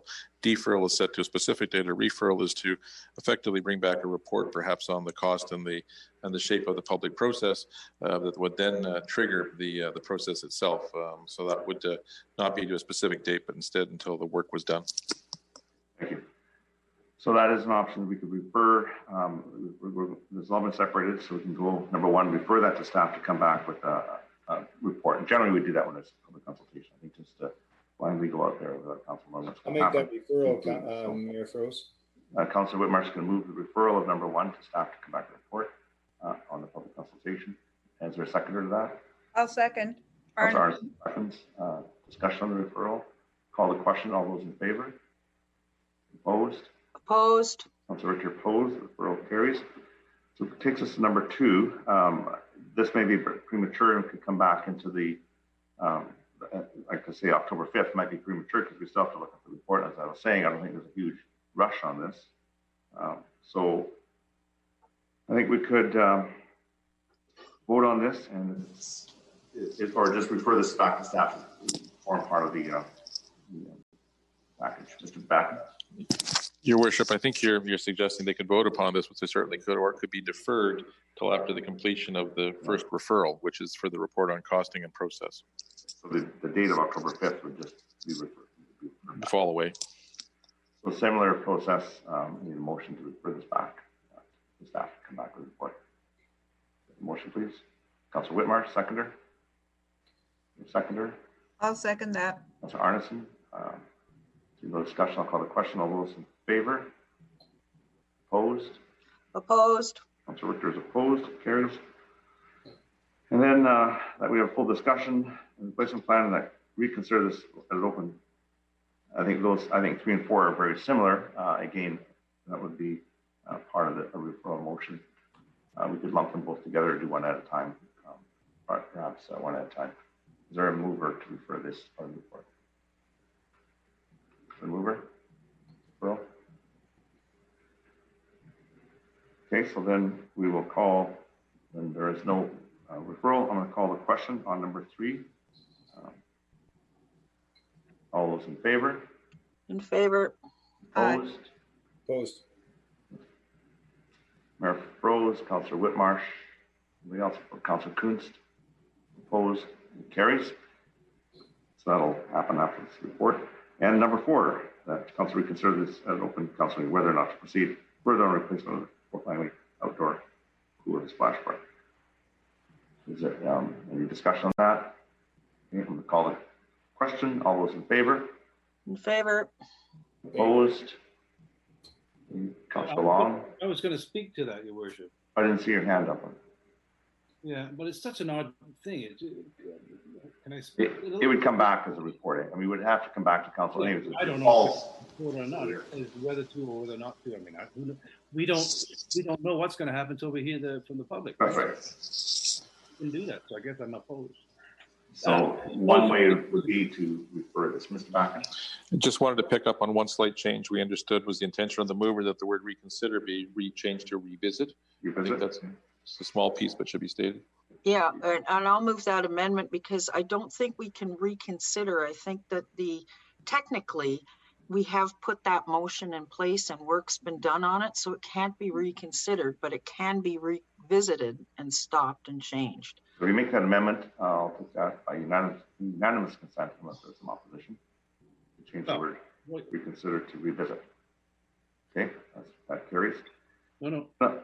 So now, Councillor Long, your hand is up. Yeah, well, I don't agree with that. I mean, what work public input has been gathered, but apparently it's not the right kind of public input. So of course we can revisit or reconsider. But okay, so if you don't agree with it, I have to have a motion then, and we'll go through the process. I'll put a motion to replace reconsider with revisit. Reconsider revisit. Is there a seconder? Second. Second. Councillor Davis. Then we'll call the question. All those in favor of the amendment? Aye. Opposed? Carries unanimously. So now we move back to the motion as amended, and I'll call the question on that. All those in favor? Opposed? Any opposed? Carries. All right, that was 01, and Councillor Woodward could be asked back in, and we'll move on. So, Your Worship, we haven't had a break, and we did agree that we're going to break every couple hours. So how do you want to proceed on this? Can we take a break now, or? Yeah, just back. We're going to have quite a ways. So we could take a break, perhaps half an hour, come back at 6:45. 6:45. Okay. Can we do so the motion to recess? Just calling recess. I'm calling recess till 6:45. Thank you. And we'll come right back to the Zoom right here. 6:45.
Here, Scar. I'm here. Let's see Councillor Davis. I see Councillor Whitmarsh, Councillor Long, myself, Councillor Arneson. So, Councillor Richter is there. Councillor Ferguson's there. Councillor Kunst, are you there? And Councillor Woodward. Councillor Kunst and Councillor Woodward is there.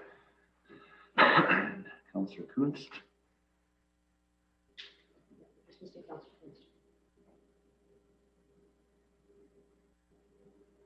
hasn't signed off, so just give her a minute.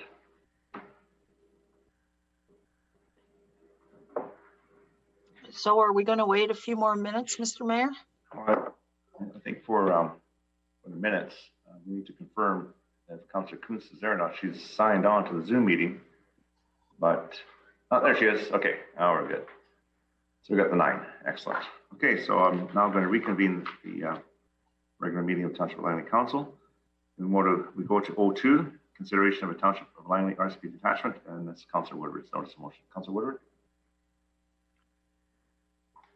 Yeah, thanks. I think I'm not going to read the motion. It's getting a bit late here, long in the tooth. So I think I just want to point out for council's consideration that given some of the recent events, I think it's appropriate for council at the next budget to take a good long look at splitting the detachment. I know this came up before, some other conversations. Here we are, we've lost our superintendent based upon what's gone on in Langley City. I think we're growing at a much more significant rate. But I can speak a bit more to it, Mr. Mayor. I'll just move the main motion and then I'll explain it a bit more in detail. I will second that motion, Mr. Mayor.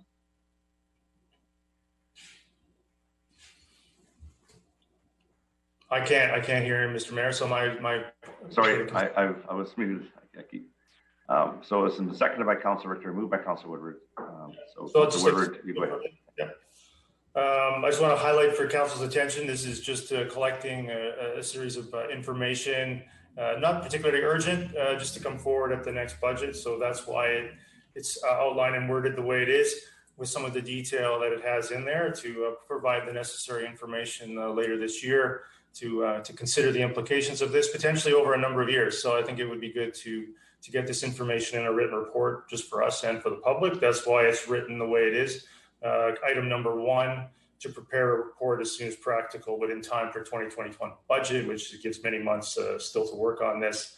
Outlining the costs available, maybe some of the benefits, and then down below in number 3, had some assistance from staff in coming up with some of those points in regards to itemizing some of the details that have to be covered off. So if there's any questions, please direct them to staff to get some clarity on why it's worded the way it is. But I want to highlight again, it is just a report to get some information on considering the possibility. We are growing at a much faster rate than the city of Langley. We are, I think, approaching 6 times the size of the city of Langley.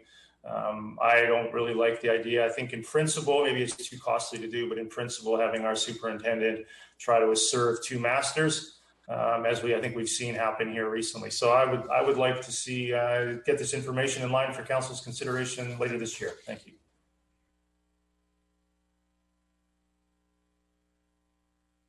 Councillor Long. I didn't want to be the first. Well, I am the first one out, and I think it's appalling that this motion would even come forward. This is not the time to be discussing this, considering the way the world is going. And I would like to know, does council have any idea of how the detachment operates and how the finances work and how the officers are deployed? I would say, Your Worship, that we're probably remiss in not have had already a full presentation by staff on how our policing works in the township and how our partnership with the city works actually to benefit all of the citizens and our safety. This is not something that council should be wading into, in my opinion. At this particular time, especially, I think it's incredibly opportunistic. Not opportunistic, and I'm not very happy about that, but we are remiss in having, it's been around for 20 years, and I have, and we've had a couple of situations pop up where we feel that we're getting the raw end of the deal or something like that, and we're concerned, and that is legitimate. So, like I said in the beginning of the meeting, why we have these notices of motion, I don't know. Wouldn't it be better to say, hey, are we concerned about policing? Oh, sure we are. Well, should we talk about it? Why not? Do we have all the information? No. So we should schedule, and I think maybe I could hear from staff, Your Worship, whether we could put together a special workshop presentation on how our policing works in the Langleys. We'll have people from the region will send out experts. We'll have all kinds of people, because this is not unique. We're not the only community that shares a police department, because it's the way that it happens all over the country. So we could get a good presentation, and I suggest that we vote this down. I very, very vehemently suggest we vote it down, but that staff will schedule a workshop, which we probably should have had anyway, where we can find out all about it. And then when we're informed on how the detachment works, and we have some figures to work with, and we have a better feeling of really how the policing is being carried out, then some motions could come forward. But it's very inappropriate in my mind to come up with all these motions now when we haven't even got that information. We're not experts. We're elected to represent our citizens, and staff can happily and easily educate us on how the policing works, because we are all concerned about public safety. And there's no way that I would like to entertain any motion that would potentially jeopardize that until at least a very full presentation is made by staff to all of council. So Councillor Ferguson. My first to speak at it. Councillor Ferguson, your audio isn't working, or we're not getting your audio. I think it's that headset. How about now? Can you hear me now? We got you. Okay.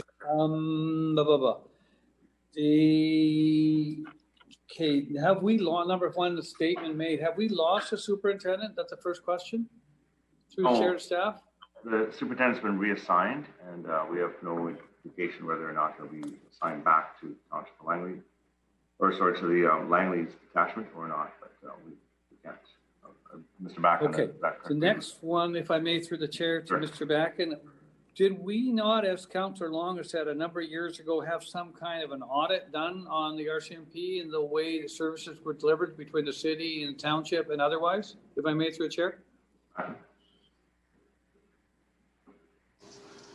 Thank you, Your Worship. To begin with the first question, the reassignment is for no defined period of time. It'll be at the discretion of the RCMP. All we have is newspaper articles and some communications suggesting from other jurisdictions reports what's taking place. Again, that's all being received through the media. As to our history on this, I think the agreement dates back to about the 80s through I'll rephrase that, started in the 80s, but it was revisited, I think, in the 90s, and has remained virtually, I guess, the same since Janice Armstrong was the superintendent, which was 2 or 3 superintendents ago. As to advancing matters, traditionally we'd have the RCMP comment or advise on position of I guess, operations. That would be very difficult in the interim, given the uncertainty as to the detachment.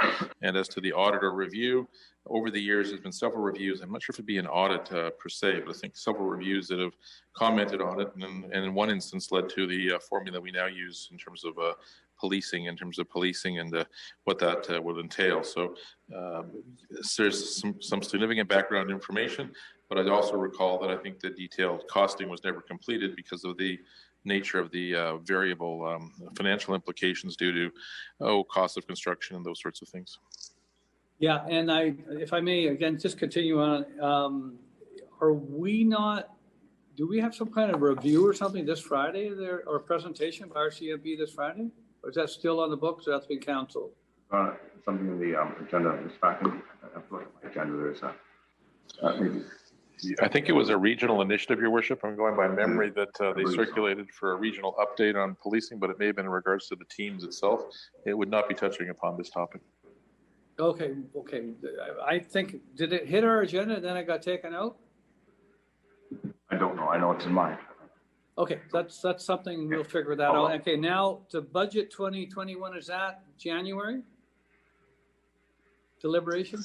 Your Worship, by resolution, I think we have to start in November, and we were trying to start concurrently, I guess, with our next priority session. The challenge will be establishing what our priorities were historically, but as well going forward, given the COVID environment, how we wish to approach that. So what I guess I'm saying is there will be some form of November start, and that would probably be about our soonest.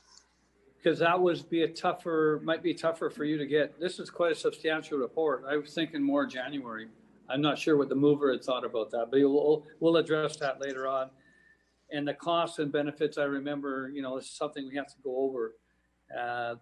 Anyway, it's even the motion itself. It takes a bit of time to get through it all. Many of us that have been on council know how complex it is. Thank you, Mr. Mayor. Councillor Whitmarsh. Thank you. Yeah, I guess I'm not totally sure why this is coming up now, other than we have, an incident that has occurred. We don't know much about it with the City of Langley and RCMP and our commanding officer and how that relates to that. We don't know much details. There's an investigation going on. So I'm not sure why we would spark and jump to looking to separate after one event that happens when we don't know anything much about it. This was not a priority in our priority sessions when we established what the priorities were for council. And I know that we add things along the way that aren't on our priority list, but this is a big item. This is a very significant item. This isn't something small.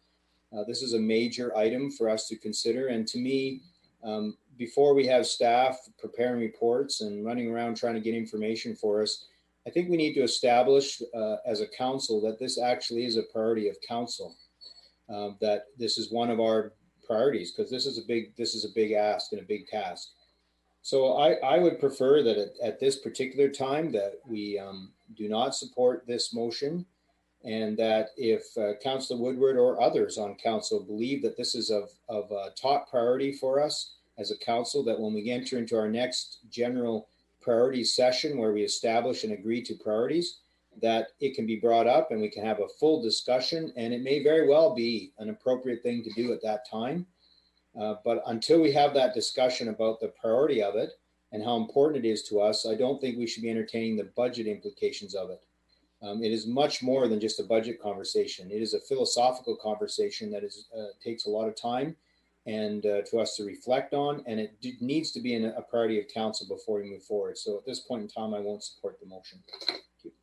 Councillor Kunst. Yeah, thank you.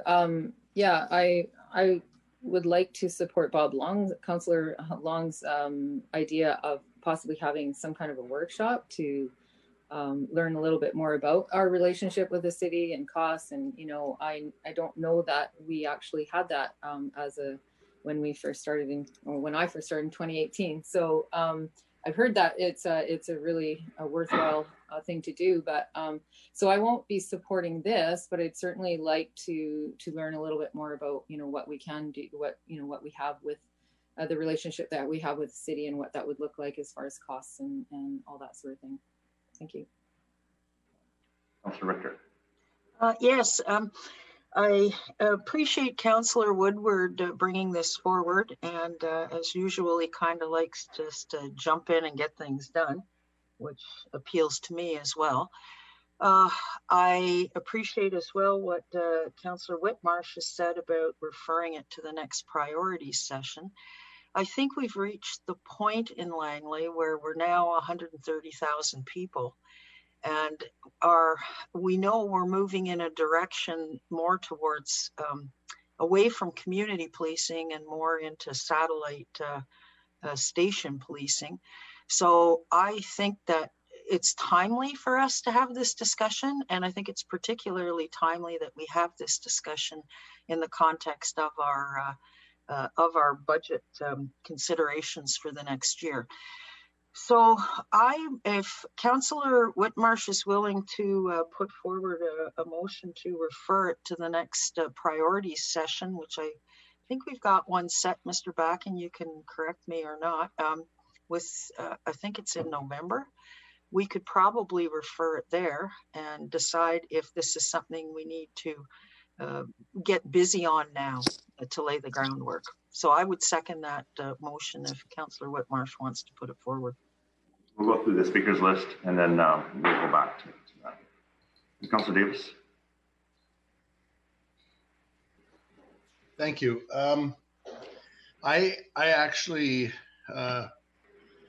think that this is a huge thing. I think this should go through the priority sessions that we have with can't think of his name. Mr. McIntosh. Mr. McIntosh. I feel that I don't have enough information. I would definitely need a workshop. I don't know, even as an elected official, if I would want to even tackle the fact that I don't want to duplicate a Surrey problem or a Surrey thing that they're having over there. But my question is, I'm just maybe ask to Councillor Woodward what the actual motivation is. Just a couple of months ago, we talked about sharing revenue with the city on the casino, and now we're just turning right backwards, and we're going instead of trying to get money out of them, we're trying to cut everything. Just a question. I definitely think I would like to go to a workshop also. Maybe just if Councillor Woodward could comment on the motivational thing. Over. Get on the list. Councillor Arneson? Yes, thank you, Your Worship. I, like others, appreciate the opportunity to talk about our policing model. I am not that really familiar, as I assume others might be more or less, in the model that we have in terms of integrated police forces, but I do know that many communities have them. And so from my point of view, I am supportive of having a workshop of some type and getting more information so that we can make a decision having to do, as others have stated, about our priorities, because I do believe that this long-standing relationship, if we are going to disengage, then we need to have a really firm understanding of that, and particularly the economic consequences and the timelines of what that would look like. So I would be supportive of that. Thank you. Hey, Councillor Whitmar, so your hand up. Did you want to make that referral motion? Yeah, I may. I just want to ask a question through Your Worship to staff before I do that. And the question is around the next priority session. I know we have one scheduled with Mr. McIntosh in November. Is that the intention of that particular workshop, or would something like this and talking about our general priorities for the next year, would that be different than what's intended for the November workshop? So the November workshop would be just to discuss whether or not this is a priority, and then at that point we would then look for the workshop. But I don't see the November workshop on our priority setting to be a discussion on RCMP services. I see it as a time when council can discuss what their priorities are for the next year and want to work on, and this could be one of them, but that would be a discussion that council would have, but we wouldn't actually delve into this at that time. Is that correct, Mr. Backman? It's similar to the process we did last year, so really that's all we're doing. Okay, so it is a session designed to discuss all of our priorities again. That's right. So this would be just referred to it as one of the topics, and then depending on what council determines at that workshop and how they want to address it, then it would go back to council, or at that point ask for presentations. Okay, well, if that's the case, I will make that referral motion to refer it to a priorities session with in November with Mr. McIntosh. Is there a seconder? Yes, I will second that, Mr. Mayor. Councillor Richter seconds it. Discussion on the referral. I see Councillor Long, your hand is up. Yeah, well, I wanted to speak to the thing before this referral motion was made. Okay, you did speak to it, so I did. Anyway, whatever the case is, yeah. I don't support a referral. I don't think we should even have this on the books. I don't even know where it came from. We don't have any knowledge of how the force operates to make this kind of a decision. To me, there is something going on here that is not healthy for our community. I don't want the community to think that we're getting ready to disband our police force because of a motion that was popped up as a notice of motion, which I don't agree with, as you know. So I suggested that we would have a workshop, a separate workshop. It's a very important issue. We've had them in the past. Before you folks were elected, Councillor Richter might remember, we had a specific and a very detailed workshop on how the policing model works in the Langleys. And it was very informative. From that, we can then look into our priorities. If we put this to a priority meeting with McIntosh, what's he going to say? Well, you want to talk about it? Of course we want to talk about it. There's no question we want to talk about it. But in what context do we want to talk about it? What information do we require to make intelligent decisions and even have an intelligent discussion about how policing should be rolled out in the township? So it's premature to refer, and I don't want to see this motion on the books. Sorry, it offends me. I think we should defeat the motion, and I'm happy to make a motion, if you would allow it, for the staff to arrange a workshop specifically on policing. Let's not muddle up our goals and objectives for the next year. We need to have a very thorough workshop on how the policing works in the township of Langley and how our partnership with the city is how it's specified and what it does for us. And then when we need the expertise and advice from our police force on how they see policing in the future. And certainly policing in the future is an important issue all the time. So it probably wasn't on our priority list because it's something that we should be concerned about all the time. But I don't support referral because I'd like to see this defeated, and I'd like staff to schedule a workshop. And there's no panic; it can happen whenever it's appropriate, perhaps early in 2021. I don't know if staff would like to comment on that. We have had them in the past. They've been very informative. They're very complex, very detailed.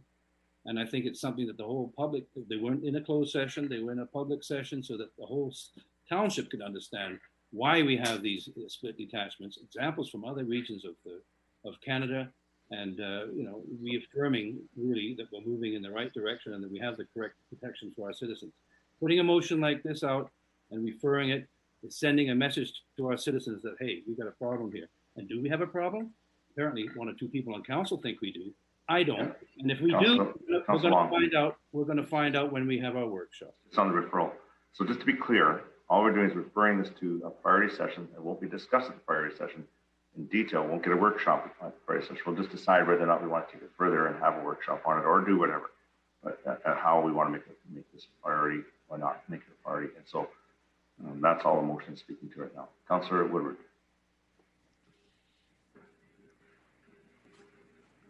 Yeah, thanks. So we're speaking to the referral. Referral, that's correct. Yeah, okay, so I mean, yeah, I think that's going to delay it by probably about a year or so, which is fine. I mean, there seems to be some people maybe on council haven't actually read the motion. So it is really just to get a report that's typically going to cost that out. It's based on the cost sharing agreement. It's probably not that complicated a report. And I think it's going to be just a cost of what it is. And it's probably going to come back as, probably fairly costly. And I think that's all it really is for, is to itemize the potential cost of it. I don't really need to discuss whether we're going to split the detachment. I'm not even suggesting we do that. I'm suggesting to find out what it would cost to potentially consider it. That's it. So I don't know what we're discussing at the workshop, whether or not we're going to get a report, which is going to be a few pages telling us what it costs. I mean, I don't really know why we would even discuss that at a workshop. Like I said before at the beginning, I think it's something you might consider over a number of years, given that we're growing at a much faster rate. I don't understand what this got to do with Surrey. No one's suggesting we defund the police. So I think really it is a pretty simple report. I've read the cost sharing agreement. It has provisions to split the detachment back to two municipalities, and the people that wrote that agreement had a lot of foresight, I think, into giving the taxpayers and the Township of Langley the option to consider that in the future. And if we haven't looked at that for a very long time, I don't see the harm in getting an itemized cost list of what it costs. If others don't want this information, that's fine. But I don't see the point in discussing it at a workshop, whether we're going to get a report, which is going to be a couple of pages. I don't see why we would discuss that at a workshop. So I don't see the point for the referral. Thank you. Councillor Richter. Yes, thank you very much, Mr. Mayor. I kind of take exception to Councillor Long's comments from the perspective of disbanding the police. This is not about disbanding the police. This is about the single largest budget item we have every year in this township. And Councillor Long has said that we've looked at this in the past, and yes, we have, but I believe the last time we looked at it, Langley Township was about 80,000 in population. We've almost doubled that now. So has the time come where we need to have a force, a police force, that is dedicated just to the township? And I think that's the question that we need to wrestle with. And that's why I think council should have a discussion on it. And I appreciate that the motion here is just about getting a report. And I've got no problems with getting a report before we go to a workshop, but maybe we want to go to a workshop and say, and see if there is an appetite to look deeper into the policing, because the vast majority of members on this council weren't around on this council when the last report on policing was done. So I'm going to support the workshop. And if that doesn't go through, I'm going to support, well, let's just get a report on it. Let's start looking at it. Councillor Whitmarsh. Yeah, I think that I would like to see this referred is for us to have a discussion not only about cost, but philosophical. The motion here is really an economic motion. What is the cost of doing it, and what are the cost implications of doing it? In fact, it's very prescriptive. The further you go in the motion, the more prescriptive the report has to become around cost. But it doesn't deal with the philosophical points of why we would want to do it or not. What are the advantages of doing it or not? And that's the question that to me is more important initially than the cost. I'd like to have a priority session where we determine that, yes, this is what we'd like to do. Therefore, let's look at the cost, or we don't want to do this. And so costs don't matter because we don't want to do it. But I think that's a fundamental conversation that happens before you get a report on what does it cost. I think we need to decide fundamentally, is this the kind of way we want to move as a community or not? And that's why I want to see it go to a priority session. Councillor Ferguson. Okay, so where we are right now, Mr. Mayor, is the motion is to refer it to the priority session with Mr. McIntosh? That's what the motion is. Okay, I wanted to know, if I may, through the chair to staff, is there any way you can have rounded figures, guesstimates, or best you possibly can for us, so we can at least discuss some money parts or money portions and the agreement at that particular workshop, if I may? I think the point of the workshop is the priority setting. So this would go there, and then council can discuss what they would like to see from staff, whether it's as this motion is fairly, I think it's very prescriptive on associating the cost with termination, but we may want to look at something broader than that as has been discussed. So that's all the workshop will be. I think it'd be premature to have staff proceed on bringing us costs when we haven't even determined our priority yet, if this motion carries. And the discussion at the workshop may morph into something else a little deeper, or maybe, or we might not do it. So I see Mr. Backen nodding his head, but that's the purpose of it. We're not going to be debating the costs at that point. And sure, it may take some time, but I think it's worthwhile to have that good discussion. So hopefully that answers your question. Councillor Long. Yeah, there was a comment made about, this is a very harmless motion. It says on mine, I don't know about yours, terminating the cost sharing agreement between the Township of Langley and the City of Langley for the provision of law enforcement services. That's number one. So it is certainly pointing a big arrow at terminating our services, and we don't even know what they are yet. I say skip the referral, go straight to a workshop, which we should have had anyway. Probably it's just a wise thing to do every 8 or 10 years, have a workshop on how our policing is working. Skip this priorities thing, get the workshop done, and then we can take it from there. But this motion does say, contrary to a couple of councils, it's not a harmless motion at all. It says terminating the cost sharing agreement. This is pointing a big arrow at terminating our agreement with them without even any background. So we need that workshop. Councillor Woodward.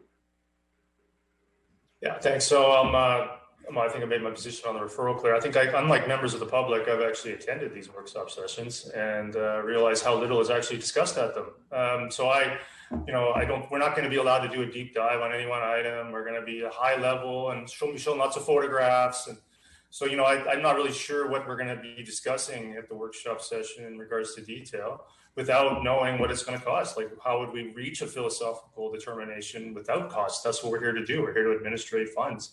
I don't think I would make a decision to split the detachment philosophically without knowing what it would cost. Why would I do that? So it's all about the cost. And there's a clause, I've read the agreement, there's provisions in there to terminate it. I mean, we can take any one line on the motion out of context. The part that wasn't read prior to that was prepare as soon as report is practical, outlining the costs associated with. There's no decision. There's no predisposition or supposition to do anything. I'm frustrated. I think we lost a good superintendent. And I think that wouldn't happen in the Township of Langley. I don't think Mayor Froese would be doing that. So to me, it's really not okay that we have our superintendent serving two masters. So maybe I'm a little further along, but to me, it's about the cost. And I don't know what we're going to be discussing at the workshop with no concept of the costs. And I did talk to Mr. Backen, maybe he can verify this isn't some 20-page report that really comes down to itemizing potentially the cost of the appreciated value of the building, and not much more to it than that. So, if people don't want this information, that's fine. I don't want to discuss the philosophical position of splitting the detachment before knowing what it would cost. So we're in a bit of a circle argument here. And if people just don't want this information, then just vote against the request for a report. And we don't need to spend any time on this at the workshop, which I'm sure will be very, very productive. Just to be clear, Superintendent has been reassigned temporarily. I would say, I wouldn't want to say that we've lost our superintendent or planning officer. Also, the reason for the reassignment has never been made clear by those. It's been alluded to by the media. They jump to conclusions. They may be right, they may be wrong, but I have not received any official word from the RSP or anyone else on the reason for it. So I think for us to make any assumptions that it is something that's related to the city or not is really buying into the media. What do you want to call it? Fake news. Because I haven't seen anything on the mayor, and no one's told me the reason for it. So just want to make sure we're clear that there is nothing there. I'm going to vote for this referral. I think it's good just to take it into that context. There's been discussions. This is looking at very narrow. It's saying, you know, what's the cost with terminating. I think we can look at a broader discussion if council wants to do that in the future. But that's really all this referral will do, is just take it to a format where we can put it on our priority list if it's something we want to look at, and we can certainly have carry on from there. So I'm going to call the question on the referral. All those in favor? Opposed? Councillor Long, Councillor Woodward, and Councillor Davis are opposed. The motion carries. Councillor Woodward, you're up next with endorsement of Rainbow Crosswalk for school. Yeah, I don't need to read it. I think people can read it again. Just trying to move the meeting along here. So I'll move that motion. I'll second it. Moved by Councillor Woodward, second by Councillor Richter. Yeah, so thanks, Mr. Mayor. I'll speak to that a bit. So this comes out of some meetings earlier this year at the SD35 Liaison Committee, in which I sit, and which Councillor Whitmarsh is the co-chair. You know, requests from, and I keep getting asked, what's the status of this? What's the status of this all summer long? Requests from the committee, subcommittee within the school district, the LGBTQ plus community, members of the community that feel very strongly that they would like to see the school district building and the RCMP attachment. They're very attached to this particular location, constantly asking me about it. Where is it at? Where is it at? Where is it at? You're on this committee. You're on this committee. Where is it at? Where is it at? So I think it's appropriate for council to consider their request to allow for this to be placed at the requested location, as has been discussed at that committee for a very long time. I've discussed it with a number of trustees, and they all feel very strongly that they would like to have permission to proceed with this. So I'm giving them a fair hearing at the council table. Thank you. Councillor Whitmarsh. Yes, so this is a topic that is a challenging one for our community. There's lots of discussion around it. I've received many emails in the affirmative that this would be a positive thing for us to do in our community. And I've also received many emails wanting something different and not wanting that. And I think it's important, you know, certainly for me, to state that right from the start, I am absolutely fully supportive of treating all people in our community with respect and dignity, regardless of race or disability or age, sexual orientation, gender identity, marital status, political or religious affiliation, any of those things. We need to be a community that treats all people with respect and dignity, and all people should have equal opportunity for employment, equal opportunity to engage in programs, use facilities that are township operated facilities and others, and should be free from bullying and mistreatment because of those various things that I've identified. So I absolutely uphold that and believe it's true, and we need to continue to be better at it in our community and look for ways to support every individual in our community. And I'll continue to always stand by that. However, I do think as I've thought about it more, and I've thought lots about this issue, particularly since being in those committee meetings, one of the things that I think we are missing in our community is to have an equity and dignity sort of framework in which we use to make decisions in our community. And so I've done a little survey just very briefly myself of other communities across the country, and many of them have incorporated equity, dignity and inclusion frameworks for how they make decisions in their community, how they make sure that they are treating people with kinds of respect that we want to, regardless of what kind of background they have in life. And I am absolutely supportive and would like to see our community develop an equity and dignity framework that we can use to make decisions on how we treat people, how we respect people, and how we create opportunities for all people in our community, treating everyone in an equitable way. So I am fully supportive of that, and I certainly want to hear from others as they refer to this, but I do have a referral motion that I would like to make at once I've heard from people, but I do want us to consider us having an equity and dignity framework that we use and establish as a community prior to us making decisions like this particular crosswalk. Once we have a framework in which we use to guide our community in all decisions that we make, then certainly any kind of proposal could come forward, but we'll know how to make those decisions. And it won't just be on personal perspective, but it'll actually be based on a framework that we adopt, an equity and dignity framework that we adopt as a council. And that would certainly be something that I'd like to see us do. We're one of the communities in Canada that does not have that. And I'd like to see us move towards that because it's very important to me. So I'll listen to others, and then I certainly do have a referral motion if you'll entertain that, Mayor Froese. Councillor Arneson. Yes, thank you, Your Worship. I want to refer to the staff report that we received today. So it's dated September 21st. And for me, having read that report, it identifies to me a number of the issues that still need to be addressed. And so while I appreciate Councillor Woodward in the discussion at School District number 35 and the liaison and subcommittee group discussions, it refers to the fact, I'll just read from it: installation and maintenance costs, consultation with stakeholders such as the RCMP and the Langley Board of Education, public notification.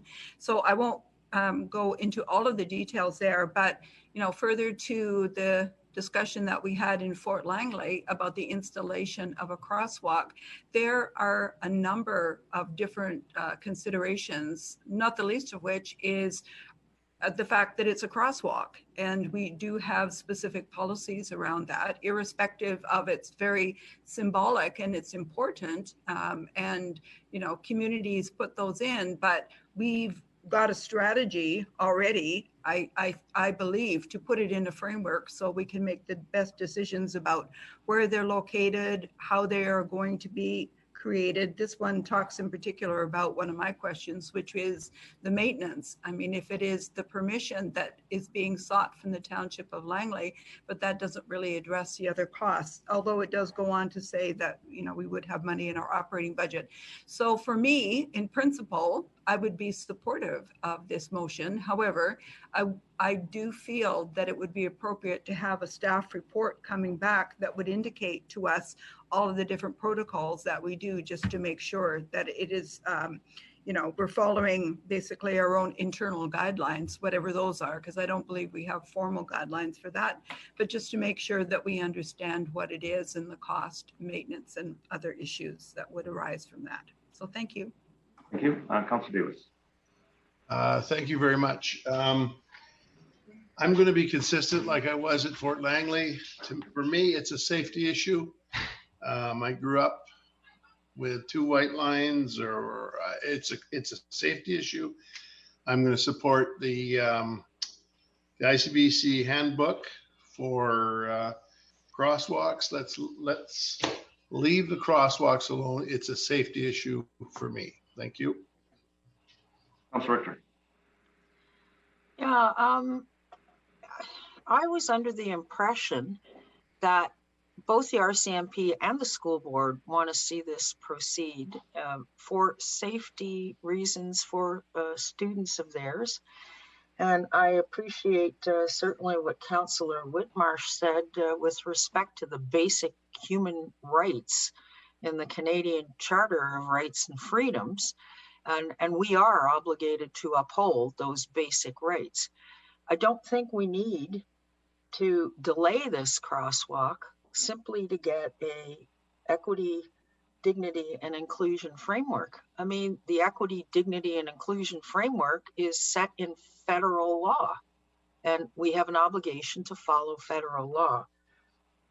So, I mean, if Councillor Whitmarsh wants to go ahead and put a framework in place after we've approved this, I could support that, but I'm not going to delay this just to get a framework. The framework's there. It's the Charter of Rights and Freedoms.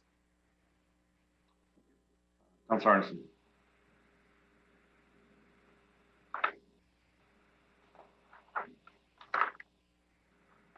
Councillor Arneson, you're muted. You're muted.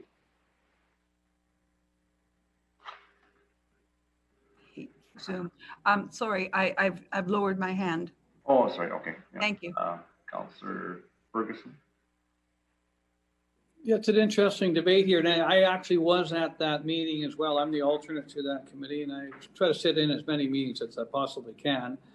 And it was a suggestion and something from the school district, and I believe they had the permission or encouragement from the RCMP as well. I don't see it as a huge problem, but I've always been inclusive as a teacher. We always were inclusive regardless of race, gender, sexual priority, or anything. We always work together, and we wouldn't tolerate anything other than that. Whether, I don't know how long it would take for us to get the equity, dignity, inclusion framework in place, but that wouldn't stop in future for the rainbow coming forward. And we do have to address safety issues as well. So as much as I'm in favor of the crosswalk coming forward in future, I think it's important we have some kind of standard, or regardless of whether it's in the Canadian Charter of Rights or not. I think it's important that I would support this framework. Thank you. Yeah, I don't see any further discussion. I just want to raise a couple of points. We do have policy regarding proclamations. We have policy regarding raising of flags that just came to us not too long ago, where we took a look at that policy, where certainly, when I look at tonight's agenda, we certainly want to support the International Day of Older Persons, and we certainly want to support Homelessness Action Week, but we don't take any action on it because we put it in our agenda, and there's a reason for that. Council wants to be respectful of people that want to have these different proclamations, and we also did it with flags. We're raising flags for some great organizations, but then it becomes political. I think we don't really have a clear policy on this. It could be today it's the Rainbow Crosswalk, and tomorrow it's another crosswalk for an organization that perhaps we wouldn't want to have there. And I'm all for inclusivity. But I don't see how this really advances it. I think having policies and having a statement of the Township of Langley on how inclusive we are of everyone, I think is more important than a rainbow crosswalk. And I like what Councillor Davis says. It's a safety issue. We have one in the Township of Langley, and it was great. It was a community effort, raised money for that. I think that's fantastic. Public art. But this one, I'm not really that much enthralled with. I think we should follow our other policies, but we don't have one. So, we start with this one, and maybe we move on to something else next time, and we don't have a clear policy. So, I'm not going to support it on those reasons. Councillor Woodward. Yeah, I just want to clarify. There's been no referral attempt made yet. Is that correct, Mr. Mayor? I just want to confirm that. Yeah, there's no referral. It's still motion. Twice to the main motion, so yeah. That would wrap me up for the debate. Okay, I just want to clarify that. So, I certainly appreciate some of these comments. I don't agree with them. It's fine. I was simply trying to give the issue the hearing that I think it warranted after waiting many months for that to happen on its own. I've heard from a number of people, including trustees, that I deeply respect, is that the LGBTQ plus community really sees these rainbow crosswalks as a declaration that they're included within the community, and they feel excluded when it's not provided and when it's voted down. So I think that I'm a bit surprised to learn that every rainbow crosswalk in the province of British Columbia is unsafe. Obviously, they're not unsafe. So I think that the maintenance issues, I think I could propose to fund this out of council contingency, and it would be a small gesture that would mean a lot to a very significant community. So I obviously support it. I think that'd be great to have a new I forget the fancy term Council Whitmarsh came up with, but of course, if there's other efforts we can do, of course we could support those, but I don't view that as a mutually exclusive direction. So I think it's a bit disappointing to hear some of this debate, and I really hope that we can approve this permission and send this back to the district and their subcommittees and make a significant statement that I think needs to be made. Thanks. Councillor Long. Yeah, thanks. I got a call from a school board member about this, and that person told me that there would be no cost whatsoever to the township. And I think that is possibly, part of what we should be considering here, whether we put tax dollars into it. We just talked about maintenance, but my understanding was there would be no cost, that they had some funding for it. Certainly their neighbors, I mean, you got the school district on one side of the street and the RCP on the other. They both seem to be very supportive of it. So it kind of connects the two of them. So I'm okay with that. And I think it's great that's an initiative that they're working on together. But I would also say that it'd be important for me, to follow through on what I was told, that there would not be any cost to the township. We would simply need to give approval because it's a township road, even though it's kind of an odd road, it's an access road. So that's, I think, what we're, in my mind, is what we're voting on here, is to provide the approval. But I don't see any budget costs in here, and I wouldn't want to see any if we've been offered by the school district on the conversation I had that would be all covered by them. So can we get clarification from the clerk if we pass this motion, it's not incurring any costs? And I would add this to the discussion, that we should go back to the school district and take them up on their offer that they're going to take care of all the costs, and there won't be any to taxpayers. All we're doing is giving permission to paint the road, which they want to do, and it's right in front of their place. Comments on this? Well, thank you, Your Worship. The motion itself doesn't have any funding, presumably because of some of the reasons Council has mentioned. It would be simply to grant permission, and then funding would have to be determined at a later date, and the township would be under no obligation from this motion to participate in that funding. Great. Let's see. Councillor Ferguson, is your hand up from the first time, or do you want to speak a second time? Oh, you're not. I can't hear you at all. So Councillor Whitmarsh would be next. Councillor Whitmarsh is next. I just wanted to ask you if your hand was up from the first time you spoke, or if you wish to speak a second time. Can't hear you. You've got to get that headset off. It's not working. You're going to get a new headset there, Ferguson. Yeah, there you go. Okay, I just want to know, was your hand up from to speak a second time? Okay, hear me now? Yeah, I can hear you. So is your hand up? Okay, I just wanted to say that. Okay, no, hold on. I was just asking. No, Councillor Ferguson, Councillor Whitmarsh is next. I just want to ask you. Well, okay, so he won't mind if I speak. No, I'm going to go to Councillor Whitmarsh. Councillor Whitmarsh, and then Councillor Ferguson. I just wanted to clarify. Thank you. Yeah, so I value all the comments of each member of council here on this topic for sure. And I'm certainly not saying no to a rainbow crosswalk. I have never used the word no in my discussion. And I'm simply saying that I think we can do something deeper and stronger for our community that makes a statement that is deeper and stronger about how important it is to treat everybody with respect and dignity, regardless of their background or perspective in life. And so that's why I would like to see us developing an inclusion equity framework, a dignity framework that we can use. Other communities have them. I'd like to see us do that. And it is important, I think, to do that before we consider or approve a rainbow crosswalk for some of the reasons that Mayor Froese mentioned, and that is that there are going to be many groups in our community that might want to propose a crosswalk to emphasize their views. And I'm not sure that crosswalks should become the political statement place in our community. Even though will support many of those views, and some might be closer to my views on life than others, in the end, I think we should be really careful about how we treat people, and every group should be treated the same, every group. So while the rainbow crosswalk is an important statement for members of a particular community, and it speaks about inclusion, other kinds of crosswalks might also speak about inclusion or might speak a different message.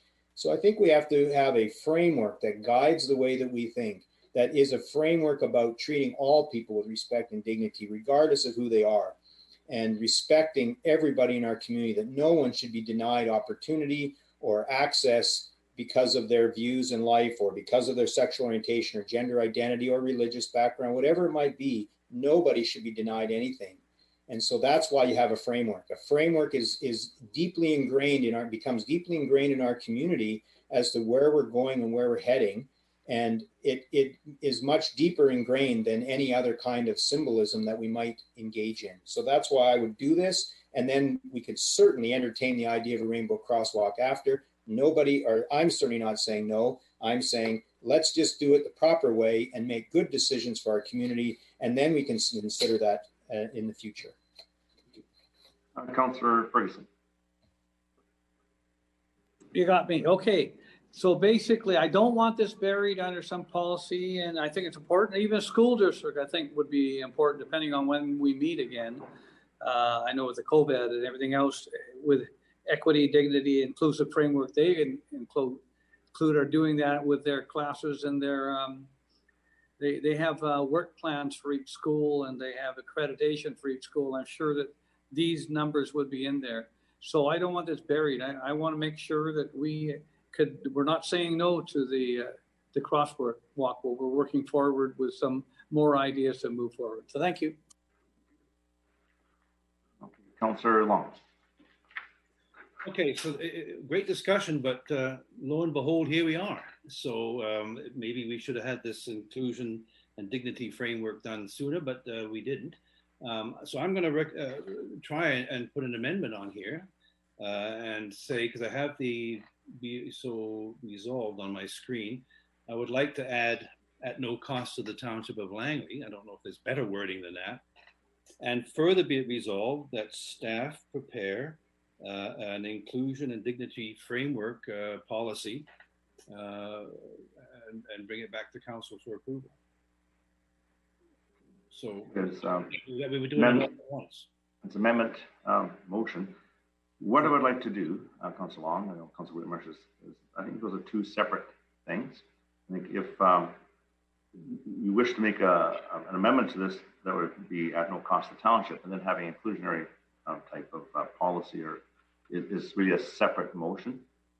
Dispense with this, and then the next one could come and perhaps notice a motion a little more detail so council has a chance to look at it on the inclusionary could come for the next meeting, but that's just my suggestion. But I think those are two separate things. We're dealing with this. That's your ruling. That's your ruling. I'd like to put the cost in here somehow. Maybe someone can suggest a polite way of saying we're not paying.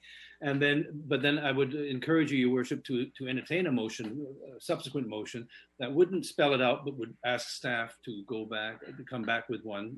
Like was mentioned, these policies exist elsewhere, and we do have one on our proclamation. So staff can research that and bring it back, so that we don't have to have a notice of motion on that, because that'll be a whole nother discussion. Exactly. So if you wish to make that amendment that at no cost to the Township of Langley, I mean, you can certainly come back, and council can always change your mind on that one. But is that the proper wording, council? Does anybody have a better? If that's what you're asking for, or it could be to have staff come back with a report as to costs.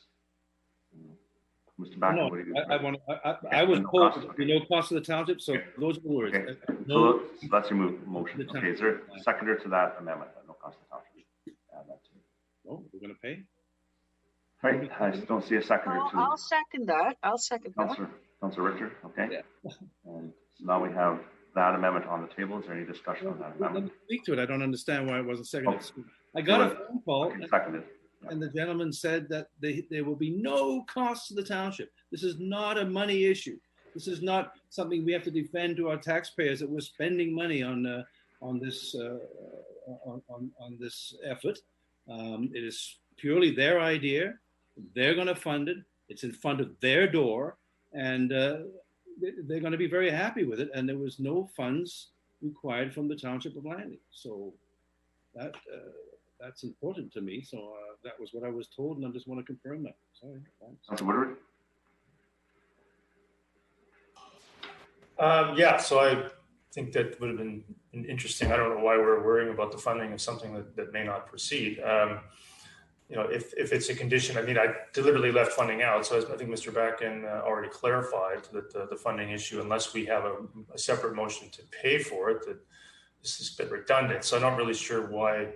If the motion is going to be discussed, that's fine. I think I would have been perfectly acceptable for me to pay for it. I don't know who this trustee is that's saying it's not that he's got some guarantees that the township's not going to pay. I fully intended to, if it got approved, to try to fund it from council contingency, which is a pretty healthy balance from what I understand. It's a pretty small amount of money for a $300 million corporation such as ourselves and the school district is going to struggle, I think, to allow this to go forward, but then we're going to simultaneously tell this community that they have to go fundraise for it. It's not much of a statement that I think that I would want to put my name on. So I would prefer that we do pay for it. In fact, if we're going to approve it, I think it is a very small amount of money. I was the president of the BIA at the time when we came forward with the Rainbow Crosswalk application in joint with some members of the community. And we had to go out and get the money for it, which I think is really the wrong message 5 to 6 years later. So I really don't understand the controversy here. I don't really understand what $15,000 is going to. I think it's a pretty small amount of money for a pretty significant statement. It's a statement that community wants us to make. I'm not here to dictate to them what the statement is that we're going to give to them to tell them that they're being included. I think this is a statement that they've asked us to make them feel included and accepted and acknowledged. And I don't think it's up to us to come up with some alternative and then tell them that they should be happy with that. This is what they've asked for. And I think it's reasonable to proceed with it and reasonable to fund it. So I don't support the amendment. I would have preferred a separate motion to fund it after we determined that it's even going to proceed. Thanks. Councilor Whitmarsh. Yeah, I'm not at this time concerned really about the financial matters of it. I still, we certainly will discuss the financial matters if we get to that point where we decide that this is what we want to do for our community. We certainly have that ability to discuss as a council. I think it's too early to discuss whether or not we're paying for it. To me, it's also too early to decide whether we're going to have it or not. I do think that we should. I'd like to see this referred to staff along with a report of what's happened in other communities with inclusion and diversity, inclusion and equity frameworks, what other communities have done to get there, and what it would take, the steps for us to start to implement that kind of framework in the Township of Langley. And I'm not telling that the community that they can only have one or the other. They, in fact, very well, who knows, could have both, but we should start with the framework before we start with individual projects. Councilor Richter. Yeah, hey, the request came to us from the school board, and the school board said that they want this and the RCMP want it. So I think it's only fair they should pay for it. And I'm very supportive of Councillor Long's idea here. We shouldn't be on the hook for their ideas, because how many more ideas are they going to have that they're going to want us to pay for? I agree with this. I think it's a good principle. It should be done, and they want to do it. So all power to them. Go and do it. To clarify, I have not received anything from the school board requesting this other than from a committee. Mr. Backen, can you help me? You did not get it. You did not get a call from a school trustee, because I did. No, but that's not from the school board. It's like a counselor calling them and saying we want something done. It's like to have an official request is one thing from the school board where they've deliberated on and they're asking a request of the Township of Langley. This is a recommendation from a committee from the discussion that was held, but I'm asking staff if there's an official request. I haven't seen it yet, and I would consider that completely different than this. Because I think there's a process that's kind of, there's a piece of the process that's been skipped. Mr. Backen. Your Worship, there is no letter of request per se. I believe the process the school district undertook was that they empowered their representatives to take it to the Joint Liaison Committee. At that point, the committee members had a discussion and made a motion that would request the Township of Langley to consider having such a crosswalk. It's in pursuant or it's in furtherance of that motion for consideration. I believe the notice of motion is arising. That's before disposition. So the technical letter, I guess, or technical direction would have been from the school district to the Joint Liaison Committee with the hope that they bring that before council. Thank you. Councilor Kunst. Yeah, I appreciate all the discussion around this. I really do like Councillor Whitmarsh's This is on the amendment. This is on the amendment for the. Oh, okay, We're sorry. still on the Then. amendment. All right, I'll wait for that decision on Councillor Pavlov. Okay, I'm going to call the question on the amendment. And this would be the word, adding the words at no cost to Township of Langley. Yeah. All those in favor? Aye. Opposed? Opposed. Councillor Ferguson, Councillor Woodward is opposed. Councillor Davis opposed. That amendment carries. So we're back to the main motion as amended. So Councillor Whitmarsh on the main motion as amended. Yeah, I would like to refer this motion to staff, and I'd like to come back with a report. Certainly now, the way the motion is passed will include economic issues, but to include a report to council on the various, doing a bit of research on the various frameworks that other municipalities have adopted on inclusion and equity frameworks, and to provide council with an outline of the steps that would be required for us to implement a framework in the Township of Langley. Clarify from the clerk. That referral, I think, is the way it's worded is appropriate, because referring this to come back with the report. So I'll accept that referral motion. Mr. Backen. And Your Worship, I believe there was one further element, which was the cost. I think that was cost, and yeah, it was referenced in that. It's included in that. Point of clarification? Yes. My point of clarification wasn't your referral regarding equity, dignity, and inclusion for your framework? 3 things? Well, I mean, it depends. I've used the words equity and dignity. I've probably said the word inclusion. I mean, there's all sorts of different names for them across the country in different municipalities. So I've used the words equity and dignity. But okay, whatever, that's fine. I understand. Thank you. Staff can come back as part of the report on what other communities have done. Is there a seconder to the referral? I'll second. Councillor Kuntz seconds. It's now on the table. Councillor Richter on the referral. Yeah, I don't object to the idea of having an equity, dignity, and inclusion framework. But like I've already said, I think we have that framework. It's called the Canadian Charter of Rights and Freedoms. I do object to this particular decision being delayed, waiting for us to come up with a framework. So I think this particular referral motion is nothing more than a stall tactic, and I do not support a stall tactic on this item. Thank you. Councillor Woodward. Yeah, thanks, Mr. Mayor. Okay, so I'm going to ask, I'm going to ask Mr. Backen, who's got decades of experience, if I may, Mr. Mayor. Mr. Backen, do you have any idea what a inclusion and dignity framework is and would accomplish and be prescribing staff to do? Do you have any idea? Because normally I would expect an initiative of this magnitude to come from maybe a notice of motion that had some content, maybe some preparation, not popping out of nowhere to try to stall or prevent a rainbow crosswalk. Can you maybe clarify, Mr. Backen? Thank you, Your Worship. The reference, I think, is a bit challenging, but when I break it down, I believe it's to report back, if you will, do some research on the framework for other jurisdictions, what those frameworks might look like, what they say, what they are. So research followed by steps to implement such a framework.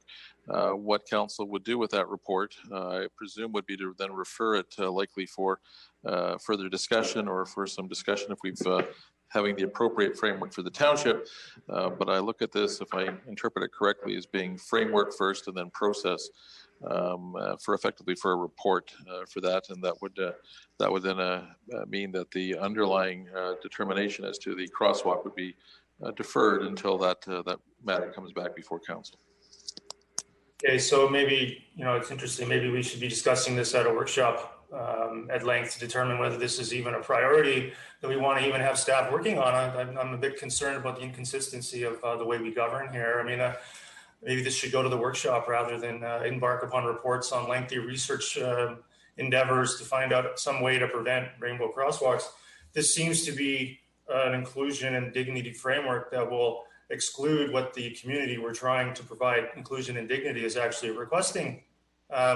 So I don't quite understand where this is coming from. Mr. Mayor, would it be technically or maybe procedurally difficult to divide this? I mean, I don't see why the effort to investigate the process and value of an inclusive and dignity framework is being attached to the request from the school district to be allowed to paint a crosswalk. Wouldn't we be able to vote on the crosswalk and then on the... So if you want to make a motion to divide, I don't know why it's being attached to it. Councillor Woodward, you asked me a question. Let me answer. If you wish to make a motion to divide, go ahead.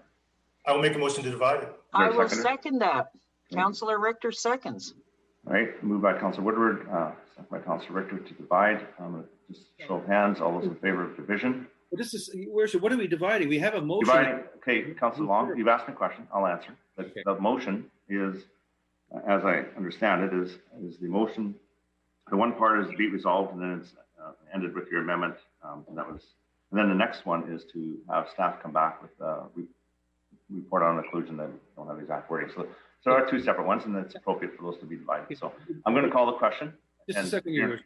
Yeah, so this is going to be okay, I'm sure, but earlier you said that there were two separate issues. So yeah. I was waiting to pass this one and then have another motion to get this inclusion thing done. So with my discussion with the clerk here and the CEO, they said it could be included in the motion, but we have a motion moved and seconded by a member of council to divide. So and that's also appropriate. So I'm going to call the question on division. All those in favor? Opposed? Any opposed? Councillor Kunst, Councillor Whitmarsh, Councillor Davis are opposed. So it's divided. So we're going to move on to the first part, which is as we see in the agenda with the words added as amended, at no cost to the township. I believe that was passed, right? Yes. So we've had a lot of discussion on that. I have a huge list here. I think everyone's had a chance to speak to it. And Councillor Richter's hand is up. I just want to make sure you. No, that's fine. Okay. So we're voting on the first part, which is let's get on with the sidewalk. Right. Yeah, right. Okay. Okay, I'm gonna call the question. All those in favor? Aye. And opposed? Opposed. Got Councillor Whitmarsh, Councillor Kunst, Councillor Davis, opposed, carries. Now it's the second part, and this is, if you could just refresh our memories, Madam Clerk. We're all getting a little tired and our memories are getting a little fuzzy when it happened 2 seconds ago on what the second part is.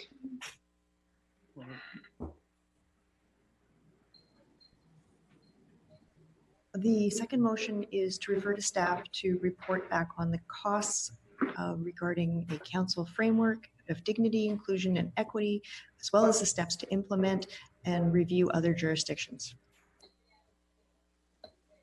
Councillor Richter on the second part. Yeah, well, I want to go back to the point that Councillor Woodward made, which I think is a valid one. And to my mind, having this type of a policy is nice to have, but I don't think it's necessarily a priority because we have the Canadian Charter of Rights and Freedoms to guide our decisions. So I would like to put a referral motion to the November workshop with Mr. McIntosh for us to determine if this is something we want staff to invest their time in doing right now. So that's my referral motion. Thank you. Is there a seconder? I'll second that. Councillor Arneson.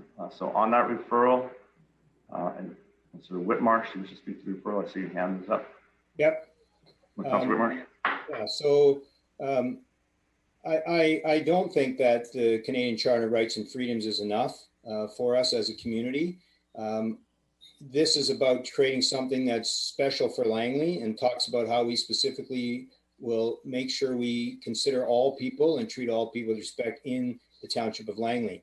Other municipalities across the country are doing it. Many of them, in fact, are, because they also recognize the importance of it. And I don't think we can just default to the Canadian Canadian Charter of Rights and Freedoms to make that point. We have to do something that makes a statement in Langley that it is really important to us. So I think we need to do more than that. And the second part of it is I think this motion, the way that it was read, says we're going to talk about the costs of doing this.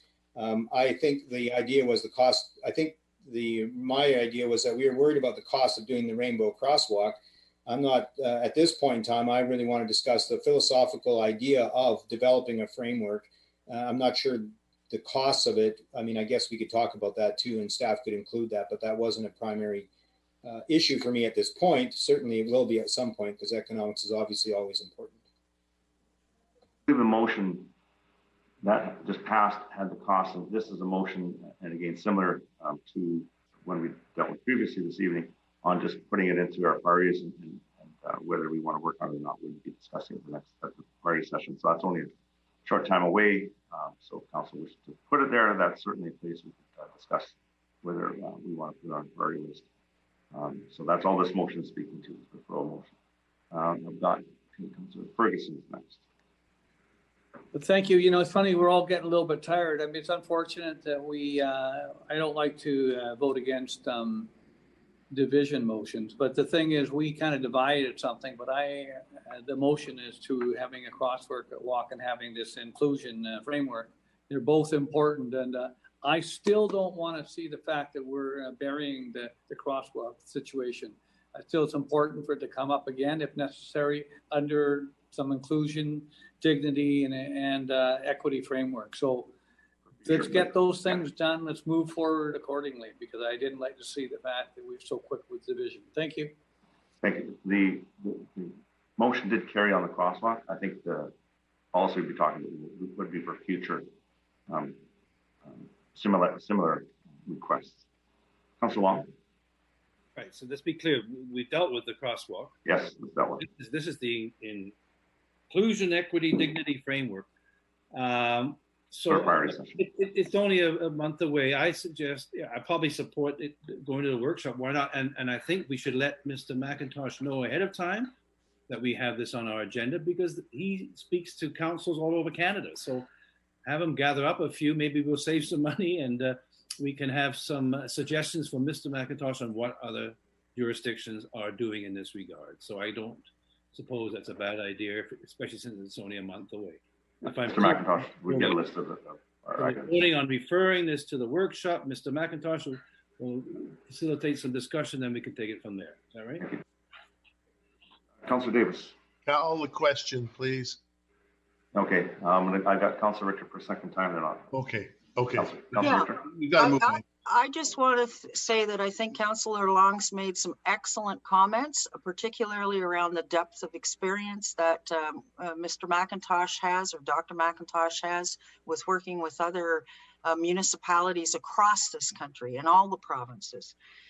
And quite frankly, for us to send the discussion around a police station or a policing framework to his session with us because of philosophical need to consider the framework.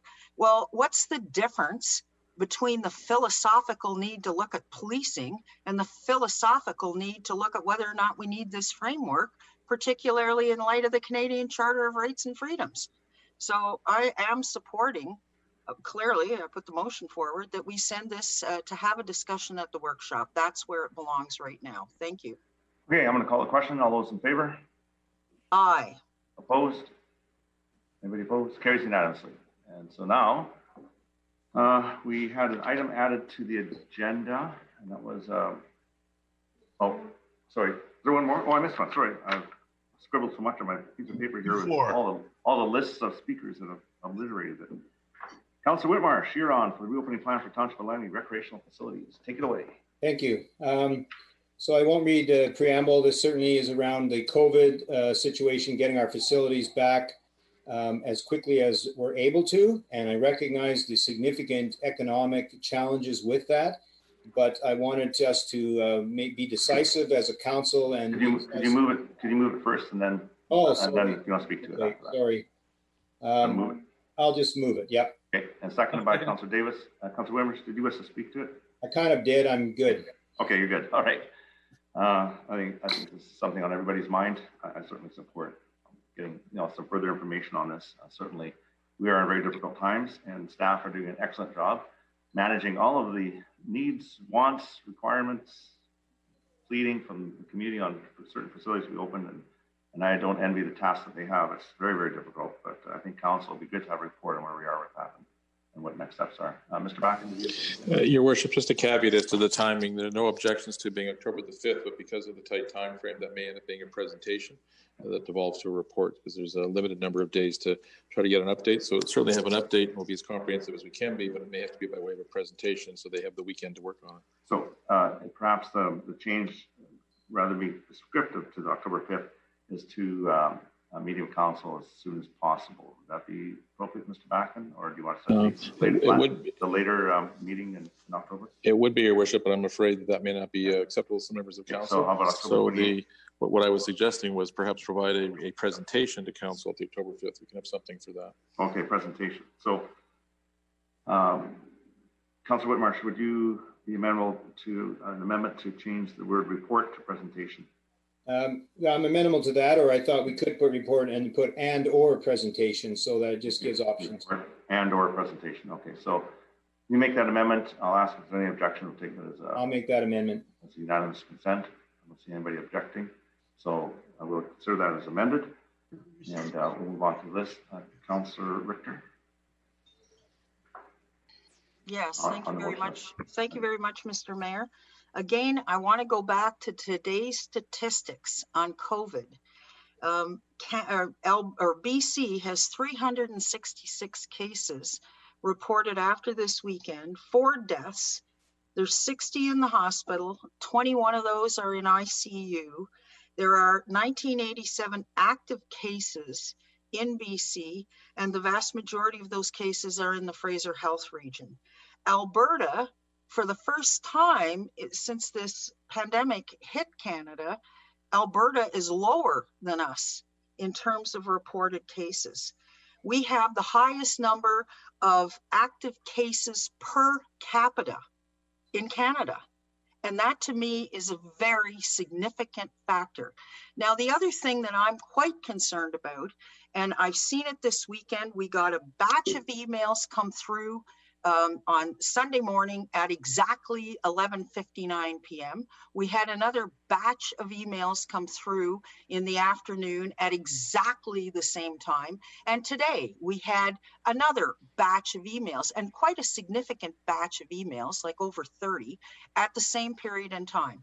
So I'm thinking that there's some sort of a coordinated special interest group initiative to put pressure on this council at a time when this council needs to take into consideration the whole community, not just the special interest groups in the community, but the whole community.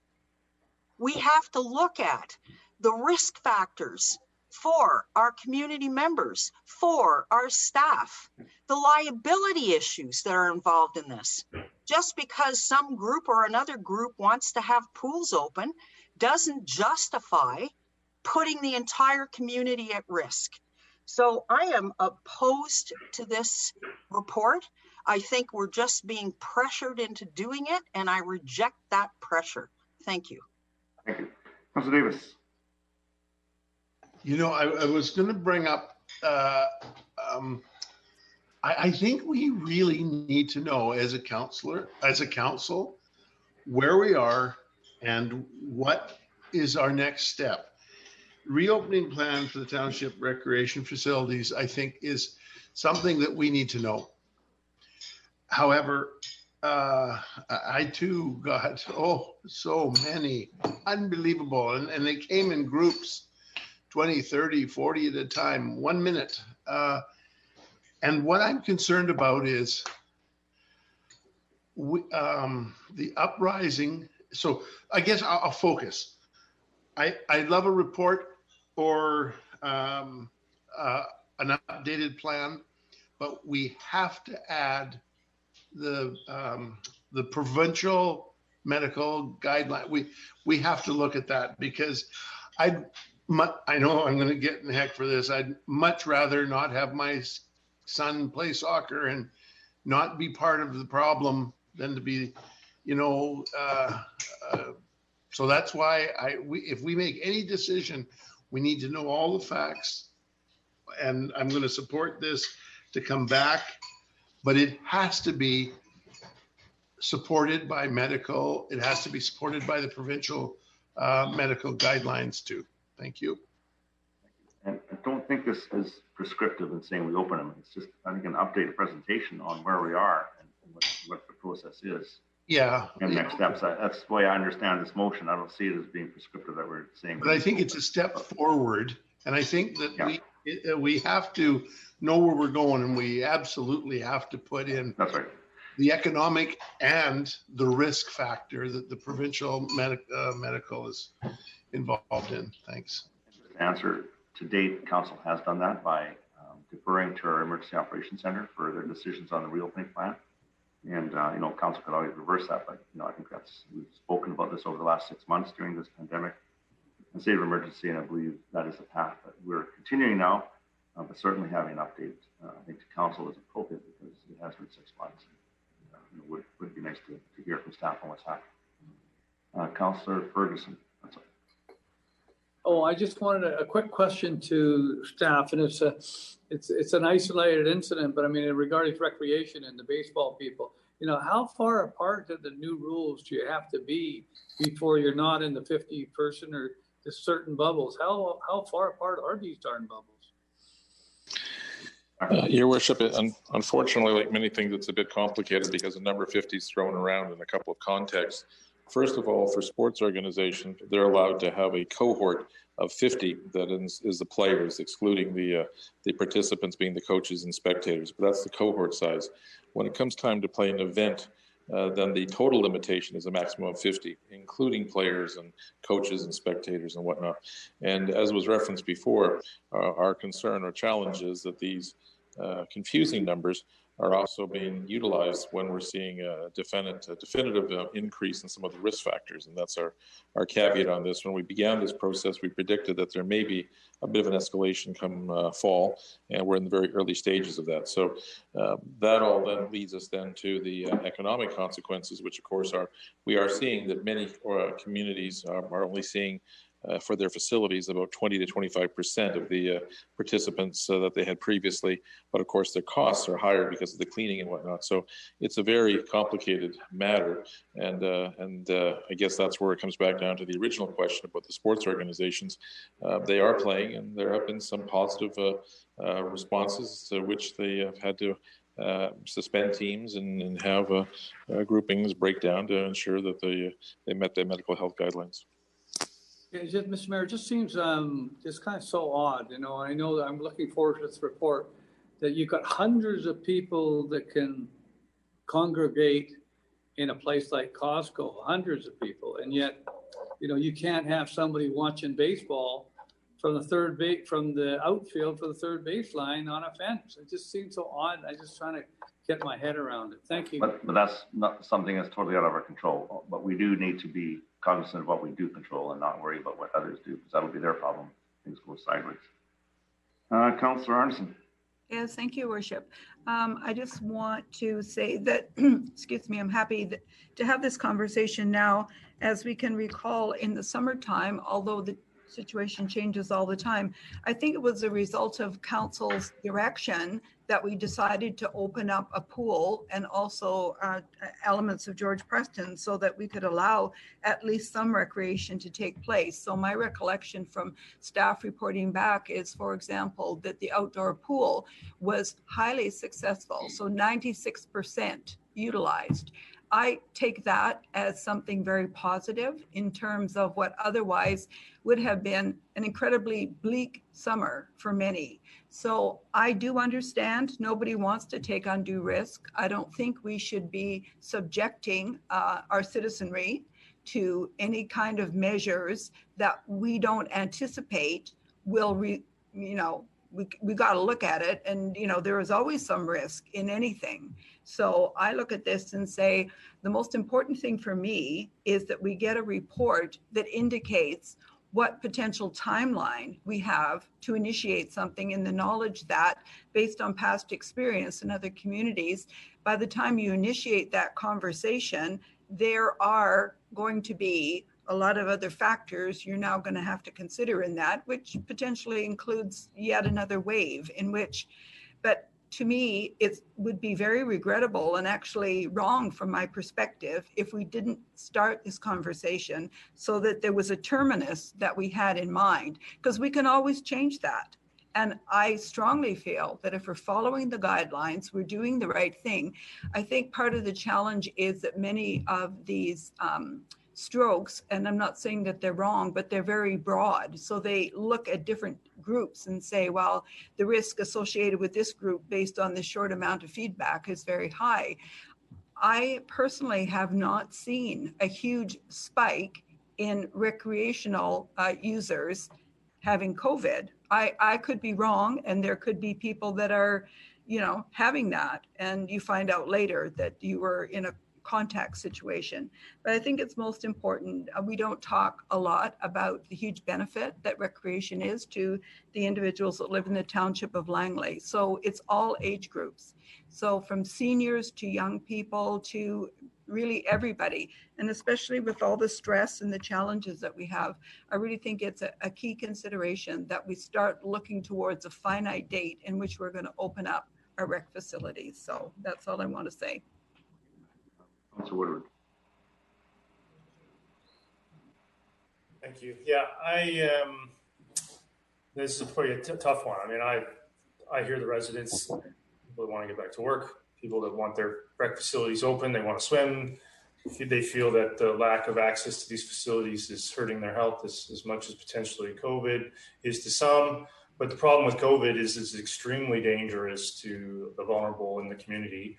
And so I want to tread with caution, but also recognizing that if this is going to be, we're not going to leave our facilities closed for a year and a half. So I think my main problem with this was the way this was done. I mean, I've kind of been quiet on this issue because I think we're in a state of emergency and we have an EOC structure where council doesn't have much of a role. And I think I've been trying to be respectful of that and respectful of Mr. Back and been respectful of the EOC and respectful of the state of emergency declaration and the current structure that we have in place to administrate the township while we're in this provincial state of emergency.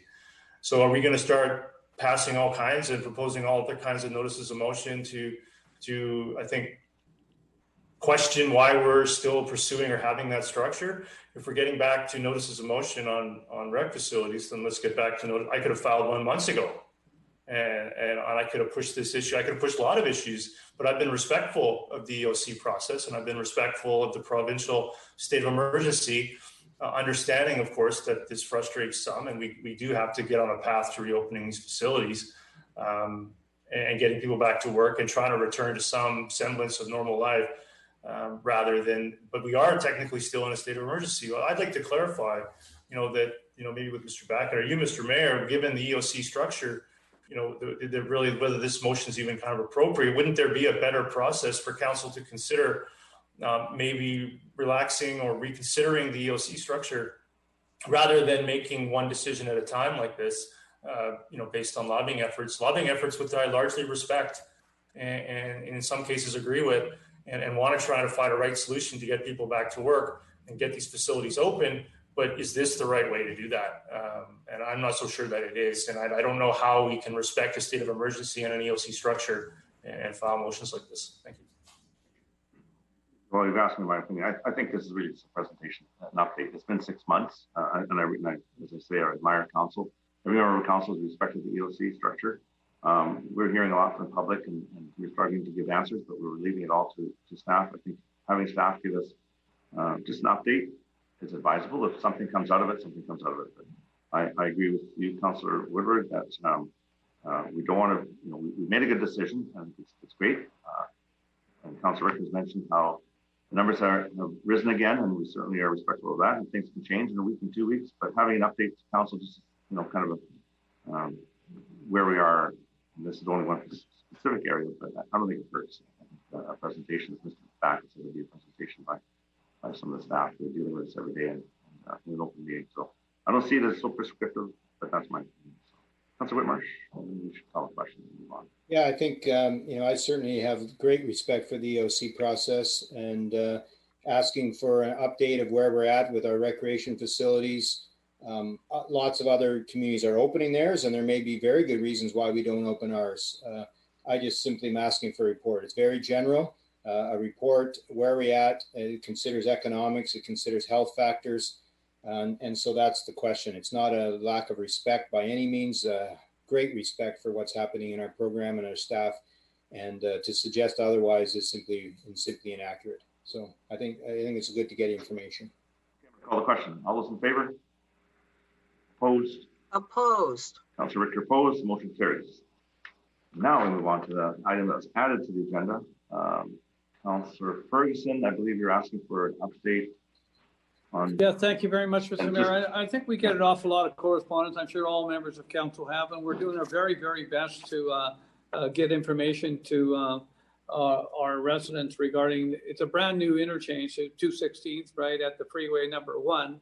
And, you know, the first thing is safety measures, and the public are concerned about safety measures. And, you know, basically coordinating between the public, ourselves, and the Ministry of Highways regarding, you know, as you mentioned, HOV turn lane and some safety there, and maybe some guiding or directional lines, truck route and how that the signs and the corporation of signs and educating drivers what to, because not all the drivers know what the truck routes are, which they are not educating them and letting them know, and also the trucking associations know, and the appropriate bodies. And also we understand that it's good that the RCMP are helping out. I understand Sergeant LaBelle has been corresponding with both the township and residents regarding, you know, I guess they'd have to check speeding, because the last thing we want is people to turn that into a racetrack. And of course, the way bike lanes are incorporated, and educating the public on how bike lanes could be used, and just so some of those safety measures on how the particular interchange is going to happen. And those are the things that members of the public are asking for, Mr. Mayor. Thank you. And you know, going through the items for distribution, there are several reports that are regarding the 216th interchange that I think are very enlightening, and all the work that's been done. Also want to mention that I did have a conversation with Minister Trevina 2 weeks ago, I believe it was, and or a week or 2 weeks ago, and talked about the 216th interchange and some of the issues that were brought to my attention regarding, especially eastbound. And I drove it again today. You know, there's obviously an issue there. Eastbound HOV lane, you've got to move over to make the exit onto 216th, and there's no dotted lines, and it's under the motor vehicle act, it's illegal to cross a solid white line when it's a lane divider in the same direction. So they're aware of that, and their staff are reviewing it. And they're certainly reviewing. So, you know, they'll certainly be monitoring it. It's brand new. They're going to be monitoring it. But I did bring it to the minister's attention. And now, of course, we're into election mode, so I'm hoping the staff are continuing their work. But at least she was there with her senior staff, and they heard it, and it was a very good discussion about it. So, and I appreciate all the input and concern from the public. It is, I think, it's a fantastic addition to our community.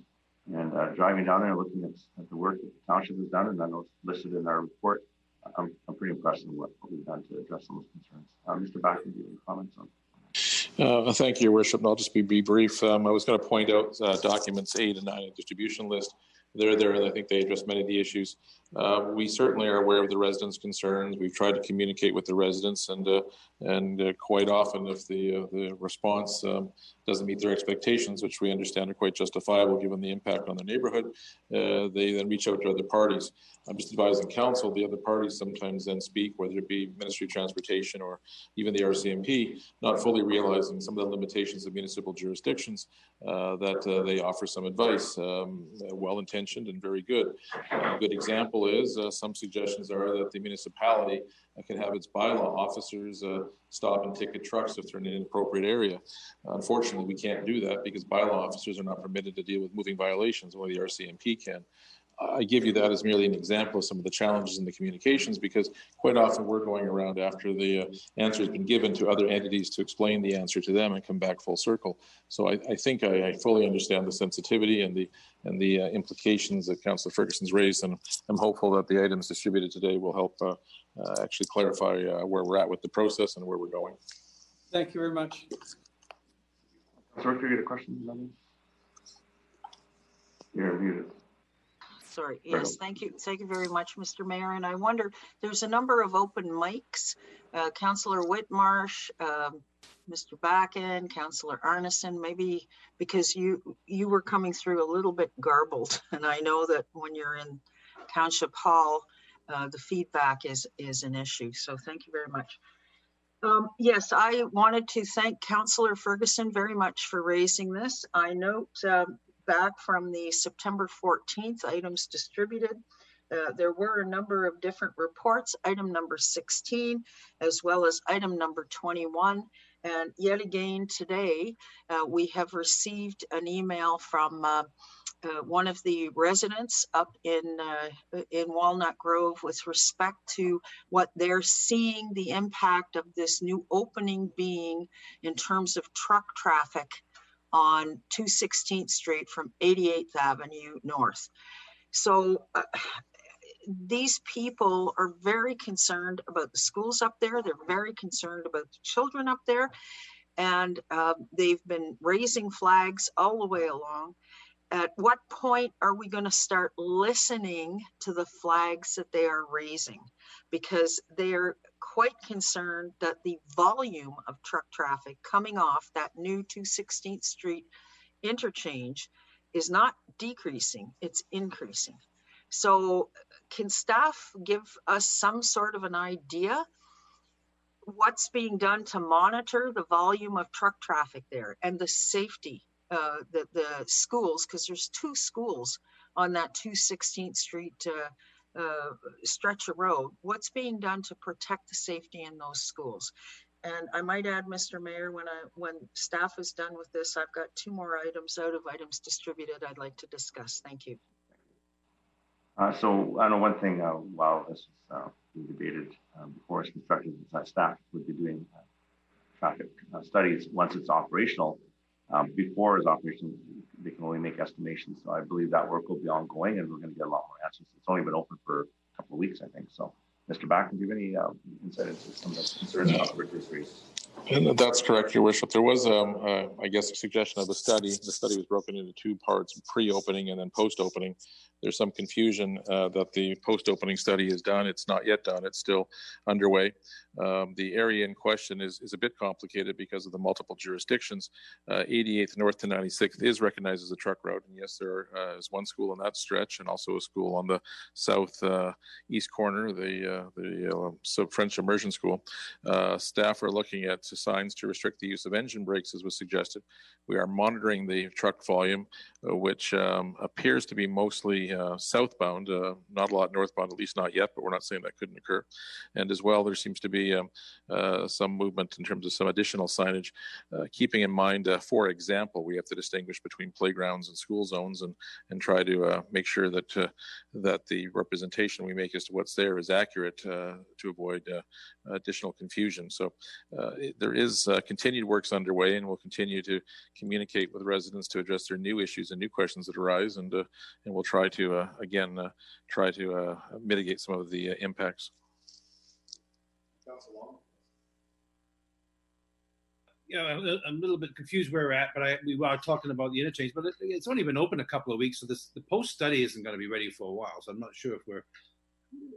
Anyway, I'll look forward to that, but it's going to be a while because you're going to have to wait until you get some studies. But in the package, today's distribution list, there is some correspondence back and forth from our friend Sergeant Matthew LaBelle, and I don't know if council remembers, he came to council early on in the year before COVID and explained how he's working on all these traffic issues and responding to the public, which he's doing. So I think that will continue, and I'm happy to see that the RCMP are involved with monitoring complaints from the public, if there is any. And I think that the post report is going to be a little way off. But I thought I'd wait in, considering we're talking about interchange. When on earth is that dip going to get fixed on the 200th Street exit? That is crazy, that dip. We're gonna have a skateboard championship there one day. So seriously, I'd like to remind staff, can we please find out what, now that it's election time, maybe they'll find a way to fill that dip. You're muted, Your Worship. You're muted. I was trying to crack a joke that wasn't really funny. It's calling a speed dip, not a speed bump. But yeah, staff have that information. Take it from there. Okay. So move on to the business. Councillor Richter, you had 2 items you want to, any other business? Yes, thank you very much, Mr. Mayor. I am referring to the items distributed list from September 17th, item number 9, which is about the Intelligent Communities Forum. And I see that the township is co-hosting this. I'm just wondering, number one, when this was decided and by who, and also what the cost to the township is going to be. So perhaps staff could update us on that. My second item pertains to item number 30 on page 60, which is a letter from Mrs. Omelaniak with regards to the water line up in, well, I guess it's coming into the Salmon River Uplands area. And I would like to have a report back from staff on her email and also on what's happening with that water line. Thank you. So, Mr. Backen, on the two items, can we just get an update now? Might not need a report, but certainly an update on these items, or have they been referred to staff to deal with the water line? Your Worship, I believe they were referred to staff, and we can look these items up and provide usually a memo in response, just a briefing to deal with the substantive issue. And the Intelligent Communities Forum, that is, we're hosting it. Is there information that maybe staff has right now? It was subject of a press release about an undertaking, I believe, involving the township, but also Langley Tourism and part of their work program and work plan. So that's something, again, we can provide a short memo on updating in terms of the timing and the process. Thank you, Mr. Mayor. I would also like to know the costs. And while it's nice to see participation on this, I still think council should be approving decisions that are going to be costly. Thank you. Thank you. And maybe, I don't know the answer yet, but that might come back. Because it may be part of the budget and part of the work plan that we approved in the budget process, and staff can certainly enlighten us on that. So thank you. Is there any other business? Seeing none, I need a motion to resolve with the special close for the items on agenda and on table. Motion, please. Councilor Whitmar, seconder. Councilor Davis, Councilor Richter. Yes, I would like to add a personnel item, please. Personnel, okay, anybody else? So, can I call the question? All those in favor? Aye. Opposed? Carries unanimously. And motion to terminate. Termination. Councilor Whitmarsh moves, seconder. Second to termination. I second termination. Okay, I think that was pretty clear. As Councilor Davis, all those in favor? Opposed and carried. Thank you.